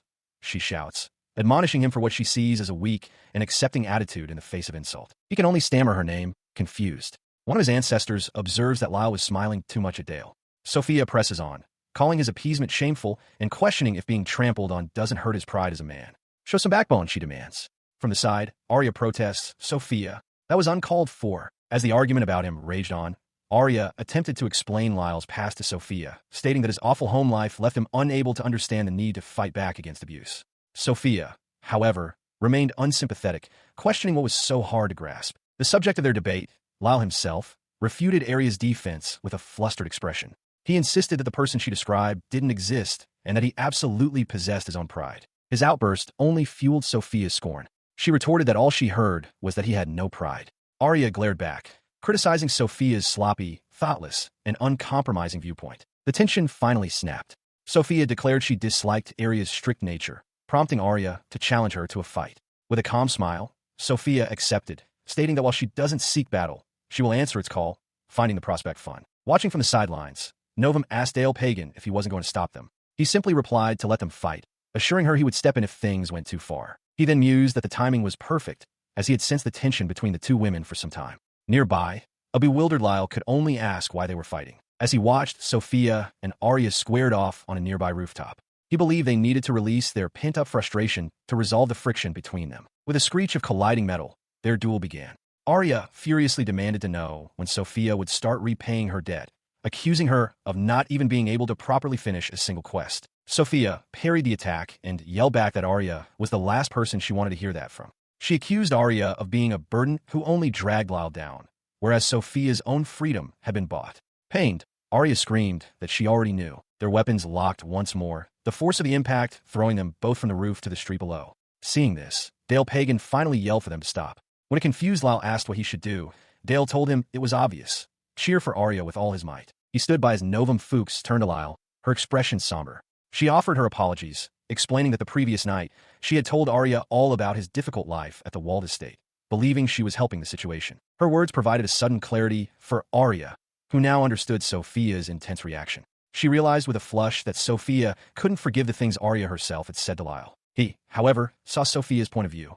It must have been difficult for her to watch him stand there grinning while Dale Pagan berated him. Within the duel, one of his ancestors sarcastically remarked on what a sweet and gentle angel Arya was to fight for such a string bean. Meanwhile, Sophia knelt on the ground, her battle axe resting beside her as a thud. Tears streamed down her face as she was consumed by self-recrimination, fully aware she had been no help at all. She was powerless, having survived her family's murder only by hiding pathetically, unable to even take revenge with her own hands. Seeing her distress, Arya tried to interject, her voice filled with concern. "Even so, she began. Lyle watched the tense exchange, prompting the gruff ancestor to comment that this was a rare sight. Confused, Lyle internally questioned what was so rare about the situation. The answer lay with Sophia. She tightened her grip on her weapon, the feel of the handle in her hands serving as undeniable proof that the spirit of her fallen house, House Laurie, still lived on through her. As she found her resolve, Dale Pagan's voice cut through the air, directed at Lyle. "Watch closely," he commanded, just as Sophia's eyes opened, burning with a renewed and fierce determination. She rose to her feet, a powerful aura emanating from her as she held the battle axe before her. In that very instant, a new art was awakened within her. The weapon, her hand, and her unwavering gaze became one, all focused with a singular, potent purpose. She holds the massive battle axe aloft, its weight seemingly non-existent. It floats in her grasp, a testament to the new power coursing through her. With a swift motion, she swings the weapon, the blade cutting through the air. Lyle stares, bewildered, questioning if this is a body-enhancing art as she wields the heavy battle axe, as if it were a mere feather. Arya and Zelfi watch with equal astonishment. He struggles to comprehend the feat, but Novum, observing closely, corrects him. She posits it's not quite that. If anything, it seems the axe itself has become lighter, a truly fascinating art. This realization that Sophia has become immensely stronger dawns on Lyle. Empowered, she lunges forward, a blur of motion that closes the distance to Arya in an instant. As she moves, a realization dawns on her. The battle axe feels so light, as if it has become a part of her own body. With this newfound confidence, she declares that she can finally fight and brings the weapon down towards Arya, who flinches at the sudden assault. The haft of the axe slams into Arya, sending her crashing backward into nearby barrels and scattering their contents across the ground. Sophia stands over her fallen opponent, her gaze unwavering. On the ground, defeated, Arya can only utter Sophia's name. Having declared her victory, Sophia turns and walks away from the scene without a second glance. As she departs, Law remains paralyzed by indecision. An ancestral voice screams in his mind, demanding he run to Arya's aid. But he hesitates, admitting he can't move because Zelfi ordered him to stay put, and the thought of her anger seems to frighten him more than the fight itself. His internal conflict is cut short as Zelfi steps forward, her arms crossed decisively. She declares that this is enough, noting that there's no point in dragging it on further as they're drawing an unwanted crowd. At her word, the tense atmosphere breaks. Sophia halts her departure and acknowledges the command, understanding the duel is over. The onlookers observe as the street falls quiet once more. Her eyes narrowed with resolve, determined to keep the duel from escalating further. But for Arya, the fight's abrupt end was a crushing blow. Humiliation washed over her as she gritted her teeth in frustration, her mind screaming that it could not end like this. Her thoughts spiraled, flashing back to a moment of terror. The sneering face of the bandit chief, Boraz, a man who had preyed on the weak. His taunts about powerlessness echoed in her memory. The bitter memory reinforced a painful self-accusation, that she was someone who had only ever been protected, never the one with the strength to stand on her own. This surge of emotion did not go unnoticed. Within Lyle's mind, the spirit of his ancestor, Basil, manifested with a furious expression. Lyle, however, remained calm, his gaze fixed on the unfolding scene. Lyle, the ancestor seemed to roar. Relax, Lyle thought back. The fight's not over. Just look. In the street below, Zelfi maintained her position between the two combatants. He was right. A powerful, swirling aura suddenly erupted around Arya, her expression shifting to one of intense focus. From the sidelines, an observer noted the phenomenon. It's here. Arya's art, it's manifested too. The real battle was only just beginning.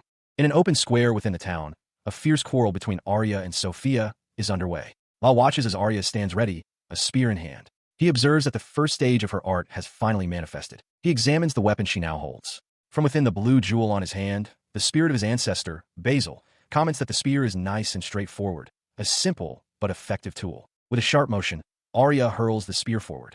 In response, Sophia leaps into the air, her large axe held ready, while Zelfi watches the exchange with a focused gaze. The two weapons meet mid-air in a shower of sparks, the resounding clang echoing through the square.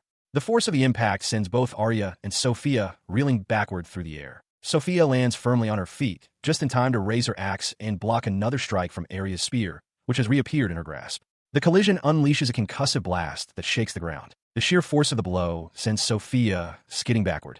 Watching from the sidelines, Novum remarks with a hint of envy that body enhancement arts are lucky, as the user's newfound strength is plain for all to see. Zelfi continues to observe, her expression serious. A radiant aura surrounds Arya, as she feels power surging through her body. She marvels at the sensation, realizing this is the blessing of a god, her own art. Novum watches her with a complex expression. She reflects on her past feelings of inadequacy, realizing she is no longer that useless person from before. With this newfound strength, she can finally start pulling her own weight. A new resolve hardens her gaze. She can fight. With a silent vow, she decides to charge directly at Sophia, who braces for the attack, axe held ready. But before Sophia can strike, Zelfi appears between them in a blur, intercepting the massive axe with a small shield. With a stern command, she tells Sophia to stop, leaving Arya stunned by the sudden intervention. With a loud clang, Sophia's heavy axe meets the shaft of Arya's newly manifested spear. The two women are locked in a fierce struggle, their weapons grinding against each other with violent force. The stalemate is broken as Zelfi shoves Sophia back with her shield, creating distance between the combatants. From the sidelines, Lyle watches with a critical eye. He acknowledges that Arya has just manifested an art and is understandably worked up, but he caustically remarks that even a goblin in heat carries itself with more dignity. Beside him, Novum is stunned into silence by the comment. She glares past the shield at Zelfi, demanding that she step aside. Sophia insists that this confrontation is a matter of personal validation for her. Her eyes widen with a wild intensity as she declares that this is a battle in which she has placed her pride on the line. In the background, Arya watches, her own expression a mirror of shock. Arya's shock gives way to a fierce grin as she declares she was thinking the exact same thing. Simultaneously, Lyle remarks to himself that it's about time he and Sophia finally agreed on something, suggesting he also sees this as a necessary test of pride. In the training yard, the clash of steel rings out as Zelfi and Sophia Lori engage in a heated spar. Sophia, with a dismissive smirk, questions if this is some rebellious phase, belittling them as a pair of girls who only just awaken their arts. As their energies flare, Sophia vows to bring Zelfi back to reality. Watching from the side, Lal panics, realizing the fight is escalating beyond a simple spar. The ancestral spirits within his gem grow agitated. Basil and Fines urge him to use his own art to intervene before someone gets seriously hurt. Heeding their urgency, Lal focuses as the spirit of Slay Walt, the third head, gives him a direct command: extend his hand and prepare to use the second head's art, ability sharing. He extends his hand toward the combatants. Slay's voice explains that this is the consequence of forcing an art onto someone else. His grandfather, Brod, adds a wry suggestion, musing about sharing the first head's full over art instead. Below, the two women are caught in the burgeoning power. From a safe distance, Novum Fuchs and Arya Lockwood observe the unfolding chaos. Novum's expression is intent as she instructs Arya to watch carefully. Lal unleashes the art. A wave of energy surges from him, enveloping both Zelfi and Sophia. Their faces contort in shock as the foreign power of ability sharing floods their systems. The sudden, overwhelming enhancement has an immediate, disastrous effect. Their coordination shatters. Both women lose their footing and slip, crashing violently onto the hard pavement below. Lal stares in absolute horror. Fine's spirit explains that the sudden power-up overwhelmed their senses, causing them to fall. Brod adds that this is precisely why one must train alongside partners before sharing abilities. Panic erupts among the onlookers as they realize the women are motionless, with one witness claiming to have heard a sickening crack from their heads. A cry goes out for a doctor. He looks physically ill, sweat beading on his pale face. Novum approaches, her own expression unreadable, and confronts him directly. "Lyle, you did that, didn't you?" Barely able to meet her gaze, he weakly confirms, "Yeah, I did." Silence falls over the courtyard, the grand building standing as a mute witness to the disastrous outcome of Lyle's intervention. He stood with Novum, looking over the two beds where Zelfi and Sophia lay unconscious. Novum reported that while they were knocked out, they had thankfully sustained no serious injuries. Lyle expressed his relief, thinking to himself that as long as Arya was fine, that was all that mattered. Novum continued, advising that they should be watched closely. She explained that the incident could have triggered a growth, though she was willing to cut them some slack for now, attributing their actions to simple overexcitement. Lyle reacted with shock, questioning the severity of her proposed measures. With a grim expression, Novum elaborated on the dangers of growth, explaining that it can fry the brain and erase self-control, fundamentally changing a person. In the worst-case scenario, she warned, they would have to be locked up. She then turned the question on him, remarking that it's standard practice and that he must have some interesting stories of his own. Lyle laughed nervously, looking away and stammering, clearly uncomfortable with the topic. The conversation left him with a determined look. The next day, as he walked through the town, his thoughts were interrupted. He spotted Arya standing awkwardly on the street, using her large axe as a support. He called out her name in surprise. She asked if it was all right for her to be outside, and playfully questioned if he was worried she had undergone a growth, before reassuring him that she hadn't. Seeing her struggle, Lyle remarked that she was hobbling just like he does after using his limit burst art. He offered to lend her a hand back to the inn. Arya explained that she had tried to grasp the feeling from the previous day and use her own art, but the effort left every muscle in her body screaming in pain, making it nearly impossible to walk. She gratefully accepted his help, calling him a lifesaver. With her permission, he carefully put his arm around her shoulders to support her weight, steadying her as they began to move. The sudden closeness made Arya blush deeply, her heart pounding in her chest. She clutched his sleeve tightly and managed a quiet, flustered "thank you." He smiled down at her reassuringly, telling her not to worry and that it was no trouble at all. He gently asked if his support was causing her any pain. As he continued to support her, a deep blush spread across Arya's face. She looked up, her expression soft, and stammered that she was all right. From a distance, two men watched them walk away. Zappa gestured towards the pair, his voice dripping with disdain. He remarked to Dale Pagan how Lyle was showing off, being all over Arya in public during broad daylight. Dale simply agreed. His disgust escalating, Zappa declared the scene so trashy it might make him puke. He then bellowed directly at Lyle, calling him a scumbag and genuine human garbage. As Lyle turned to face his accuser, Arya's head drooped, the insults clearly landing on her as well. But her shame instantly curdled into fury. Her eyes flew wide open, twitching uncontrollably as a silent, rage-filled question formed on her lips. The gentle moment was utterly shattered. As Dale Pagan and Zappa strolled through the town streets, a distant voice suddenly roared for them to shut up. Both men stopped, turning with confused expressions, Dale audibly questioning what was happening. The source of the shout was Arya, her face a mask of pure fury. She was being supported by the adventurer Ralph as she screamed, calling them a bunch of absolute buffoons. Her sudden rage left Zappa completely stunned. Dale, sweating, managed a nervous laugh and asked Zappa if he had somehow misheard her. He had not misheard. From across the street, Arya bellowed that they didn't mishear anything, ordering them to scrape the crud out of their ears and listen. Her voice was filled with raw frustration as she continued her tirade. She complained that it was the first thing in the morning and they were already nagging her, all while her body ached so much she could barely walk. She clenched her fist, her anger escalating. She questioned what was wrong with them to be discussing marriage, calling them thick-headed bastards who couldn't read the room. She scoffed at their notion of saving her, furiously telling them to look in a mirror and help themselves instead, demanding to know how they decided she was the one who needed saving. Her tirade reached a crescendo as she screamed at them not to screw with her. She accused them of struggling with the bare minimum work of a lord while wasting all their time chasing skirts. The explosive outburst left her completely drained. She leaned heavily on a staff, panting for breath as sweat dripped down her face. She remained hunched over, gasping for air, while Ralph stood beside her, utterly stunned. Across the way, Dale and Zappa watched, taken aback by the sheer intensity of her fury. Ralph's shock gave way to recognition as he stared at the exhausted girl, murmuring her name. Dale, too, could only watch with a surprised expression, processing the verbal assault he had just endured. Arya stands frozen, sweat beading on her face. A single, sharp thought cuts through her mind as she realizes the extent of her outburst. She quickly tries to compose herself, her wide eyes betraying her internal panic. Her composure cracks further. She stammers, trying to find the words to walk back her tirade, her face flushing as she realizes what she's done. "Oh, well, you see, I was just..." She begins, unable to form a coherent sentence. In a desperate attempt to defuse the situation, she mentally dismisses her entire furious speech as a mere joke. Her attempt, however, is lost on Ralph. He throws his head back and wails in despair, convinced that little Arya's gone feral and has turned into a delinquent. Zelfi, observing the scene with a calm detachment, offers a different perspective. She muses that it seemed less like Arya was going feral and more like she simply forgot who was watching. Unconvinced, Ralph continues his dramatic lament, pounding on a table. He declares that it's all this stupid lord's fault, insisting that his words and actions are the sole reason the pure and proper, elegant Arya acted so out of character. As Ralph continues to shout for someone to bring the sweet little Arya back, Dale tells him he's overreacting.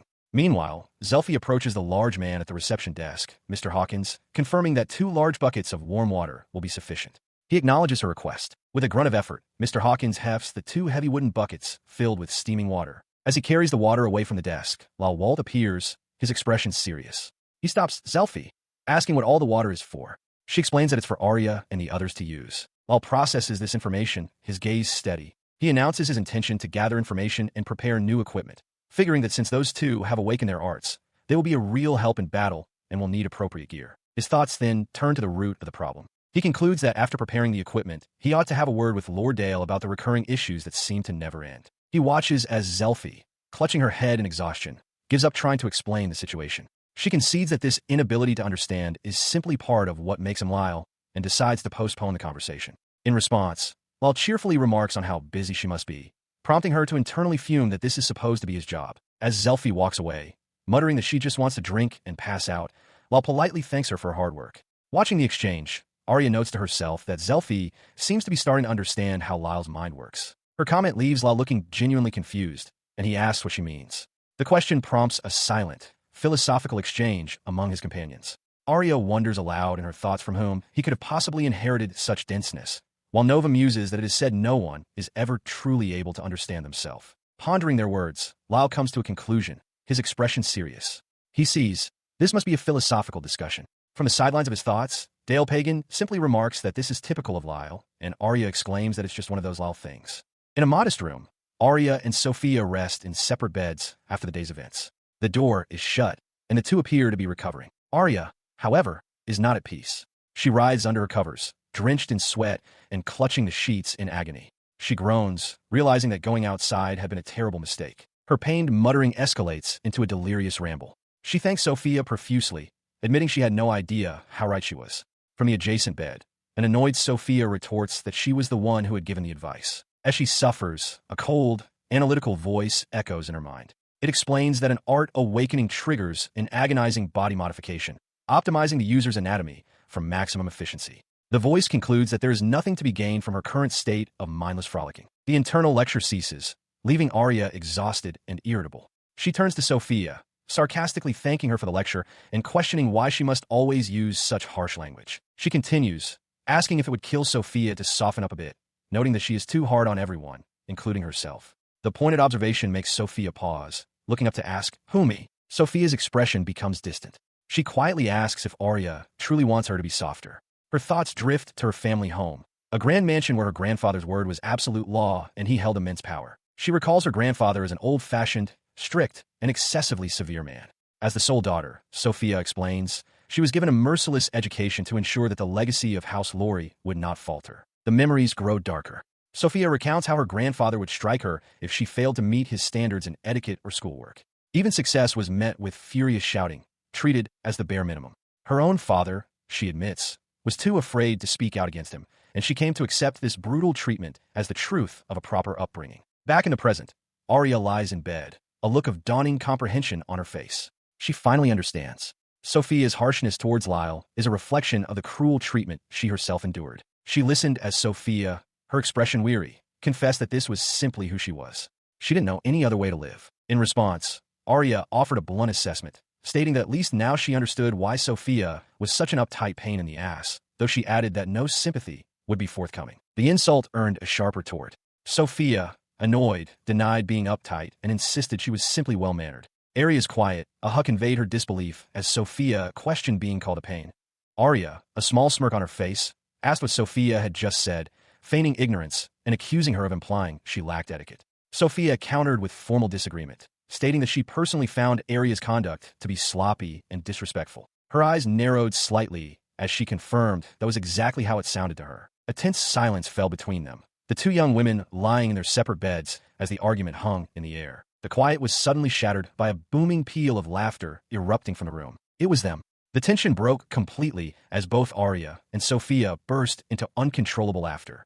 Arya clutched her chest, the force of her giggles causing her pain, while Sophia laughed freely, her earlier severity gone. As their laughter subsided, Sophia's expression turned serious. She looked at a stunned Arya and admitted that, this whole time, she had actually been jealous of her. She explained her reasoning, revealing how she saw Arya's life. In her eyes, when bandits had abducted Arya, a hero came charging to her rescue, just like a princess in a fairy tale, a life she found dreamy. Arya buries her face in her pillow, her body shaking with suppressed laughter. A moment later, she looks up, her eyes wide and teary, still unable to contain her mirth. The laughter overtakes her completely. Sitting up in bed, she clutches her stomach, sweating and hiccuping as she pleads, "Cut out, don't make me laugh anymore. Ugh, the pain in my gut is killing me." Wiping a tear from her eye, Arya apologizes for her outburst. She explains that while Lyle did come to her rescue, their relationship isn't the grand romance Sophia is imagining. A flustered Sophia wonders what was so funny about her assumption, but Arya simply states that it's only natural for a lord to immediately fall for and propose to someone as beautiful as Sophia. A quiet moment hangs in the air as they look at each other. Arya whispers that it turns out they were the same all along, both blindly envying the other's life. Settled back in their respective beds, Arya continues the conversation. She clarifies that the truth is, Lyle didn't propose out of love at first sight. When Sophia asks what she means, Arya prepares to explain further. She states plainly that she is nothing special, and that if their situations were reversed, Lyle would have proposed to Sophia instead. From her perspective, anyone would have been fine for him, as long as they could use magic and possessed noble blood. In her mind, she harshly judges Lyle as someone who sees women as nothing more than objects. She also recalls that the Lord seemed unable to refuse Zappa, the man who acted like his big brother. Sophia reassures her, saying it's all good and that Arya was half right about her situation anyway. In turn, Arya apologizes, admitting it was silly of her to express envy without truly understanding Sophia's circumstances. She continues, explaining that thanks to Lyle, both she and her father were saved. This event allowed her to become an adventurer, just as she had always dreamed. Her face falls as she confesses her feelings of inadequacy. She wanted to do something meaningful to show her gratitude, but feels that simply supporting him with kindness was the only thing she could come up with, leaving her feeling totally useless. Her confession hung in the air, and Sophia, looking down with a pained expression, admitted she felt no better. She considered her own position contemptible, confessing that instead of honoring her debt to Lyle, she had been leveraging his kindness for her own gain while actively sabotaging him. She explained that she had struggled under the weight of these feelings, trying to figure out what else she could offer him. In the end, being firm about his faults was the only thing she could devise. Hearing this, a small, knowing smile touched Arya's lips. She agreed that Sophia was probably right, chuckling softly as she realized they truly were two of a kind after all. Outside the room, Lyle had overheard their entire exchange. As he tentatively asked if he could enter, the spirit of Basil Walt gushed that Arya was an angel. Nearby, Zappa walked away with 2 buckets, laughing, before turning to scold Lyle. He snorted, telling the young noble he couldn't just walk in now, as it would be obvious he was eavesdropping. He sheepishly admitted to listening the whole time, prompting Basil to chastise him for acting like a Lyle again. The ancestor spirit demanded he stop being so dense and show the women more consideration. Lyle hesitated, a bead of sweat forming on his temple as the voices of his ancestors offered counsel. Slay Walt suggested that simply lying and saying he heard nothing could be a form of kindness. Marcus Walt agreed, firmly advising him not to tell them he was listening, whatever he decided to do. Taking their advice, he tapped gently on the door, announcing his presence. He peeked his head in and quietly asked if they were feeling any better. He found both Arya and Sophia sound asleep in their beds. Observing the peaceful scene, Slay remarked that they looked like two peas in a pod. Basil agreed it was best not to disturb them, and Lyle quietly concurred, wishing them a restful sleep so they could grow. Under the light of a full moon, a man sweats nervously on a rooftop.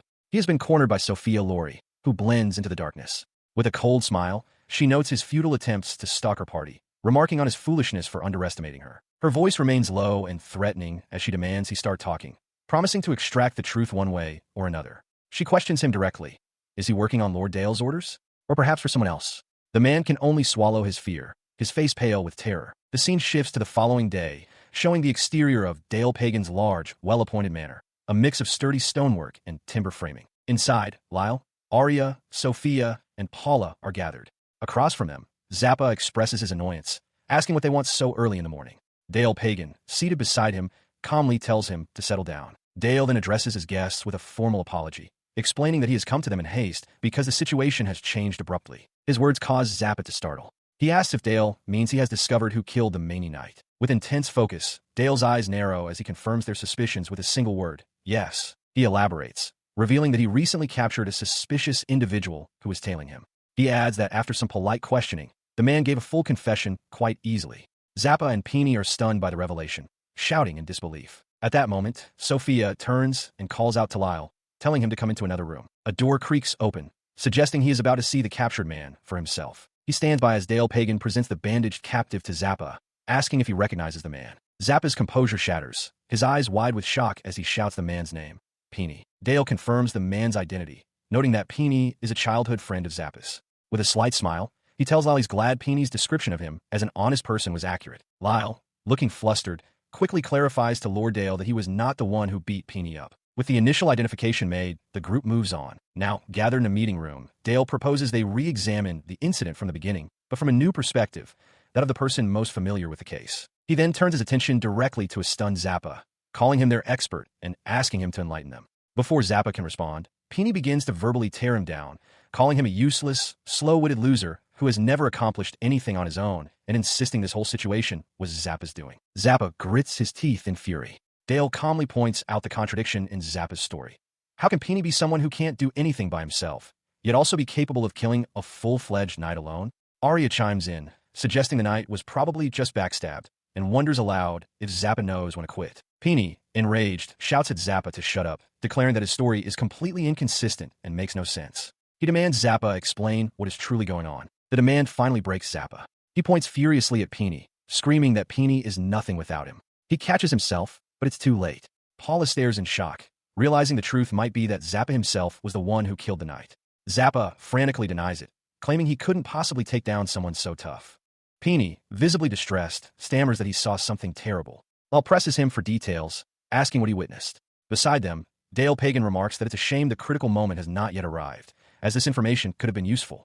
Peony confirms again, his voice trembling, that he saw it. His eyes are wide with the lingering horror of the memory. The image in his mind is that of a hulking, monstrous creature. It was an orc. He begins to recount the event, explaining that he and Zappa had gone into the forest for supplies. They crossed the river, trespassing into the territory of House Mani. Lyle reacts with disbelief, blurting out, "An orc?" His admission draws a sharp rebuke from Dale, who angrily questions why they entered Mani territory without a permit. Peony, sweating and grim, presses on with his story, stating it was there, in the forbidden territory, that they saw it. The memory reveals a Mani knight fighting desperately against the orc. Lyle finds it hard to believe, suggesting Peony might be mistaken as orcs are unheard of in the region.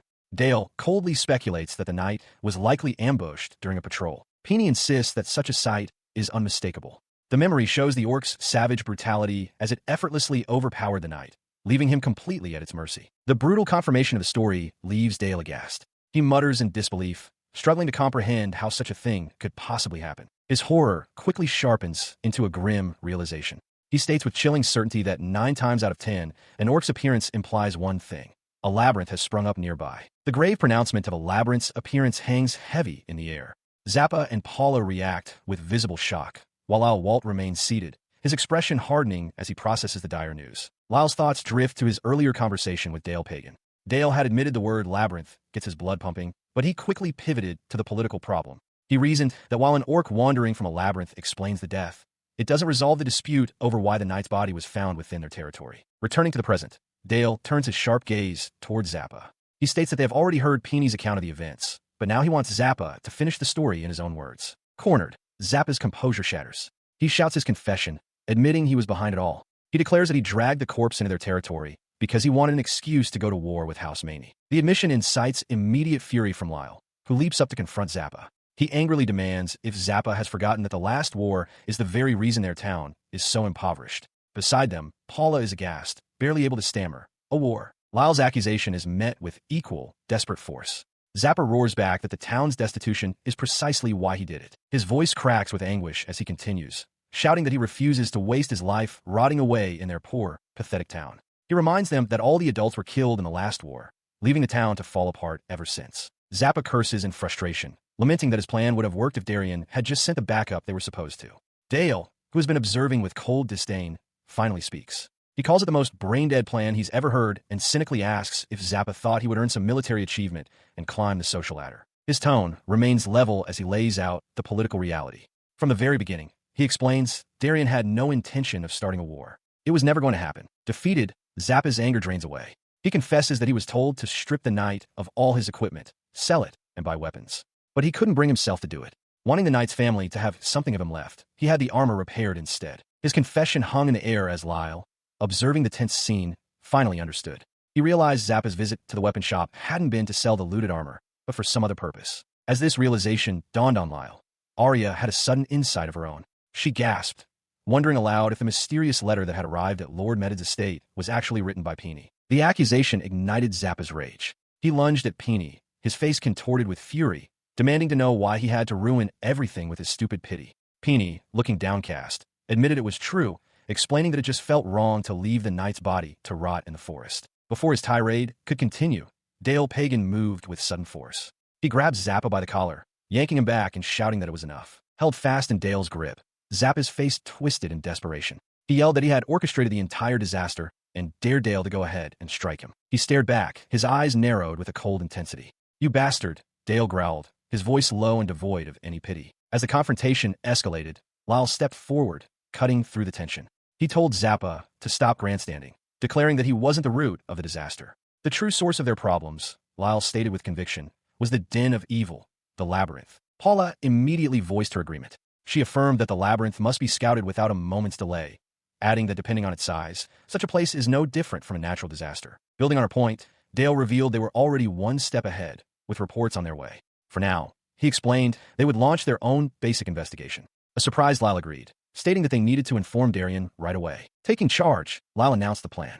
The 5 of them, plus Zappa and Peeny, would form an investigation team. Since Zappa and Peeny were the ones who spotted the orc, they would serve as guides. Dale looked on, stunned by this sudden turn of events, wondering what Lyle was planning. A new resolve had taken hold. He accepted his new role with a sharp, determined yes. It was his time to shine. Sophia immediately began issuing orders, telling him to get his combat preparations in order on the double. She then directed Arya to establish contact with Lord Medid. Arya acknowledged the command. From within the jewel, the spirit of Basil Walt roared with approval, eager to tear the labyrinth to shreds.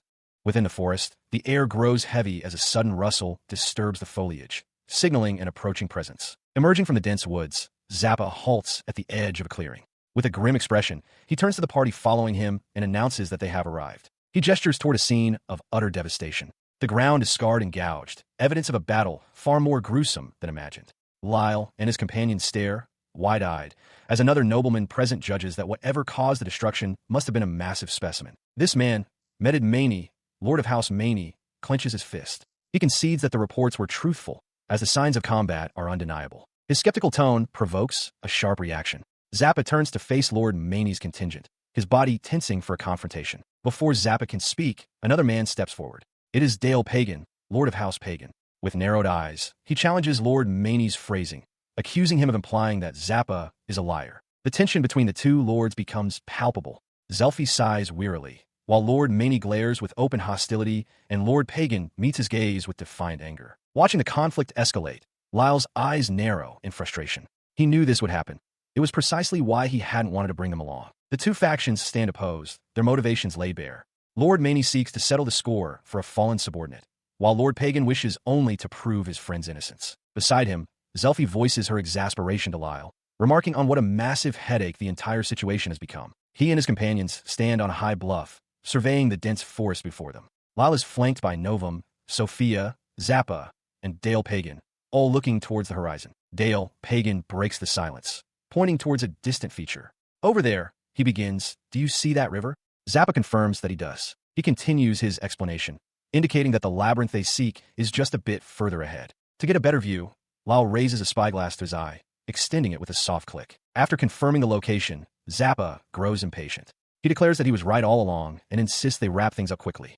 Zelfi calmly agrees, acknowledging that it is indeed a labyrinth and noting how useful Lyle's arts are. His impatience boils over into anger directed at Dale Pagan. "What, you're still mad? Get over it already." Zappa snaps. Arya Lockwood, standing beside Sophia, questions why they would go so far for someone she considers trash, an opinion Sophia appears to share. Lyle cuts in, his voice firm. "Silence. That is not your decision to make." He pleads for quiet, explaining that it's difficult to scan the area while they argue. Internally, his ancestors offer conflicting advice. One urges him to abandon Dale and flee to the labyrinth, while another reminds him that it appeared on Maney's land, making a direct approach impossible. The internal cacophony and his external scan are suddenly interrupted. His eyes snap wide with alarm, pupils constricting in sudden realization of a new, immediate threat. He shouts a desperate warning to his companions. "Everyone, above you!" As he looks up, a massive shadow falls over the group, heralding an attack from an unseen enemy. The ground erupts with a deafening boom. A colossal figure made of stone and earth tears itself from the terrain, showering the area with rock and debris. The creature's brutish, monstrous face glares down at them, its eyes burning with malevolent intent. It is a massive rock golem, and it has just been awakened. A sudden, violent explosion rips through the forest, sending the party reeling.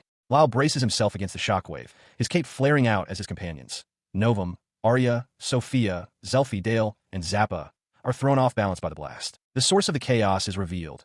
A massive, gray-skinned creature, identified as an orc, looms before them. The party quickly regroups, weapons drawn, to face this new, formidable threat. As the hulking orc charges, swinging a massive club, Zelfi's eyes widen in alarm. She screams a desperate warning for everyone to get down. Her warning comes too late for one of the Maney Knights. The orc's weapon connects with a sickening impact, shattering the man's shield and armor and sending him flying as the ground trembles from the force of the blow. Lyle watches in shock as the gray-skinned orc, a variant far more dangerous than the standard kind, tears through the forest. Within the Blue Jewel, his ancestors comment on the situation. Finds, the fifth head, notes it would be a tough opponent for Lyle's party, while Slay, the third, muses that it might be a challenge even for Dale's group to kill swiftly. Despite the immediate danger, Zappa lets out a triumphant laugh. He turns to Dale, gloating that he had told him they would find orcs. His celebration is cut short as his eyes widen in sudden, dawning horror. Before he can say another word, Dale's fist connects solidly with his face, silencing his ill-timed remark with a heavy thud. Zappa is still reeling when Zelfi grabs him by the hair and slams his face into the dirt.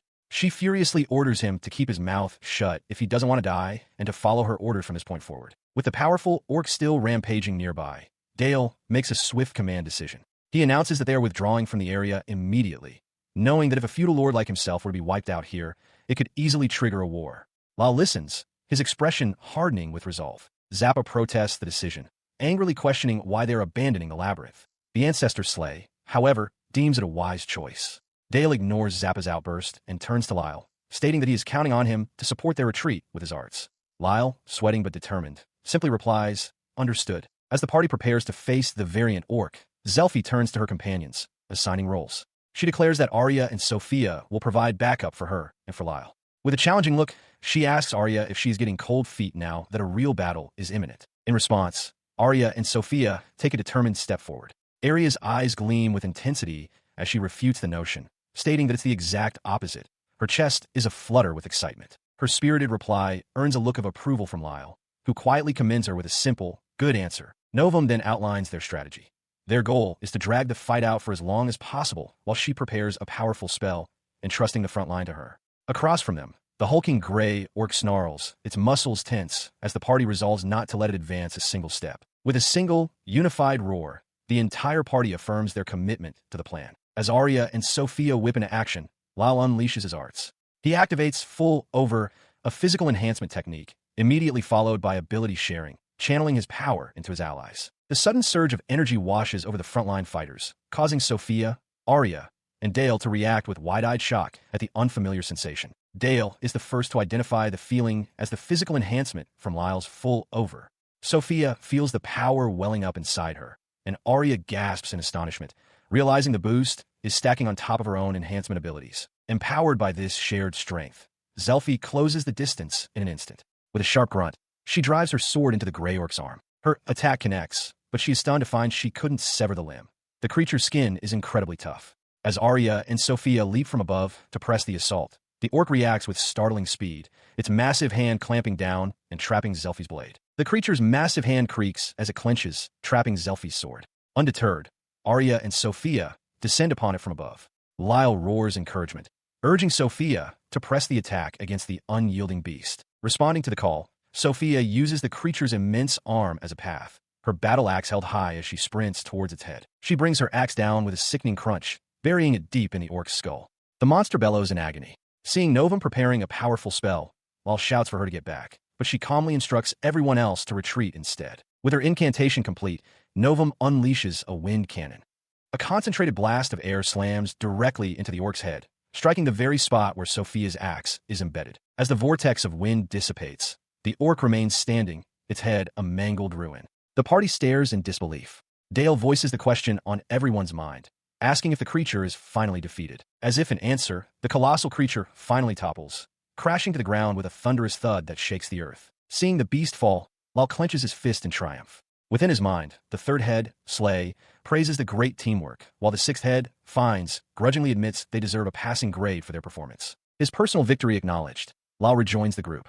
Arya congratulates everyone on a job well done and suggests they head back, wisely noting that the last thing they need is to agitate the dungeon any further. But as they prepare to depart, the voice of Finds cuts sharply through Lyle's thoughts, warning him that something is wrong.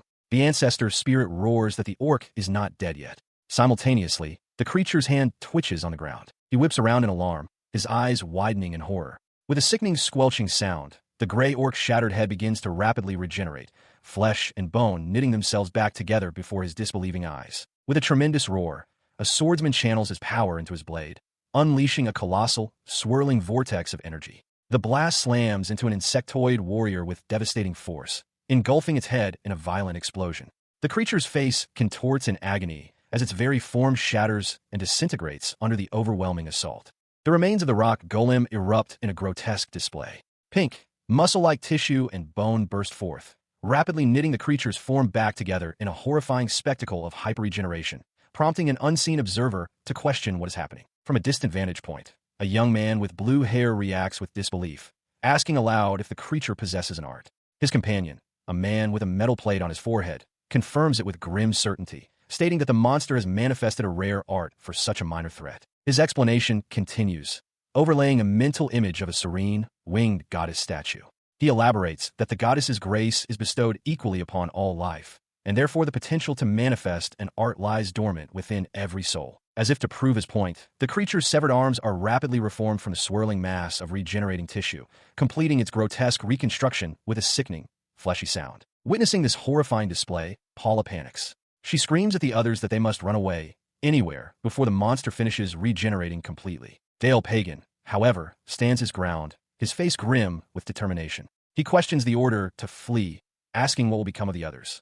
He argues that if they cannot defeat the creature for good, they will only end up lost and dead in the woods anyway. Zappa grabs Dale's shoulder, vehemently disagreeing.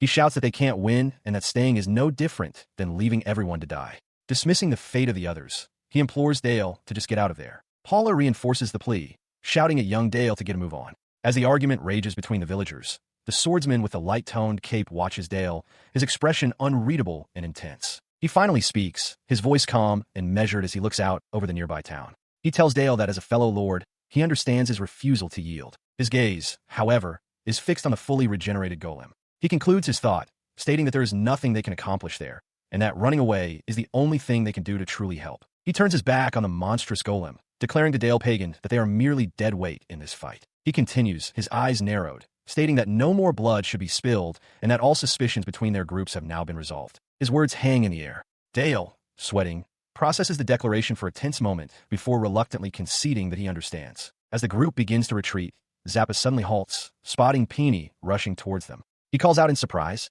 asking what's happening. Peony's face is a mask of grim resolve as he announces, "I'm staying." His decision enrages Zappa, who confronts him. He asks if Peony is crazy, reminding him that the forest is a confusing maze where even locals can easily get lost. Unfazed, Peony explains his intention to ensure the others get back safely. He states this is in line with what Lormed had said, that no more blood should be spilled. Zappa stares at his sworn brother in frustrated disbelief, finally telling him to do whatever he wants. A loud cracking sound echoes from behind them as the golem's shattered stone hand begins to reform. The creature rumbles, fully regenerated.